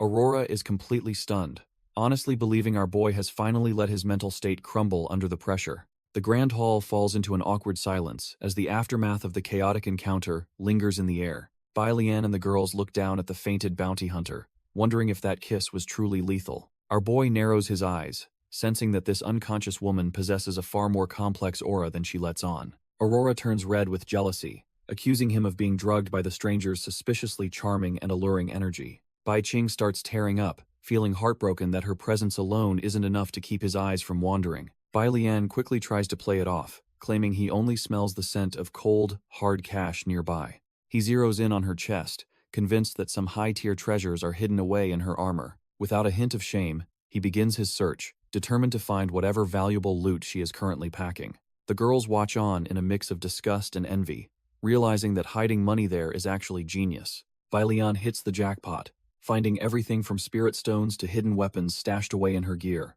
Bai Qing and Aurora are completely dumbfounded, wondering how on earth she managed to fit all that treasure inside.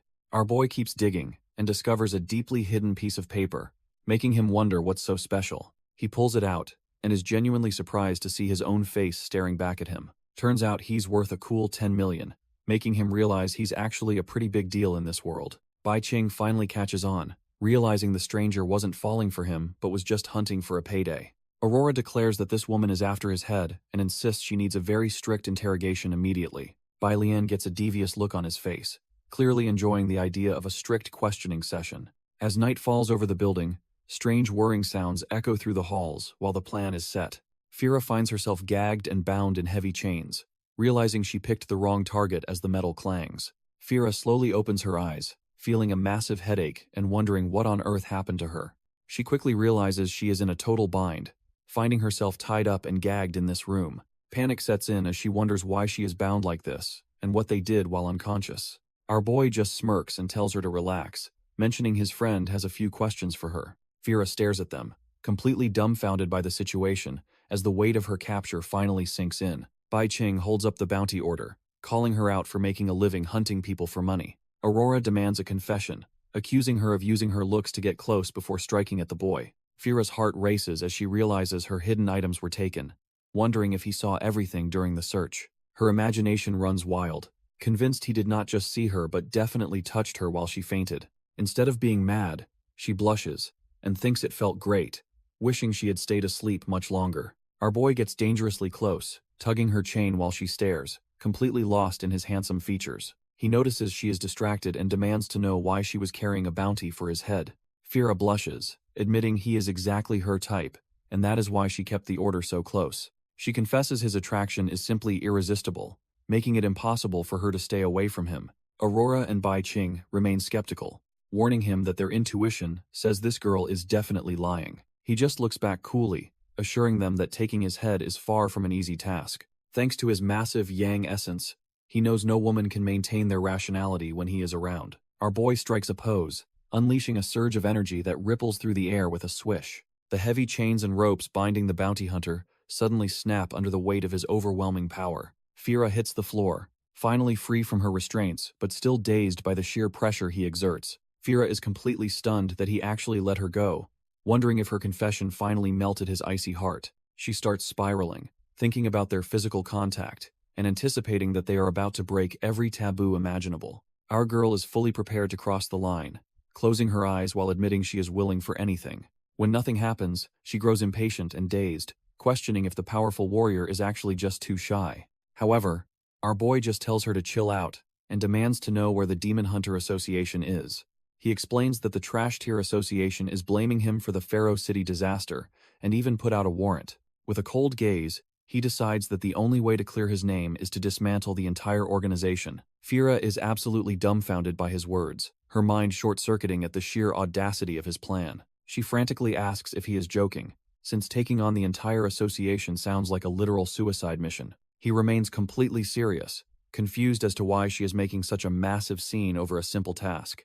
Aurora and Bai Qing immediately jump to his defense, insisting our boy is always a man of his word. Fira isn't doubting his strength, but warns that challenging the entire association is a literal pipe dream. She explains they are a powerhouse controlling the monster trade, with massive influence, across every single town.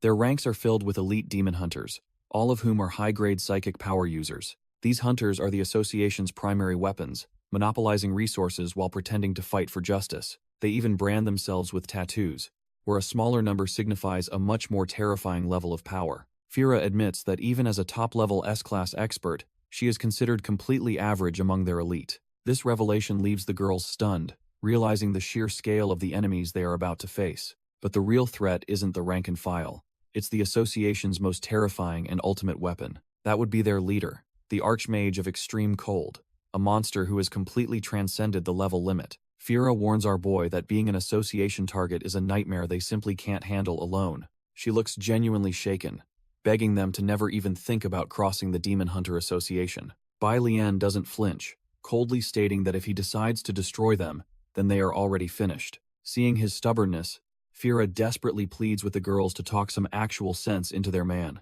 Aurora just shrugs it off, declaring that she'll support whatever path her man chooses to walk. Bai Qing adds that the association is just a bunch of greedy trash-tier nobles who should have been wiped out. Feeling defeated, Fira starts to walk away, convinced that staying with them is just a death sentence. Suddenly, she stops in her tracks and shouts that she can actually help them take the association down.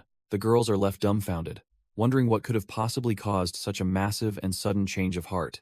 Bai Lian glances back, questioning why she's suddenly willing to risk everything against an enemy she clearly fears. Fira declares she is fully committed, mostly because she refuses to let those other women look down on her. She points out that while the main headquarters is distant, a major branch operates right here in this city. With a confident look, she admits she has a plan, but needs their muscle to make it work. The clouds drift by as the group finalizes their strategy for the upcoming infiltration of the enemy territory. They soon reach the Wheatfield City branch, the local stronghold where the greedy association keeps its iron grip. Inside the lavish office, an officer is told that a high-ranking bounty hunter is demanding a personal meeting. A staff member explains that Fira has supposedly captured the two high-value criminals the association has been hunting.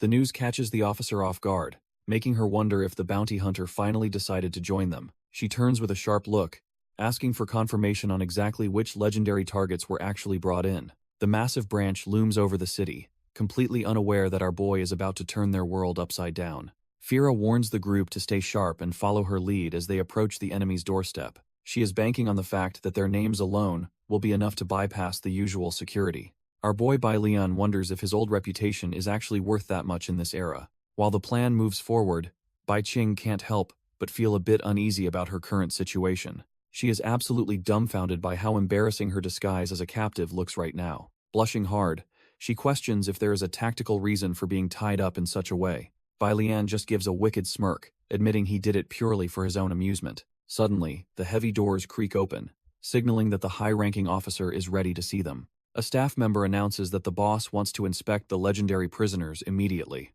Fira realizes the bait has been swallowed whole, and the real infiltration is finally beginning. Bai Lian and Bai Qing wonder who this Dorothy is, with our boy claiming he's never heard the name. They are led into a lavishly decorated hall, the kind of place where high-ranking officials hide their secrets. A mysterious woman stands waiting with her back turned, her presence alone suggesting she is a major power player. As she begins to move, her confident stride indicates she has been anticipating this specific meeting for ages. She reveals herself as Dorothy, a top-tier rank 8 demon slayer, and the boss of this entire branch. Staring intensely at Bai Lian, she admits that he has been the main star of her dreams every night. Bai Qing immediately gets suspicious, wondering if this powerful woman is just another rival for her master's attention. However, Dorothy clarifies it is pure hatred because Bai Lian supposedly slaughtered her family members in Pharaoh City. As the eldest daughter of the Onassis family, she declares that their blood feud is now completely irreconcilable. Bai Lian finally connects the dots, though he calmly notes that he wasn't the one who finished her mother.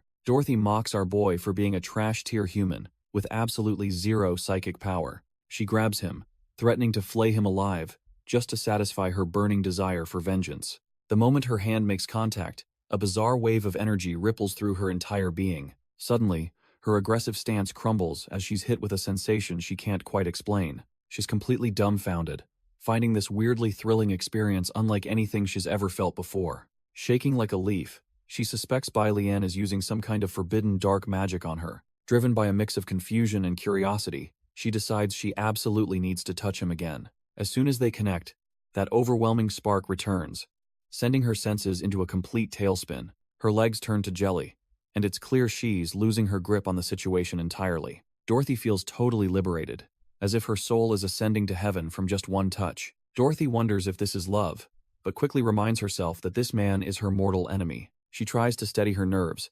insisting she must be the one to take these two down personally. Despite her resolve, her body won't stop shivering as the strange energy continues to wreck her focus. She's mortified, that things have spiraled this far, feeling like her very dignity is being stripped away. Gritting her teeth, she vows not to let this overwhelming pleasure hijack her body or her mission. Even as she promises revenge, the sight of her captives only adds to her internal chaos. Suddenly, our boy decides he's had enough and shatters his heavy chains like they were made of glass.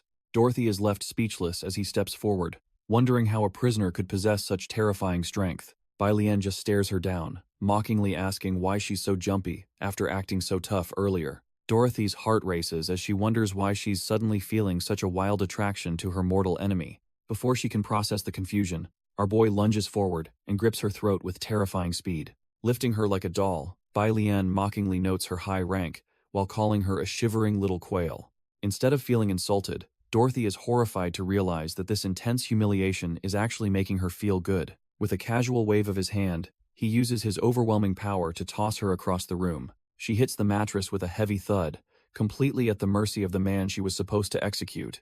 Pinned down in her own bed, she panics over how she'll ever face her prestigious family after this disgrace. Bai Lian then reaches into his robes, teasingly promising to show her a big surprise that will leave her overwhelmed. Her heart thumps even harder, as she wonders what kind of strange, powerful tool he's about to reveal. Dorothy's mind starts racing as she anticipates something scandalous, her face turning a deep, embarrassed shade of crimson. She vividly imagines a future where she and our boy are sharing a bed, completely lost in her delusions. Snapping back to reality, she frantically shakes her head and reminds herself that they are supposed to be enemies. The horrifying thought of having a cursed child with a demon lord sends her into a total tailspin. Turns out our boy wasn't looking for romance, as he pulls out a massive debt note from her mother. He casually mentions her mother's passing and how he's been hunting for someone to finally settle the score. The IOU is for a staggering amount, and Bai Lian makes it clear that she is now responsible. Dorothy is dumbfounded, recognizing the handwriting, but realizing her division spent every cent trying to capture him.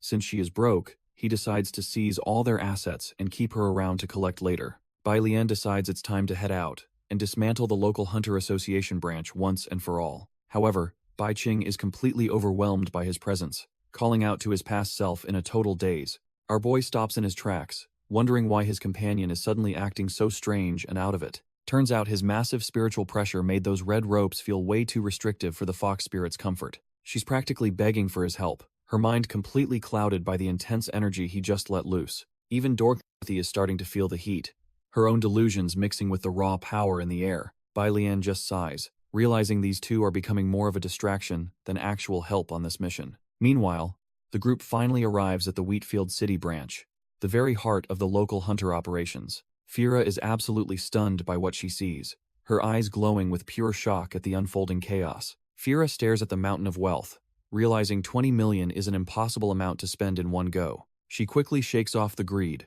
reminding herself that sticking to the plan against our boy is what matters. The girl recalls that this branch is guarded by Dorothy and her heavy-hitting deputy, a greatsword user named Jax. If she can just use our boy's natural charm to keep Dorothy distracted, her real plan can finally begin.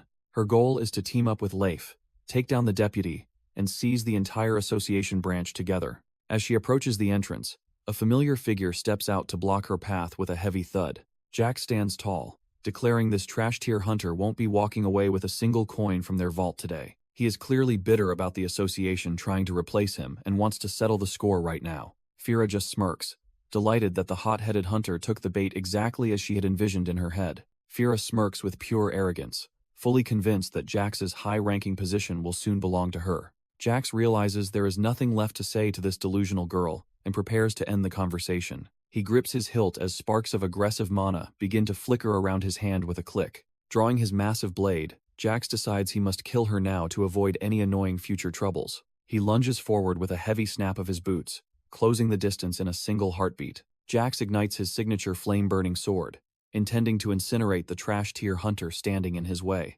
Fira remains completely unfazed, challenging him to bring it on since she isn't scared of his flashy tricks. Their massive blades collide with a thunderous boom, sending shockwaves through the air as they trade heavy blows. Jax remains unimpressed, mocking her average skill level and claiming she isn't even qualified to replace him. Fira just smirks, telling him not to rush because she's only beginning to show her true strength. Her blade begins to hum, as ancient runes glow with a dangerous crimson light. With a sudden snap, our girl unleashes her sword intent, forcing Jax to scramble back in a panic. The sheer pressure of her swing carves through the pavement, sending Jax flying like a rag doll. He slams into the stone wall with a sickening thud, completely overwhelmed by her unexpected power. A massive cloud of dust settles over the pile of rubble where the arrogant hunter once stood. Fira watches the wreckage, mocking him to stop playing dead since that weak strike shouldn't finish him. Suddenly, the rocks explode outward as Jax erupts from the debris, refusing to be humiliated by a nobody. He immediately retaliates with his blazing whirlwind slash, turning the courtyard into a literal hellscape of fire. Fira finds herself surrounded by a barrage of flaming crescents as Jax tries to overwhelm her from afar. She quickly realizes our boy is just playing it safe because he knows he can't win a head-on clash. With a casual spin of her massive blade, Fira swats the fire away like they were mere flies. The once threatening flames vanish into thin air, proving that trash-tier tricks won't work on a real powerhouse. Fira stands tall, mocking him for thinking that a little distance would actually save his skin. She looks down at the rubble, telling him to quit the big talk if this is all he has. Refusing to back down, Jax ignites his blade into a massive pillar of flame, entering his ultimate scorching stance. He focuses every ounce of his pride into this final strike, determined to end the fight right here. A blinding flash of heat erupts as he swings, cutting through the air with terrifying speed. For the first time, Fira looks genuinely dumbfounded as she realizes she might have underestimated this guy's resolve. Jax unleashes a literal sea of flames, putting every bit of his mana into this final, desperate gambit. Even as the heat intensifies, Fira remains unfazed, acknowledging his power while revealing she didn't come alone. In a blur of speed, Onola teleports onto the scene, leaving Jax absolutely dumbfounded by her sudden appearance. Our boy starts panicking, claiming that calling for help in the middle of a fight is totally trash-tier behavior. A sharp hiss fills the air as a dual strike cuts through his defenses before he can even react. Blood sprays everywhere as Jax takes a direct hit, his chest carved open by the elven princess's precision.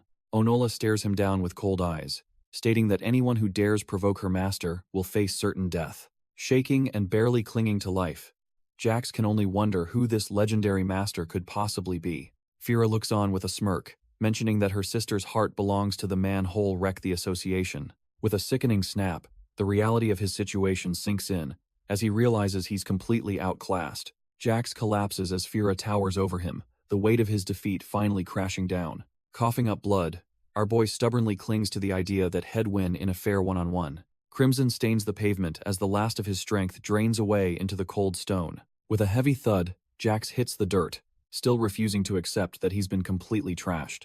Fira looks down in disgust, calling out the association for their trash-tier habit of exploiting the weak. She coldly declares that his pathetic end is just the first warning shot in their war against the association. While the dust settles, Fira and her crew finish sweeping through the rest of the division's forces. Meanwhile, the chaotic struggle involving the legendary master and his companions finally draws to a close.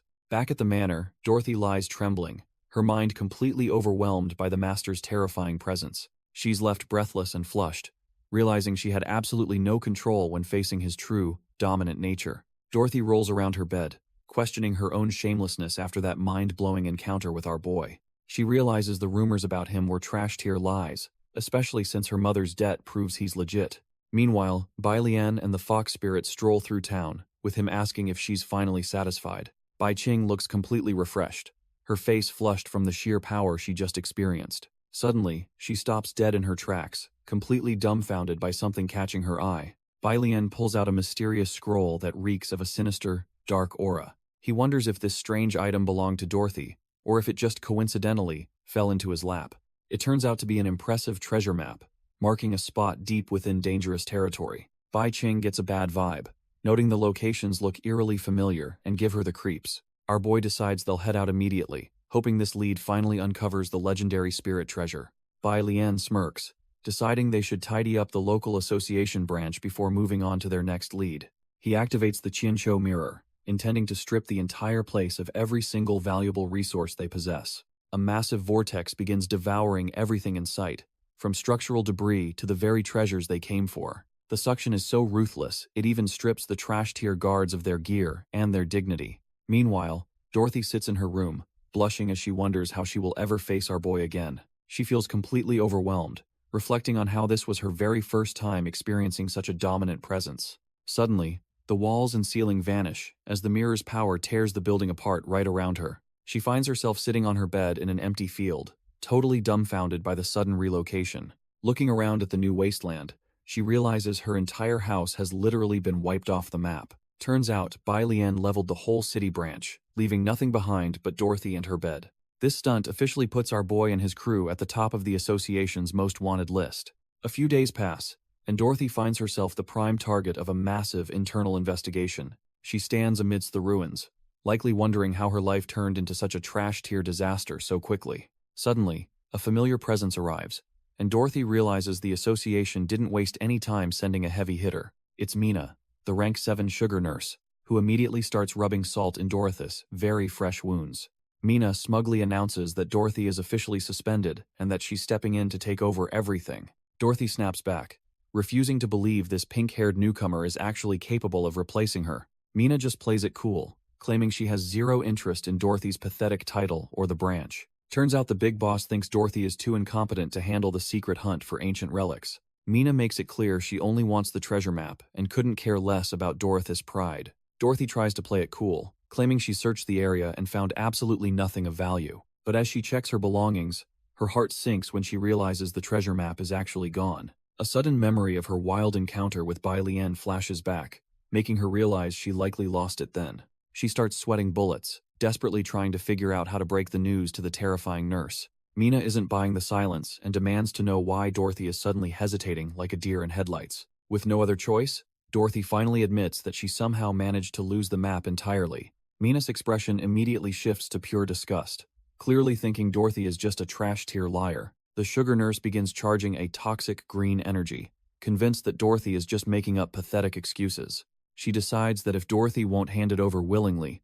she'll just have to take it by force. Without another word, Mina launches a lethal acid bomb, intending to melt the truth right out of her. Dorothy is caught off guard as the massive green orb hurtles toward her with a sudden whoosh. The orb detonates in a violent boom, scattering smaller, lethal droplets of acid everywhere. Enveloped in the sizzling mist, Dorothy calls her a jerk and realizes this fight is getting serious. Mina is dumbfounded that her acid bomb was actually blocked, but she quickly regains her cold composure. The sugar nurse warns that the corrosion will spread until there is absolutely nowhere left to hide. The ground begins to dissolve with a rhythmic beep, turning the entire area into a living hell. Dorothy scoffs, telling the nurse that a higher rank doesn't mean she can just toy with her. She admits that she was actually holding back her true strength during the previous hunter rankings. Finally, unleashing her peak form, Dorothy stands tall and radiates an overwhelming aura of pure psychic power. She explains that her natural gift allows her to coat her skin in energy, making the acid useless. Mina mocks the transformation, claiming that growing some hair and getting a physical boost isn't exactly a threat. The nurse smirks, noting that while acid might fail, she has countless other ways to extract that map.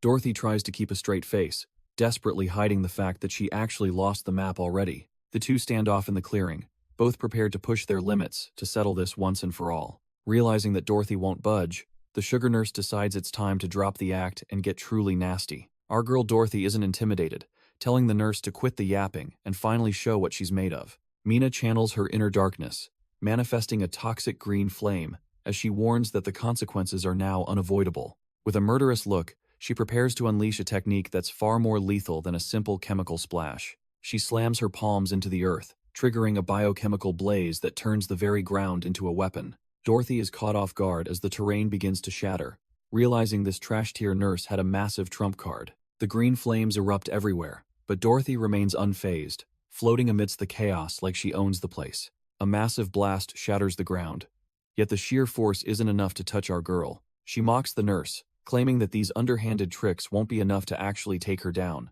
With a chilling look, Dorothy decides it's time to show this trash-tier healer what real power looks like. She manifests her Spear of Triumph, several jagged blades of dark energy that sizzle with lethal intent. Without a moment's hesitation, she sends the spears screaming toward the earth to end this little game. Mina is caught in the shockwave, sent tumbling back as the dark energy tears through her defenses. The nurse manages to stick the landing, though the spears are now firmly planted all around her. She just smirks, unimpressed, calling Dorothy's ultimate move mediocre as she prepares her own counter. Suddenly, the spears begin to pulse with a blinding light, signaling that the real explosion is only just beginning. The energy spikes reach their peak, ready to tear the very air apart as they ignite. A massive dome of purple destruction erupts, consuming everything in its wake with a deafening boom. As the smoke begins to drift away, The devastating impact of the strike becomes clear to everyone. A single heel clicks against the shattered stone, signaling that the victor is still standing among the ruins. Dorothy looks down at the trash tier healer, asking if she finally understands the gap in their power. From the rubble, Mina's legs tremble uncontrollably as she struggles to keep her footing against the pressure. Mina is a total mess, her uniform in tatters, but she snaps back that she just let her guard down. Her eyes burn with a new level of hatred as she warns Dorothy that she is truly angry now. Instead of being intimidated, Dorothy just smirks and says she is always down for a real challenge. Mina readies her lethal needles, preparing to show that a rank 7 hunter is no joke when pushed. Mina launches her precise scalpel technique, sending lethal needles whistling through the air at her target. Dorothy is momentarily caught off guard by the sudden speed of the attack as the projectiles close in. With a sharp movement, she barely manages to duck under the first wave of incoming steel. Mina snaps that the fight is far from over and warns her opponent not to get too cocky. She unleashes a massive barrage, insisting that a lady of Dorothy's stature needs to experience her full power. A rain of deadly needles fills the sky, leaving absolutely no room for a normal person to escape. Dorothy stands her ground among the ruins, realizing she has to move now or get turned into a pincushion. Her eyes narrow as she tracks every single projectile, calculating the exact trajectory of the incoming death. She initiates a high-speed spinning maneuver, her hands slapping the stone as she dances through the metallic storm. The needles crash harmlessly into the rubble, proving that our girl's reflexes are on a completely different level. Dorothy mocks the hunter, claiming her supposedly precise scalpels are trash tier and missing every single mark. Suddenly, a wave of cold realization hits our girl as her body begins to fail mid-combat. She collapses onto the rubble, her limbs shaking uncontrollably while she demands to know what trick was used. Her eyes widen in horror as she finally notices the small, stinging sensation coming from her leg. It turns out, one of those needles actually grazed her, and the blade was coated in a nasty poison. Mina looms over her, bragging about a custom-made potion that only requires a tiny scratch to take effect. This toxic brew is designed to block nerves and completely suppress any psychic power the victim possesses. As Dorothy struggles to move, she calls her opponent despicable for using such underhanded, trashy tactics. Mina just laughs it off, insisting that in a life-and-death struggle, there is no concept of being fair. She gathers her energy for a final blow, declaring that winning is the only thing that matters. Mina pulls out her trash-tier special elixir, taunting our girl and promising total obedience once she is injected. Dorothy realizes this isn't just a sedative. It is a lethal dose meant to end her life right here. Driven by greed, Mina lunges forward, declaring that she only cares about getting that precious treasure map. As the needle whistles through the air, Dorothy braces herself for the impact of this final, desperate strike. The massive syringe closes in, looking like a death sentence for anyone caught in its path. Suddenly, Dorothy reaches out and snaps the needle with her bare hands, shattering Mina's confidence in an instant. Mina is completely dumbfounded, wondering how she still has energy when her psychic powers should be totally sealed. Our girl just glares back, reminding her that she is a top-tier fighter even when relying on physical skills. She dances away from the broken weapon, proving that her reflexes are far beyond what this nurse expected. With a fierce look in her eyes, Dorothy challenges her to bring everything she has because she isn't scared. Mina mocks the girl's noble pride, trying to break her spirit while physically grabbing her by the hair. She demands to know why the legendary master spared her, convinced there is a scandalous secret between them. Dorothy snaps back that he is strictly an enemy, refusing to let these trash-tier rumors ruin her reputation. The confrontation devolves into a messy hair-pulling match, as Mina accuses her of trading the map for survival. Neither side is backing down, turning this high-stakes duel into a petty and undignified brawl over the treasure. Pink locks of hair litter the ground, proving just how ruthless and desperate this fight has actually become. Panting heavily, the nurse complains about her lost hair while still trying to fish for dirt on her. Our girl is equally winded, blushing with rage as she insists her encounter with the master was innocent. They both force themselves back up, their auras flaring as they prepare to settle this grudge for good. Dorothy is absolutely fuming, her psychic energy sizzling as she prepares to teach this wicked woman a lesson. Mina is absolutely fuming, her aura sizzling as she prepares to strike back at her rival. Suddenly, the ground erupts with a massive bang, as thick, gnarled vines burst through the stone floor. Before Dorothy can even react, the sentient roots coil tightly around her legs, pinning her in place. Mina doesn't escape the trap either, as the vines wrap around her waist and constrict her movement. Dorothy is left completely dumbfounded, blushing with embarrassment as she demands to be released immediately. The nurse is just as helpless, complaining that the tight bindings are incredibly uncomfortable and humiliating. A heavy footstep echoes through the area, signaling the arrival of the one who stopped their petty squabble. Dorothy's heart sinks as she recognizes the newcomer, wondering why such a high-tier powerhouse is even here. It turns out to be Green, the legendary emerald magician who holds the prestigious rank 3 among hunters. He coldly reminds them that the guild president wants that relic, and internal killing is strictly forbidden. A massive, predatory flower suddenly lunges toward Dorothy, catching her completely off guard. Trapped by the vines, Dorothy can only stare in horror as the bizarre plant looms over her. Before she can scream, the petals snap shut, engulfing her head in a suffocating, organic grip. Suspended in midair, our girl's body begins to tremble as the plant starts its mysterious process. Mina panics, worrying the map will be lost if Dorothy dies, but Green isn't taking any lip. The nurse falls silent, realizing she's way out of her league against a rank 3 powerhouse like him. Green explains this isn't a killing blow, but a specialized tool to forcibly extract her hidden memories. Inside the dark bloom, Dorothy feels her mind slipping away as the plant begins digging through her soul. Her vision fades to black, realizing she's completely helpless against this high-tier psychic intrusion. Suddenly, a buried memory surfaces of her desperately clinging to Bai Lian, blaming him for her current state. In her memory, Dorothy plays the victim, telling Bai Lian she's never felt more lonely and needs help. Bai Lian doesn't buy the act, coldly telling her that she brought this entire situation on herself. She tries a different approach, acting like a delicate flower, and claiming it's her first time being so bold. Our boy isn't falling for the thirst trap, looking completely dumbfounded and wanting no part of her games. Back in the real world, Green keeps both girls restrained while he finishes sifting through Dorothy's scandalous past. Hes disgusted, calling her shameless for betraying the Hunter Association just to chase after a legendary criminal. With a sharp flick of his staff, the Emerald Magician decides he's seen enough of her trash-tier secrets. The organic petals finally release their grip, spitting Dorothy back out as the memory extraction concludes. She hits the ground hard, her mind reeling from the violation as she realizes her cover is totally blown. Green looms over her, declaring that her betrayal warrants immediate execution for colluding with the wanted Zhang Tianxun. Green notes the map is gone, but Dorothy's memories are the perfect replacement for finding the treasure. He offers a deal. Lead them to the relic and execute Bai Lian to save her own skin. Looking down at the traitor, Green claims this is the most generous offer for her trash-tier life.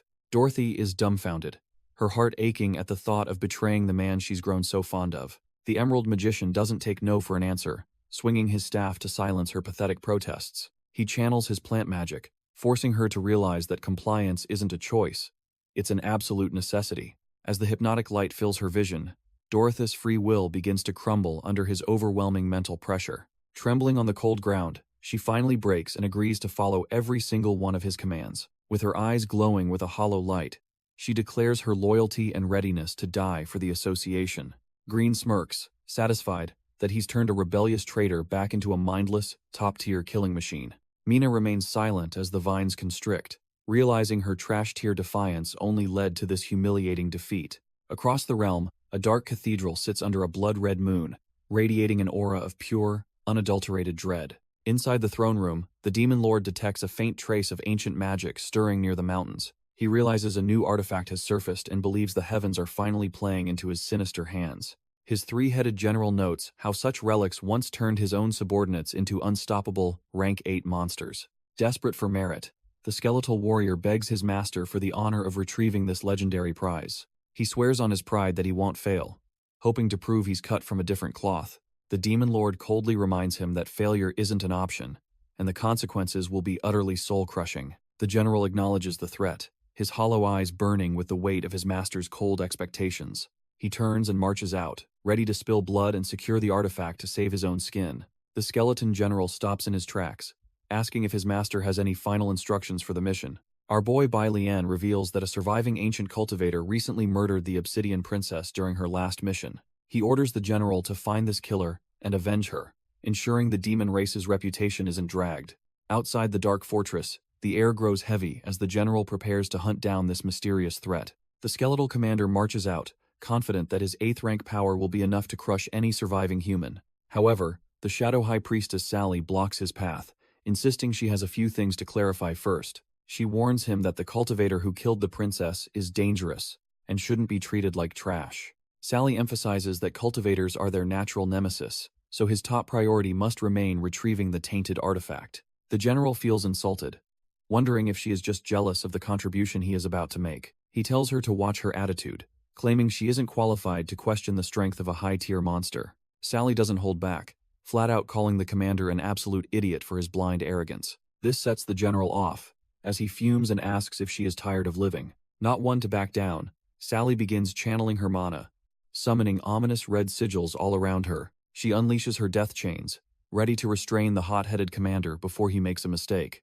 Our boy scoffs and counters by expanding his abyssal domain, flooding the area with necrotic energy. Sally is momentarily stunned, wondering what kind of foul sorcery is suddenly warping the space around them. Suddenly, a bony hand erupts from the earth, signaling that the general is done playing nice. An entire army of the damned rises, as the general claims only his god can judge him. Looking down on her, the general demands a sincere apology if she wants to keep her soul. If she refuses, he promises his skeletal horde will tear her limb from limb without hesitation. Sally just smirks, dismissing the commander's threats as nothing more than trash-tier nonsense. The skeleton general is dumbfounded as the very fabric of his domain begins to shatter and crack. Sally reveals that her title isn't just for show, relying on raw, overwhelming strength to dominate the space. She looks him dead in the eye, making it clear he isn't even qualified to challenge her. As her shadow energy manifests, the general realizes this nightmare shouldn't be happening to a high-ranking commander. He panics, wondering if his senses are failing,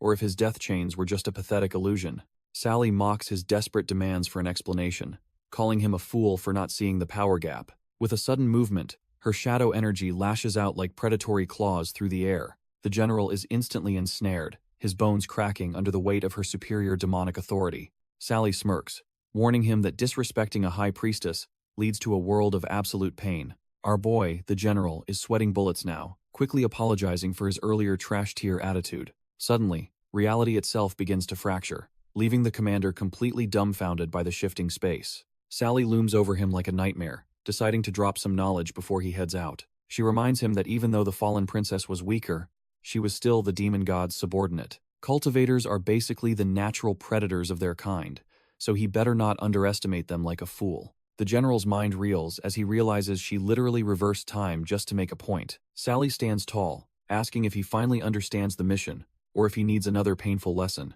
Terrified, the general swears he will retrieve the tainted artifact and will not fail her again. Several nights pass under the cold moon as the group continues their grueling trek through the wilderness. Days later, our boy and his team finally reach the dense, misty forests of the Thunderclap Mountains. Bai Lian stares at the map, starting to suspect the whole thing might just be trash-tier bait. He feels completely played, realizing Dorothy likely tricked him into wandering through these endless, empty woods. Onola tries to lighten the mood, suggesting that they should all stop and rest since it's getting late. The elven princess gets dangerously close, whispering that her own body holds more treasure than any map. Fira is left completely dumbfounded by the elf's shamelessness, wondering if she needs to learn some new tactics. Bai Qing isn't having it though, clinging to his arm and insisting they can't give up just yet. She explains that if he shares some spiritual power, her fox senses could pinpoint the treasure's exact location. Onola immediately calls out the fox girl, smelling something fishy about this whole spiritual power transfer idea. Bai Qing's imagination runs wild, picturing herself receiving his energy in the most scandalous way possible. She tells herself it is purely for the mission, though her blushing face says otherwise. Even in her head, Bai Lian is a total Chad who happily agrees to her spicy request. Back in reality, Onola loses it, accusing the fox of just trying to monopolize their boy's body. Bai Lian shuts her down, pulling the fox close and saying the treasure is the only priority. Bai Qing is absolutely melting, convinced that his firm grip means he is ready to devour her. The elven princess starts trembling, shocked that he would actually scold her over a trash-tier fox girl. Turns out she is a total weirdo, because being scolded by him is exactly what she wanted. Onola is absolutely loving the verbal abuse, secretly wishing her handsome master would scold her even harder. Our boy notices her trembling and genuinely worries he might have broken the poor elven princess's mind. He turns to the fox girl, clarifying that they don't actually need to do anything scandalous for her skill. Bai Qing doesn't care about the details, insisting that any physical connection is enough to boost her senses. Onola is left completely dumbfounded, realizing that physical connection could mean just about anything in this context. As the moon hangs high over the forest, the tension between the group reaches a breaking point. Suddenly, the fox makes her move, lunging forward to claim a kiss and catch Bai Lian off guard. She pours all her energy into the embrace, determined to mark her territory before the others can react. Fira and Onola can only watch in shock, realizing the trash-tier fox has way more tricks than they anticipated. The night is still young, but the atmosphere is charged with a different kind of energy now. Our fox girl exhales a breath of pure satisfaction, her face flushed from the bold move she just made. Bai Qing feels her spiritual power surging to its peak, finding her master's energy to be incredibly fulfilling. Onola is absolutely fuming, demanding the trash-tier fox get off him and actually start doing her job. Our boy looks at her with a hint of suspicion, wondering why she seems so dazed after the power-up. She just smiles back, assuring him that she's never felt better and is ready to hunt some treasure. Under the watchful gaze of the full moon, the group prepares to finally track their elusive target. Bai Qing knows she has to deliver results now, or she won't have an excuse for another kiss. In the distance, a strange pink aura begins to coat the mountains, signaling that the hunt is officially on. The pink aura leads them straight to a dense thicket that looks completely normal to the naked eye. Bai Qing smirks, her fox senses tingling as she confirms they've finally reached the exact location. The rest of the group is skeptical, wondering if their guide is just seeing things in the dark woods. She explains that an ancient barrier is masking the area, hiding a treasure that's clearly top tier. With a gentle tap, she reveals the shimmering purple wall of energy blocking their path. Dorothy is actually impressed, realizing the fox girl has the skills to back up her constant boasting. Looking at the complex seal, Dorothy notes that even a master would struggle to break through this defense. She decides to go all out, hoping to impress Bai Lian by forcing a way through the barrier herself. A massive boom echoes through the forest as she pours her psychic energy into a single, devastating strike. Fira is absolutely dumbfounded as she watches the supposedly impenetrable barrier suddenly give way. A mysterious figure emerges from the purple haze, leaving her wondering how anyone could pull off such a feat. Our boy Bai Lian casually steps through the opening, ready to start the hunt for some top-tier treasure. He leads the way, while his companions follow behind. Acting like shattering a legendary seal is just another Tuesday.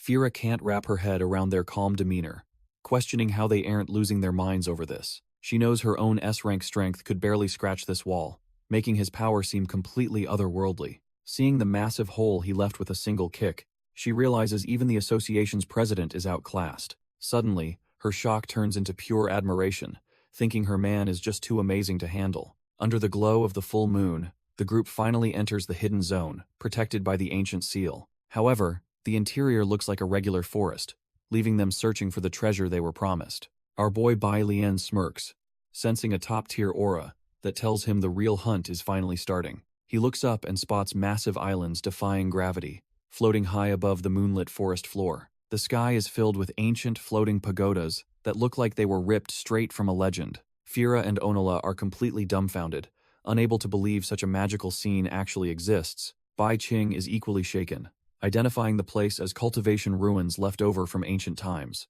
Bai Lian feels his blood surging with heat, finding it impossible to maintain his usual calm composure. As a mysterious owl watches from the branches, the group prepares to dive deeper into the sanctuary. Meanwhile, Dorothy and her hunter squad finally arrive at the shimmering barrier that Bai Lian just breached.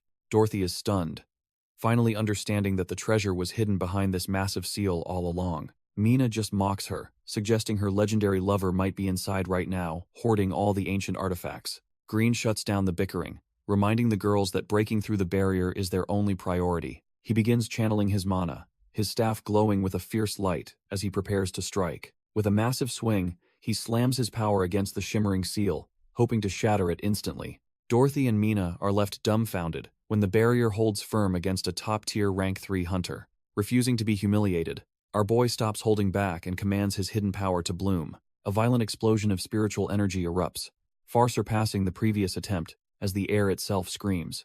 An enormous blue lotus of pure mana manifests, grinding against the seal until it finally starts to splinter. Green watches the cracks spread, acknowledging the barrier's strength but declaring it still isn't enough to stop him. He urges the squad to move immediately, knowing they can't afford to let anyone else reach the treasure first. Just as they prepare to enter, a dark, ominous presence looms over them, watching their every move.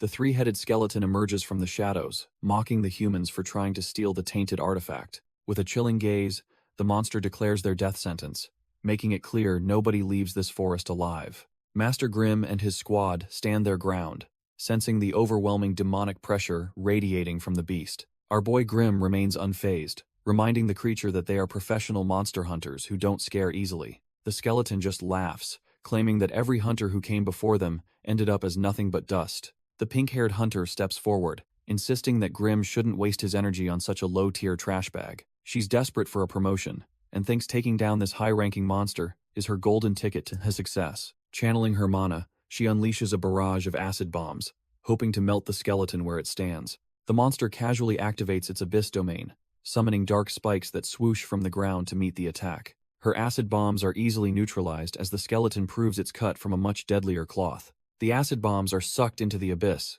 leaving the hunter's opening move completely useless. The skeleton mocks her, calling her naive for thinking such trivial tricks would ever work. Refusing to back down, she charges in and tells the trash-tier monster to stop its annoying blabbering. She pivots midair and launches her precision scalpel, hoping her specialized tools can find a weak spot. A rain of blades descends upon the beast, triggering a massive explosion that covers the entire area. Landing gracefully, she boasts that even a slight graze from her scalpels will drain his combat power. However, as the smoke begins to dissipate, she realizes something is horribly wrong with her plan. The skeleton stands completely unscathed, taunting her to speak up since he can't hear her whimpering. Suddenly, a sinister green aura wraps around her, and she realizes she's the one who's been cornered. Skeletal hands burst from the earth with a sickening crack, ready to drag her into the abyss. The skeleton sea rises, and our girl realizes she's way out of her league against this undead horde. Trapped in a circle of bone, her overconfidence evaporates as the stench of death closes in around her.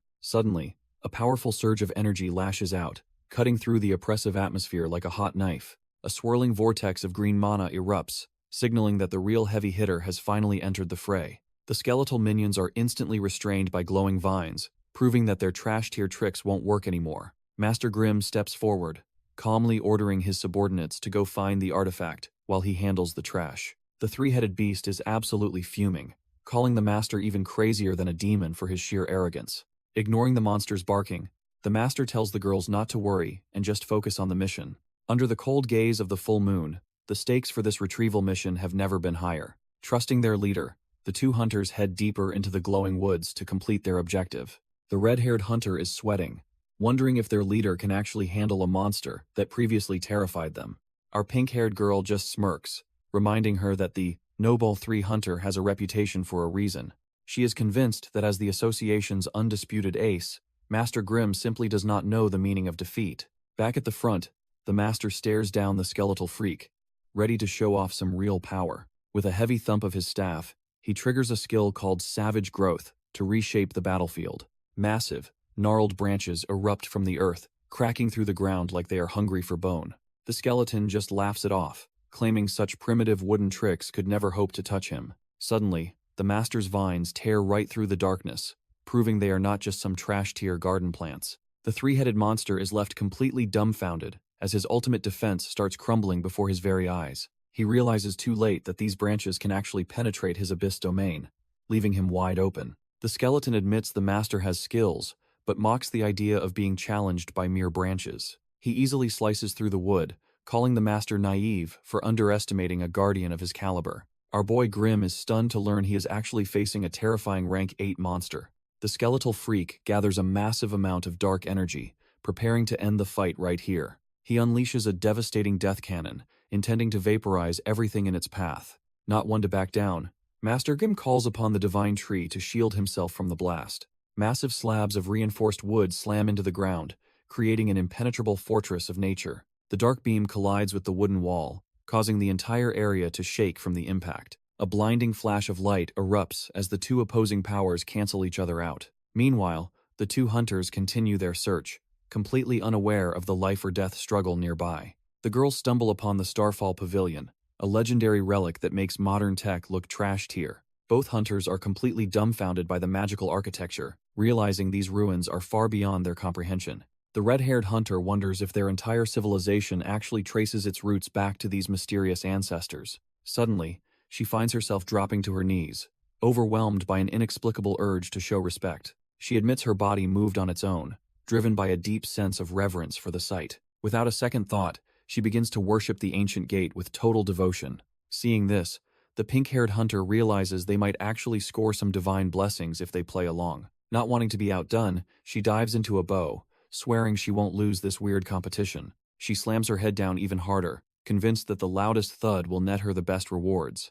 The red-haired girl is dumbfounded, realizing her teammate is even more competitive than she originally thought. Dorothy keeps slamming her head against the dirt, desperate to prove her absolute sincerity to the ancient site. The rhythmic thuds echo through the silent night, reaching the ears of those standing just beyond the gate. Our boy finally steps into view, his presence alone enough to make the air feel heavy and still. Both girls are now fully committed to the kowtow, hoping their trash-tier luck finally turns into a divine blessing. Bailian and his fox companion watch the spectacle, wondering why these two have been bowing for so long. When they finally look up, their foreheads are literally smoking from the sheer intensity of their desperate worship. Bailian just smirks, asking Dorothy if she's really followed him all this way just to restart their relationship. The moment she locks eyes with him, Dorothy's brain completely short-circuits as her heart starts racing like crazy. She realizes she's totally done for, her previous resolve melting away the second she sees his handsome face. As memories of their past flood her mind, she's left completely dumbfounded and unsure of her next move.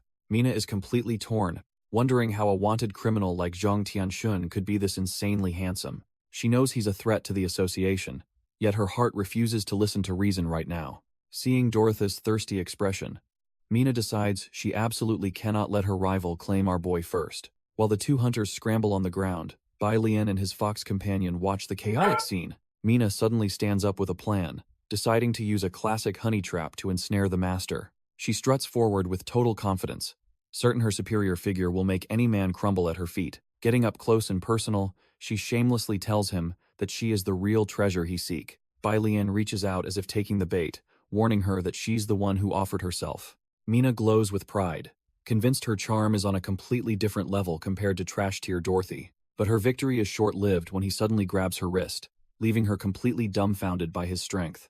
The moment he grabs her, Mina feels a surge of pleasure like electricity jolting through her body. She is so overwhelmed with sudden joy that even the sky seems to reflect her internal ecstasy. She's dumbfounded that he only used one hand to deliver such a wonderful, soul-shaking sensation.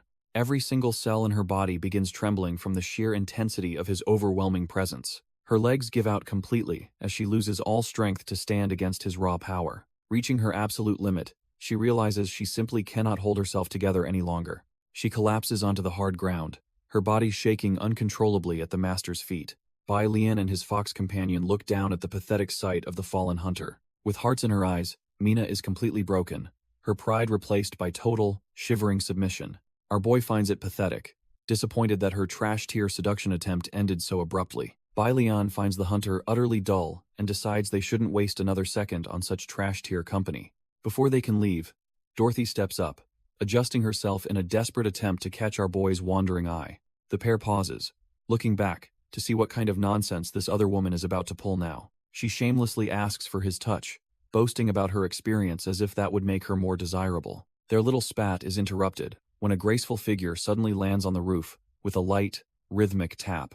A second warrior in heavy silver plate joins her, their combined presence weighing heavy on the air below. Onola and Fira look down with pure annoyance, tired of seeing these low-level flies buzzing around their man.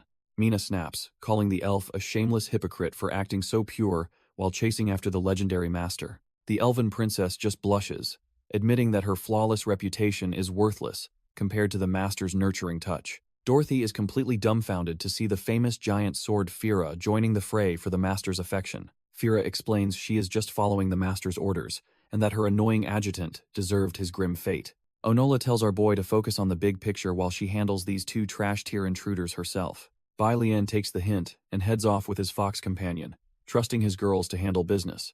The night air whistles as the tension between the remaining women reaches a violent, inevitable breaking point. Channeling the moon's power, Onola prepares a surge of energy that would make any mortal hunter tremble. Mina's realization hits far too late as she finds herself trapped within a glowing, inescapable magic circle. A massive explosion rocks the entire mountainside, signaling that the elven princess isn't playing around anymore. Sent flying, Mina curses the elf's aggressive nature, shocked that someone so sacred could be this uncouth. Dorothy struggles to stay grounded, finally realizing they are facing an S-rank peak monster in a pretty dress. The sheer force of the magical impact causes the very foundation of the structure to snap and crumble. Fira leaps into the air, apologizing to Dorothy while declaring that nobody is qualified to disturb her master's peace. She brings her massive blade down with enough force to make the red-haired hunter realize she is completely outclassed. The impact is so heavy that the floating structure finally gives up, cracking right down the middle under pressure. Massive chunks of the platform begin to plummet toward the earth, turning the sky into a rain of stone. The heavy slabs slam into the ground below, shaking the very foundation of the forest with a deafening roar. A mountain of rubble forms from the wreckage, completely altering the terrain in a matter of mere seconds. Our girl Fira sticks the landing atop the debris, looking like an absolute boss amidst the rising dust clouds. She scans the area, wondering if her opponent is actually trash-tier enough to try hiding in the dense jungle. Standing tall, she explains that she isn't looking for a bloodbath, just making sure they don't reach her lord.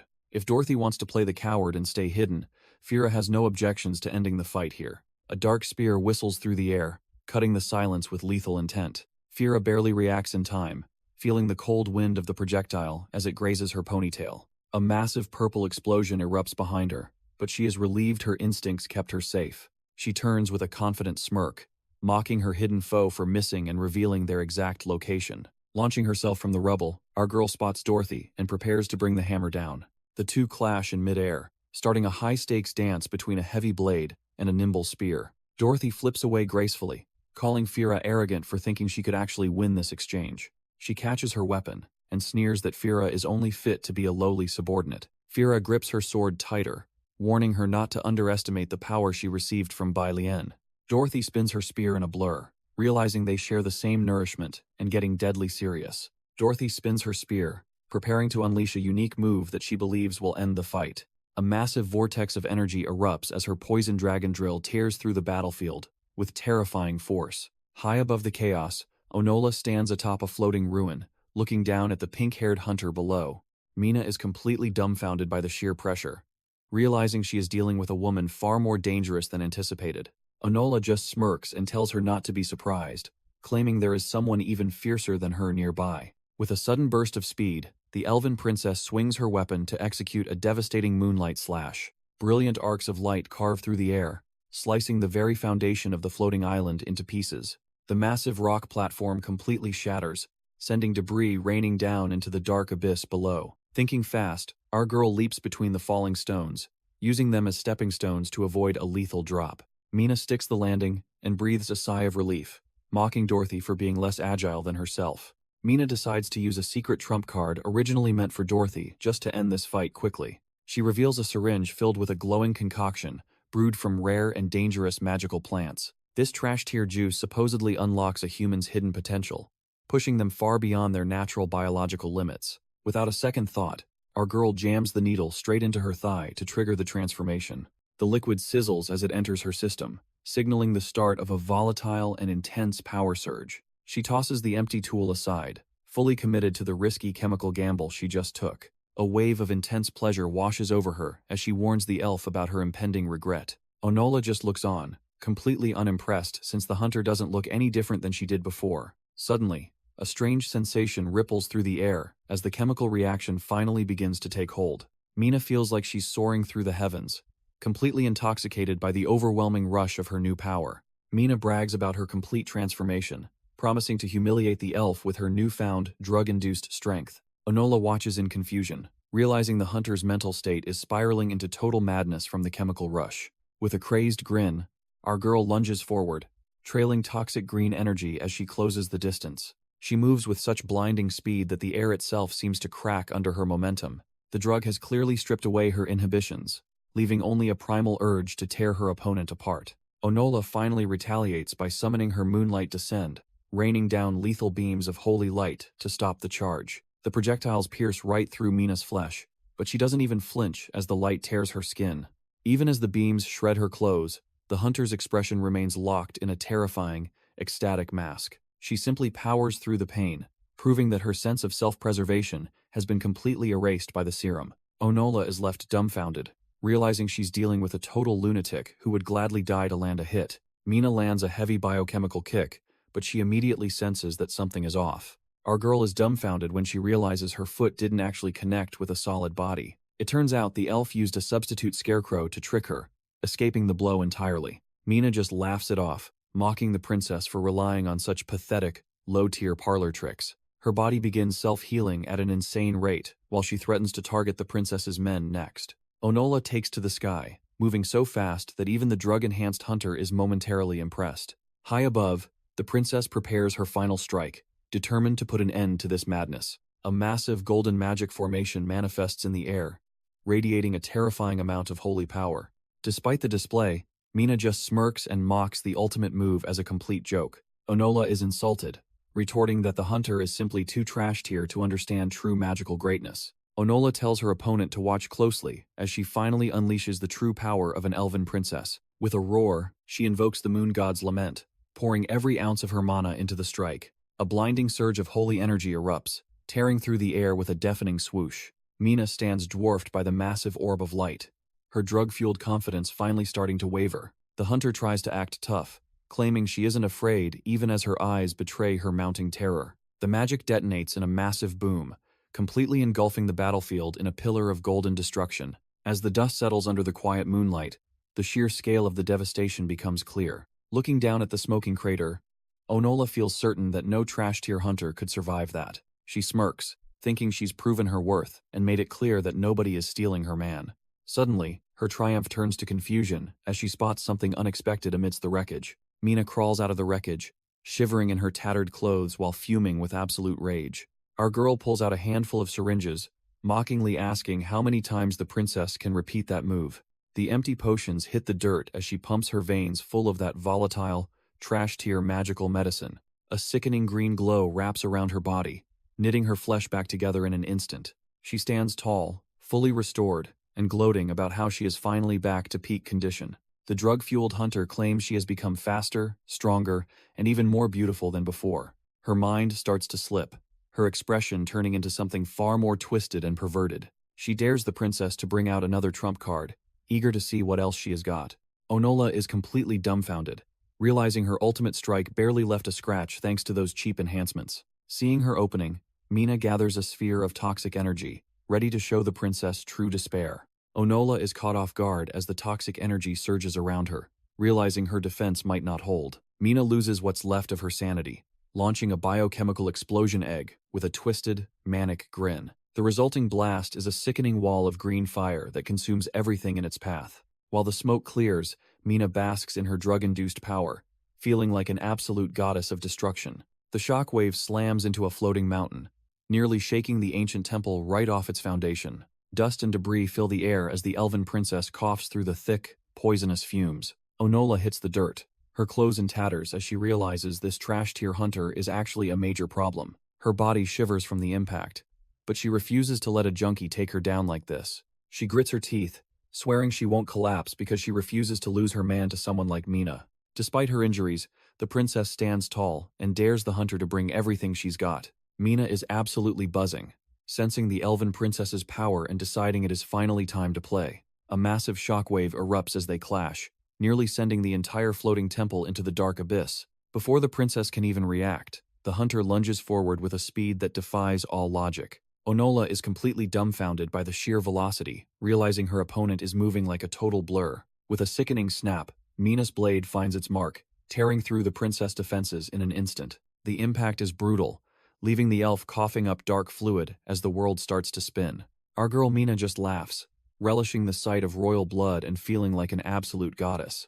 Onola begins to shiver uncontrollably, realizing the trash-tier hunter used a poisoned blade to paralyze her body. Turns out, the scalpel is coated in a nasty toxin designed to shut down nerves and block mana. Now that the princess is basically a powerless commoner, Mina mockingly asks how she plans to survive. Onola is absolutely fuming, unable to believe a dignified princess like her is falling for such trash-tier tactics. Mina just grips her throat, mockingly telling the elf that struggling only speeds up the inevitable end. Even while coughing up blood, the princess refuses to let a low-life hunter look down on her. Fed up with the attitude, Mina delivers a brutal strike, deciding to grant the royal her death wish. The poison is clearly winning now, leaving Onola shivering as her consciousness begins to slip away. As her vision blurs, she realizes with a heavy heart that she might not survive this encounter. Under the cold glow of the moon, her life starts flashing before her very eyes. She remembers her training days when her mentor declared she had finally mastered every combat spell. Back then, she was so confident, asking if she had finally reached the peak of elven power. However, the former princess just shook her head, warning her that the true ultimate form remained out of reach. The former princess explains that their race worships a creator god whose blood essence grants ultimate power. Young Onola wonders if such a legendary force could truly make her stronger than anyone else. Back in the present, Even while being choked, Onola realizes she already possesses that divine blood. She mocks her captor, claiming she has actually obtained that holy essence multiple times before. Suddenly, Mina feels a chill down her spine as the air around them begins to vibrate violently. She instinctively leaps back, sensing a terrifying pressure that shouldn't belong to a dying elf. A massive pillar of golden energy erupts from the princess, scaring the trash-tier hunter half to death. Mina watches in horror as Onola transforms into a radiant silhouette of pure, overwhelming mana. Under the full moon, the tides have turned as the elven princess finally reveals her hidden trump card. Mina grits her teeth, realizing she severely underestimated the royal bloodline and its hidden, explosive potential. Onola's body overflows with radiance as her ancient bloodline finally awakens within her. The sheer intensity of the mana begins to reshape the very atmosphere around the elven princess. Suddenly, a massive burst of holy energy clears the area, leaving a vacuum of pure power. Mina is sent tumbling back, her trash-tier confidence evaporating as she struggles to find her footing. She realizes that even with her chemical buffs, this level of divine energy is utterly outrageous. From the golden haze, a magnificent white wing unfurls, signaling a transformation beyond any mortal's reach. Holy feathers drift through the sky as the divine light solidifies into a brand new form. Floating high above, Onola looks down at her dumbfounded enemy, with eyes burning with celestial authority. Crediting her master's guidance, she ascends into her elf angel form and prepares to end this farce. Mina tries to play it cool, claiming a pair of wings won't change her inevitable victory. Onola just stares back with cold eyes, unfazed by the trash-tier villain's desperate bravado. Before Mina can even move, her legs buckle as she's forced into a humiliating kneel. She's completely dumbfounded, wondering why her own body is betraying her in such an embarrassing way. Onola calmly explains that it isn't a spell, but her body's primal instinct to fear divine power. With a simple gesture, the elven princess prepares to drop the hammer on her terrified opponent. A massive burst of holy energy erupts, completely overwhelming the area with blinding celestial light. Mina finds herself plummeting through a void, her chemical enhancements useless against this absolute authority. Looking like a true goddess, Onola invokes her holy light lock to seal the deal. The sky is torn apart as beams of celestial energy weave a lethal web of holy light. Mina is caught like a fly, suspended upside down and completely immobilized by the glowing restraints. Even with blood pouring from her face, the trash-tier villain spits insults, refusing to show any gratitude. Onola descends like a true goddess, her wings radiating a power that makes the air itself feel heavy. She clarifies that her mercy isn't kindness, but a desire to witness her enemy's pathetic, fallen state. Trapped and desperate, Mina demands to know what's happening, her mind unable to process this sudden reversal. The elven princess calmly points out that those chemical enhancements come with a price her body can't pay. Since she pushed past her limits with multiple doses, her physical form is now at its absolute breaking point. Right on cue, Mina's body begins to crack as the lethal side effects finally catch up to her. Mina's body finally hits its limit, forcing her to cough up a mouthful of toxic black sludge. She hangs there like a broken puppet, completely suspended by the princess's glowing threads of light. Onola looks down coldly, deciding to detain this trash-tier assassin until Bai Lian returns to pass judgment. With a sharp command, the elven princess prepares to seal her enemy away using a lunar cage. A shimmering barrier of divine energy snaps into place, trapping the desperate girl in a prismatic box. Mina collapses in a heap, her drug-fueled strength vanishing as she hits the bottom of her new prison. Onola mocks her pathetic reliance on pills, reminding her that borrowed power is always fleeting and temporary. Under the silent gaze of the full moon, the chaotic struggle finally settles into a tense, heavy silence. Meanwhile, our boy Bai Lian and his fox companion finally arrive at the gates of a massive sect. They both realize they've found exactly what they were looking for in this ancient,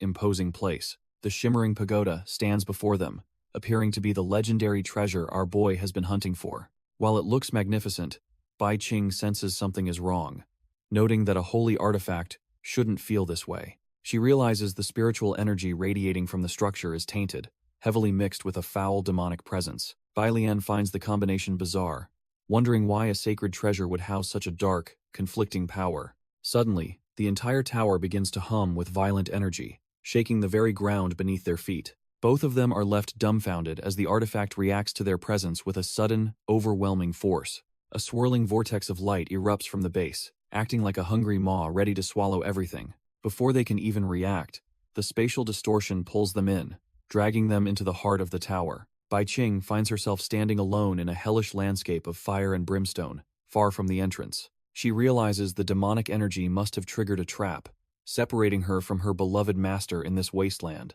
Bai Qing demands the hidden culprit show themselves before she levels the entire place in a rage. She threatens to smash their lair to bits if they don't stop this annoying mischief immediately. Suddenly, the ground begins to gurgle as a massive pile of pink slime bubbles up before her. The viscous mass shifts and grows, taking on a humanoid shape that feels eerily familiar to her. It morphs into a magma mimic of her master, claiming it has already digested everyone in this barrier. The creature leers at her, calling her a beautiful fox and relishing the chance to claim her too. Bai Qing is disgusted by the fake, warning the trash-tier monster that it's about to get severely burned. Meanwhile, in another part of the tower, the scenery shifts to a vast, splashing ocean of blue. Bai Lian finds the sticky, gurgling blue slime, rising from the waves to be absolutely revolting and weird. The water slime then mimics Bai Qing's form, thanking him for the wonderful body it just obtained. The water mimic towers over our boy, threatening to bury him deep beneath the crashing waves. Bai Lian just stands his ground, looking up at the massive liquid giant, with total indifference. He calmly asks if the creature really thinks these tiny splashes are enough to kill a seasoned master. Our boy dismisses the monster as a trash-tier fake that is just poorly imitating his little fox. The slime glances down, clearly annoyed that its grand transformation is failing to intimidate him. It tries to prove its authenticity, drawing attention to the intricate details of its stolen form. The mimic snaps back, insisting its water-based body is real and definitely not lacking in size. It brags about reaching the 8th rank by scaling its power directly to his own impressive strength. Bai Lian remains unimpressed, calling it a mere copycat with absolutely nothing to be proud of. Furious, the mimic calls him a stubborn blockhead and prepares to wash his arrogance away with a splash.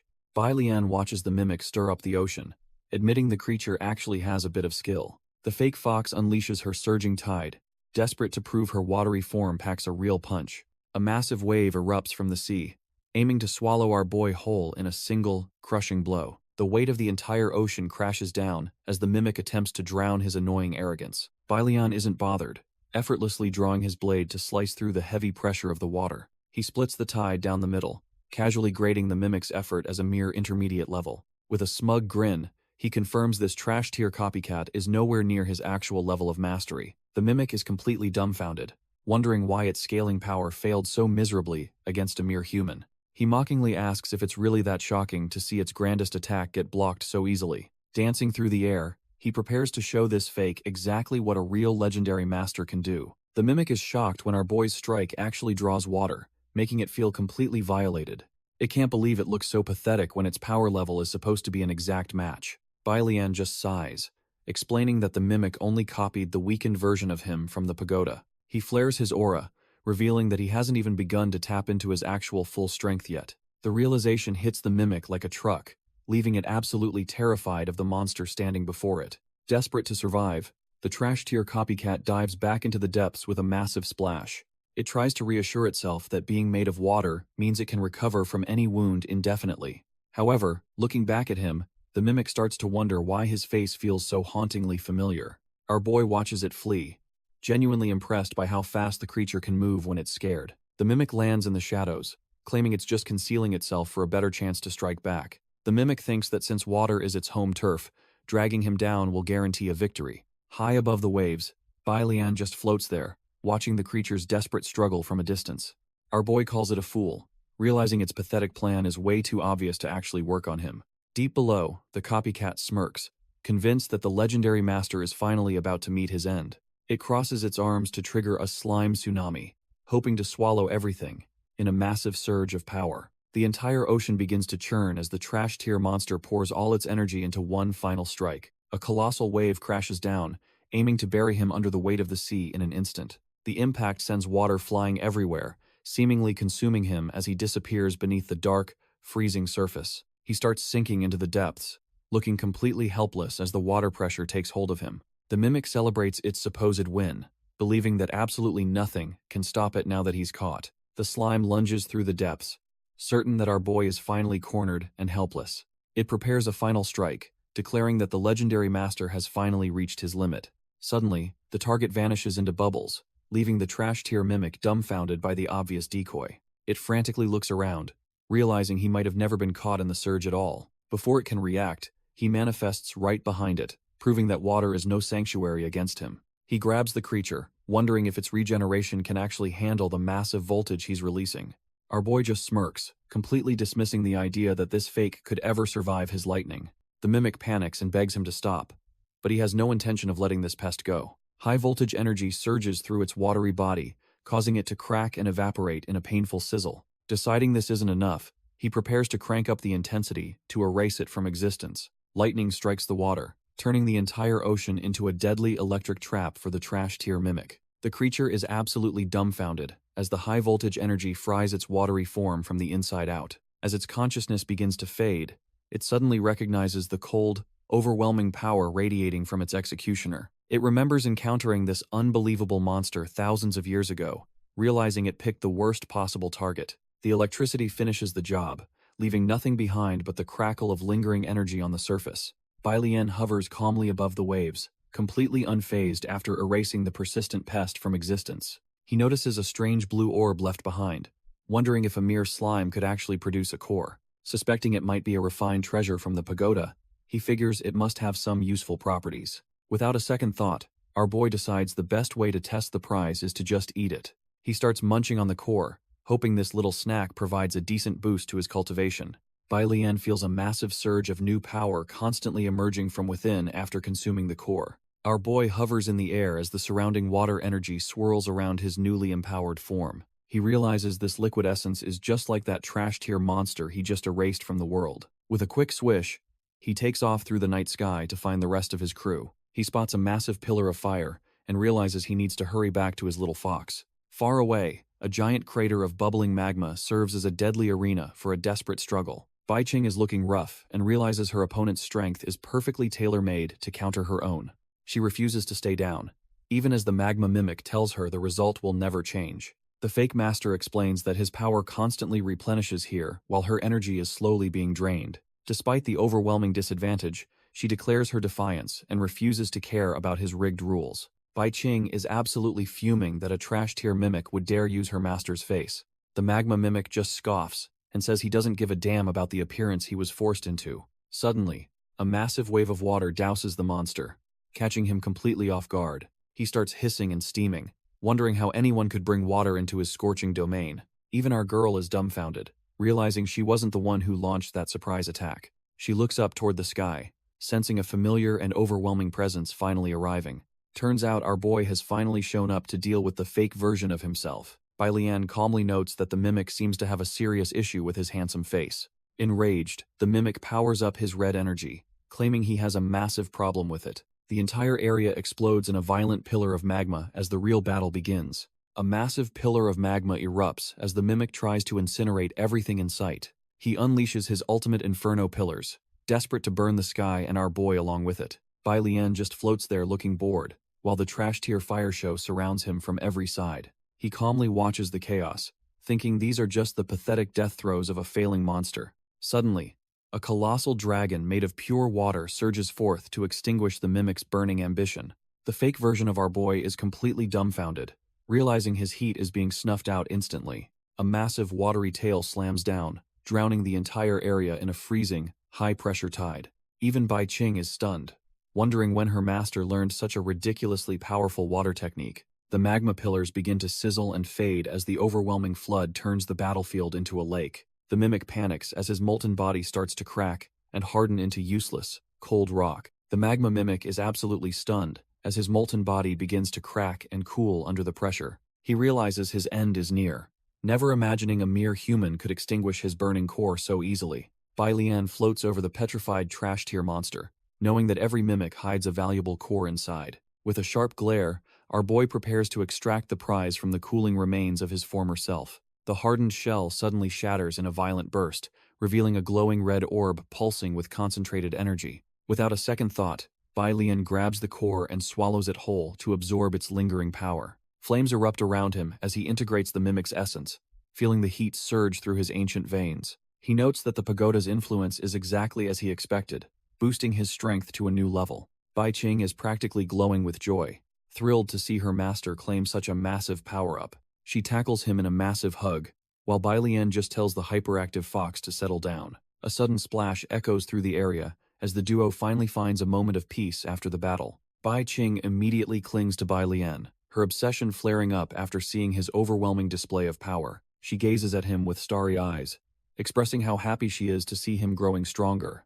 To her, every time he stepped forward to save her was the coolest thing she had ever seen. With a deep blush, she decides that a simple thank you isn't enough for her savior. Our boy looks completely dumbfounded, trying to play it cool by saying his actions were no big deal. She doesn't back down, leaning in while insisting that his protection is the most important thing to her. The scene shifts to a dark, oppressive forest, where the air is thick with the scent of struggle. An exhausted warrior leans on her massive sword, her breath hitching as she barely clings to consciousness. Her red-haired companion lies battered on the forest floor, showing just how brutal this environment truly is.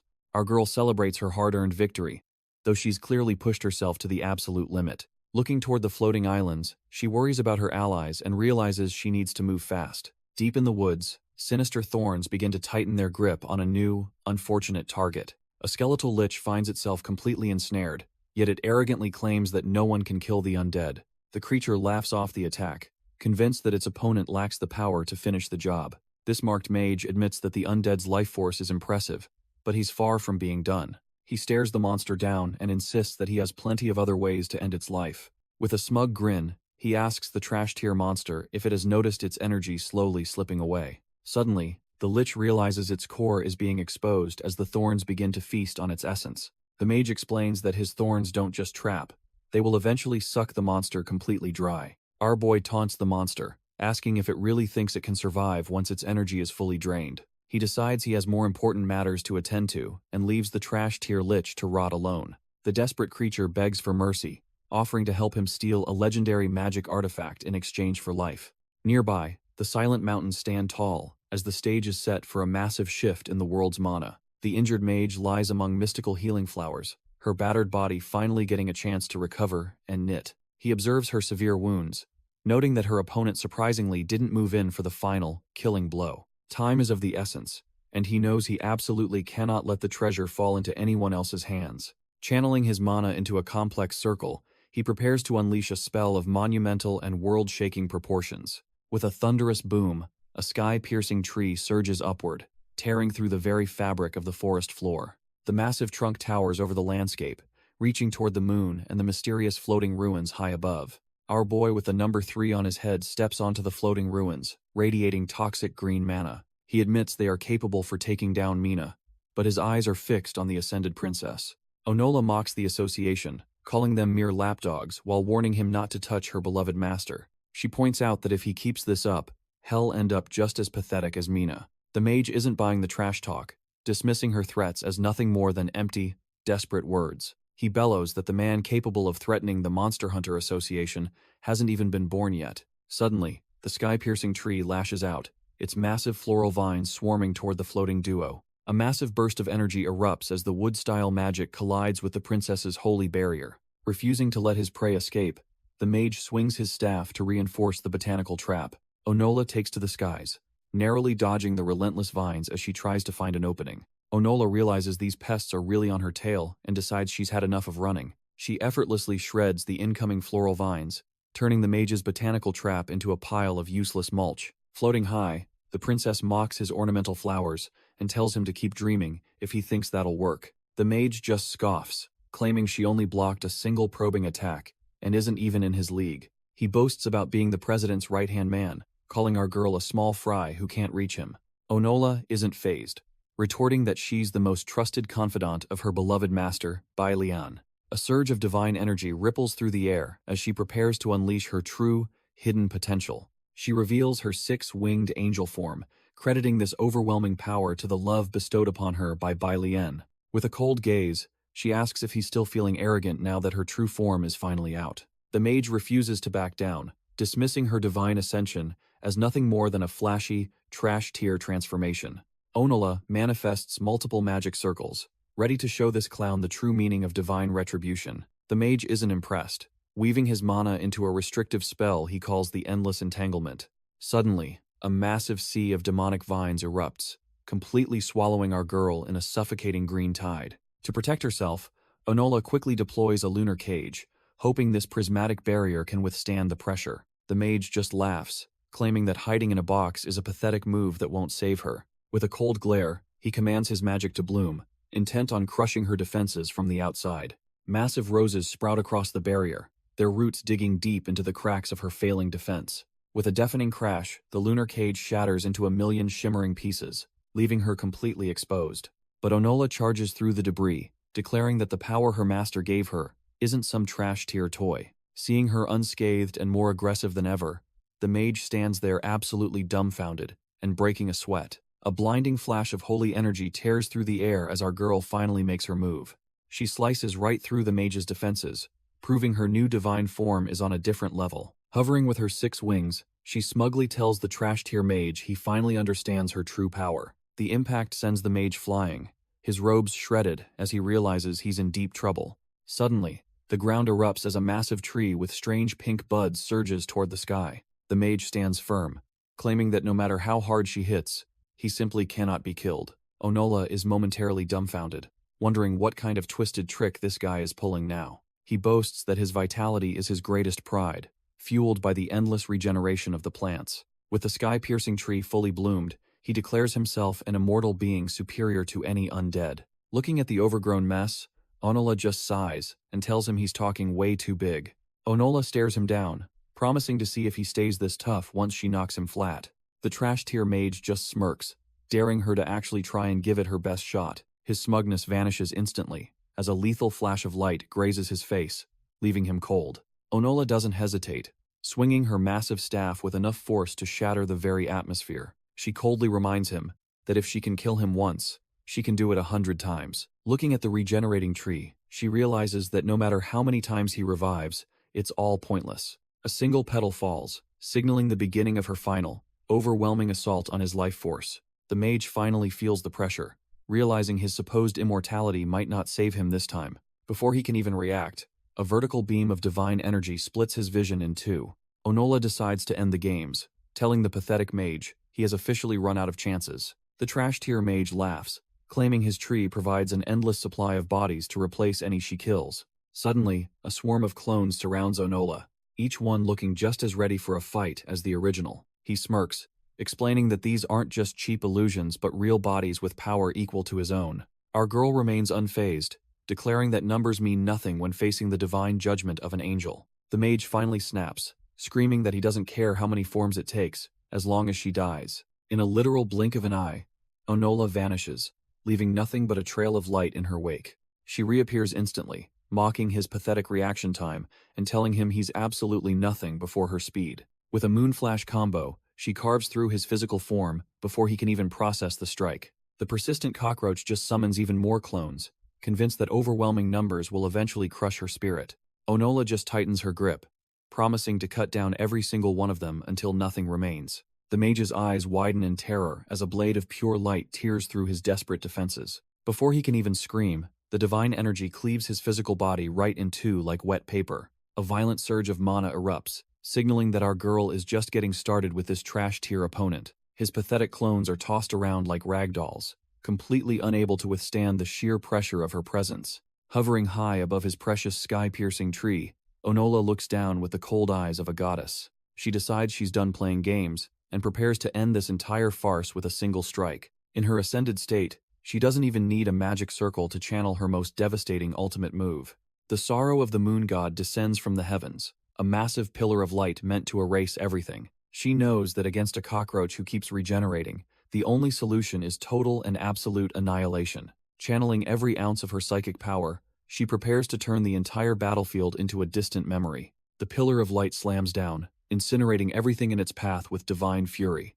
A massive explosion rocks the entire region, turning the forest into a blinding white void. The ground continues to shatter as the relentless energy of the moon god's sorrow keeps pounding away. Even Mina gets tossed around like a leaf in a hurricane by the sheer pressure.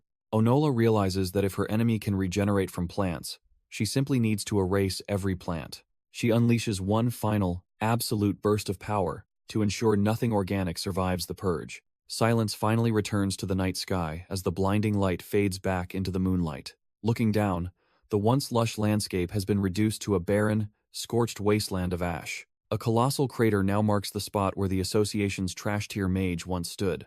Hovering over the ruins, Onola mocks her foe, wondering how he plans to regenerate from literal nothingness. Onola is stunned by her terrifying six-winged power, realizing that her time with Bai Lian really paid off. Having secured the win, she starts daydreaming about what kind of reward her master has in store. She wonders if it will be a wholesome hug, or if things will take a much darker turn. Her degenerate side takes over as she imagines the merciless punishment she secretly craves from him. The mental stimulation is reaching a fever pitch, making it nearly impossible for her to keep her composure. Holy energy erupts from her body as the divine power becomes too volatile for her to contain. Trembling and weak, she realizes she can't hold back the backlash of her transformation any longer. Her legs finally give out, and she begins to fall as her consciousness starts to fade away. Before she can taste the dirt, a familiar hand reaches out to stop her descent. Our boy Bai Lian catches her just in time, keeping the exhausted princess from a nasty landing. Onola feels a familiar touch and instantly knows it is our boy, her heart racing with wild anticipation. This is the exact moment she has been dreaming of, and her degenerate side is already taking control. As she looks up, she sees the reflection of her master, confirming her deepest and most questionable desires. Bai Lian gives her a warm smile, praising her growth and calling her by her nickname, Leif. She credits all her progress to him, claiming his guidance is why she finally unlocked that powerful move. Under the glow of the full moon, the atmosphere turns quiet and surprisingly intimate for the pair. While Bai Qing watches from below, the two enjoy the wide-open view from the top of the pagoda. Since she took out the trash from the association, Onola shamelessly asks for a very specific reward.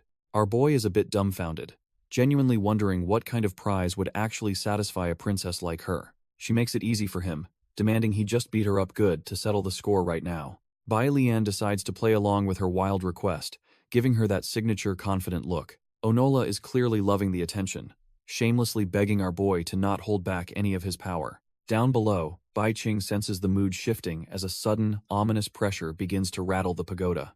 Our fox girl realizes that something far worse than a degenerate princess is about to crawl from below. Onola is completely dumbfounded because she was certain that trash-tier mage Gellin was already dead and buried. Suddenly, the protective barrier around the forest begins to shatter like glass under an overwhelming, ancient force. Massive, twisted roots erupt from the earth with a deafening roar, signaling that the fight isn't over. Gellin mocks her from the shadows, admitting her last strike was lethal, but claiming she overlooked a detail. It turns out the ancient barrier has a fatal flaw, and he's ready to exploit it right now. Gellin laughs, claiming that as long as plants exist, his life force is essentially infinite. Twisted roots surge upward, weaving together to form a body fueled by the mountain's ancient energy. The wooden mass continues to expand, signaling the birth of something far beyond a normal mage's power. Gellin unveils his Titan tree spirit form, boasting that the forest's energy has made him a literal god. He looms over them, demanding they acknowledge the hopeless gap that now exists between their pathetic strengths. Onola is completely losing her cool, frustrated that this persistent cockroach simply refuses to stay down. Bai Qing is dumbfounded by the scale, realizing his size is way too exaggerated for their current height.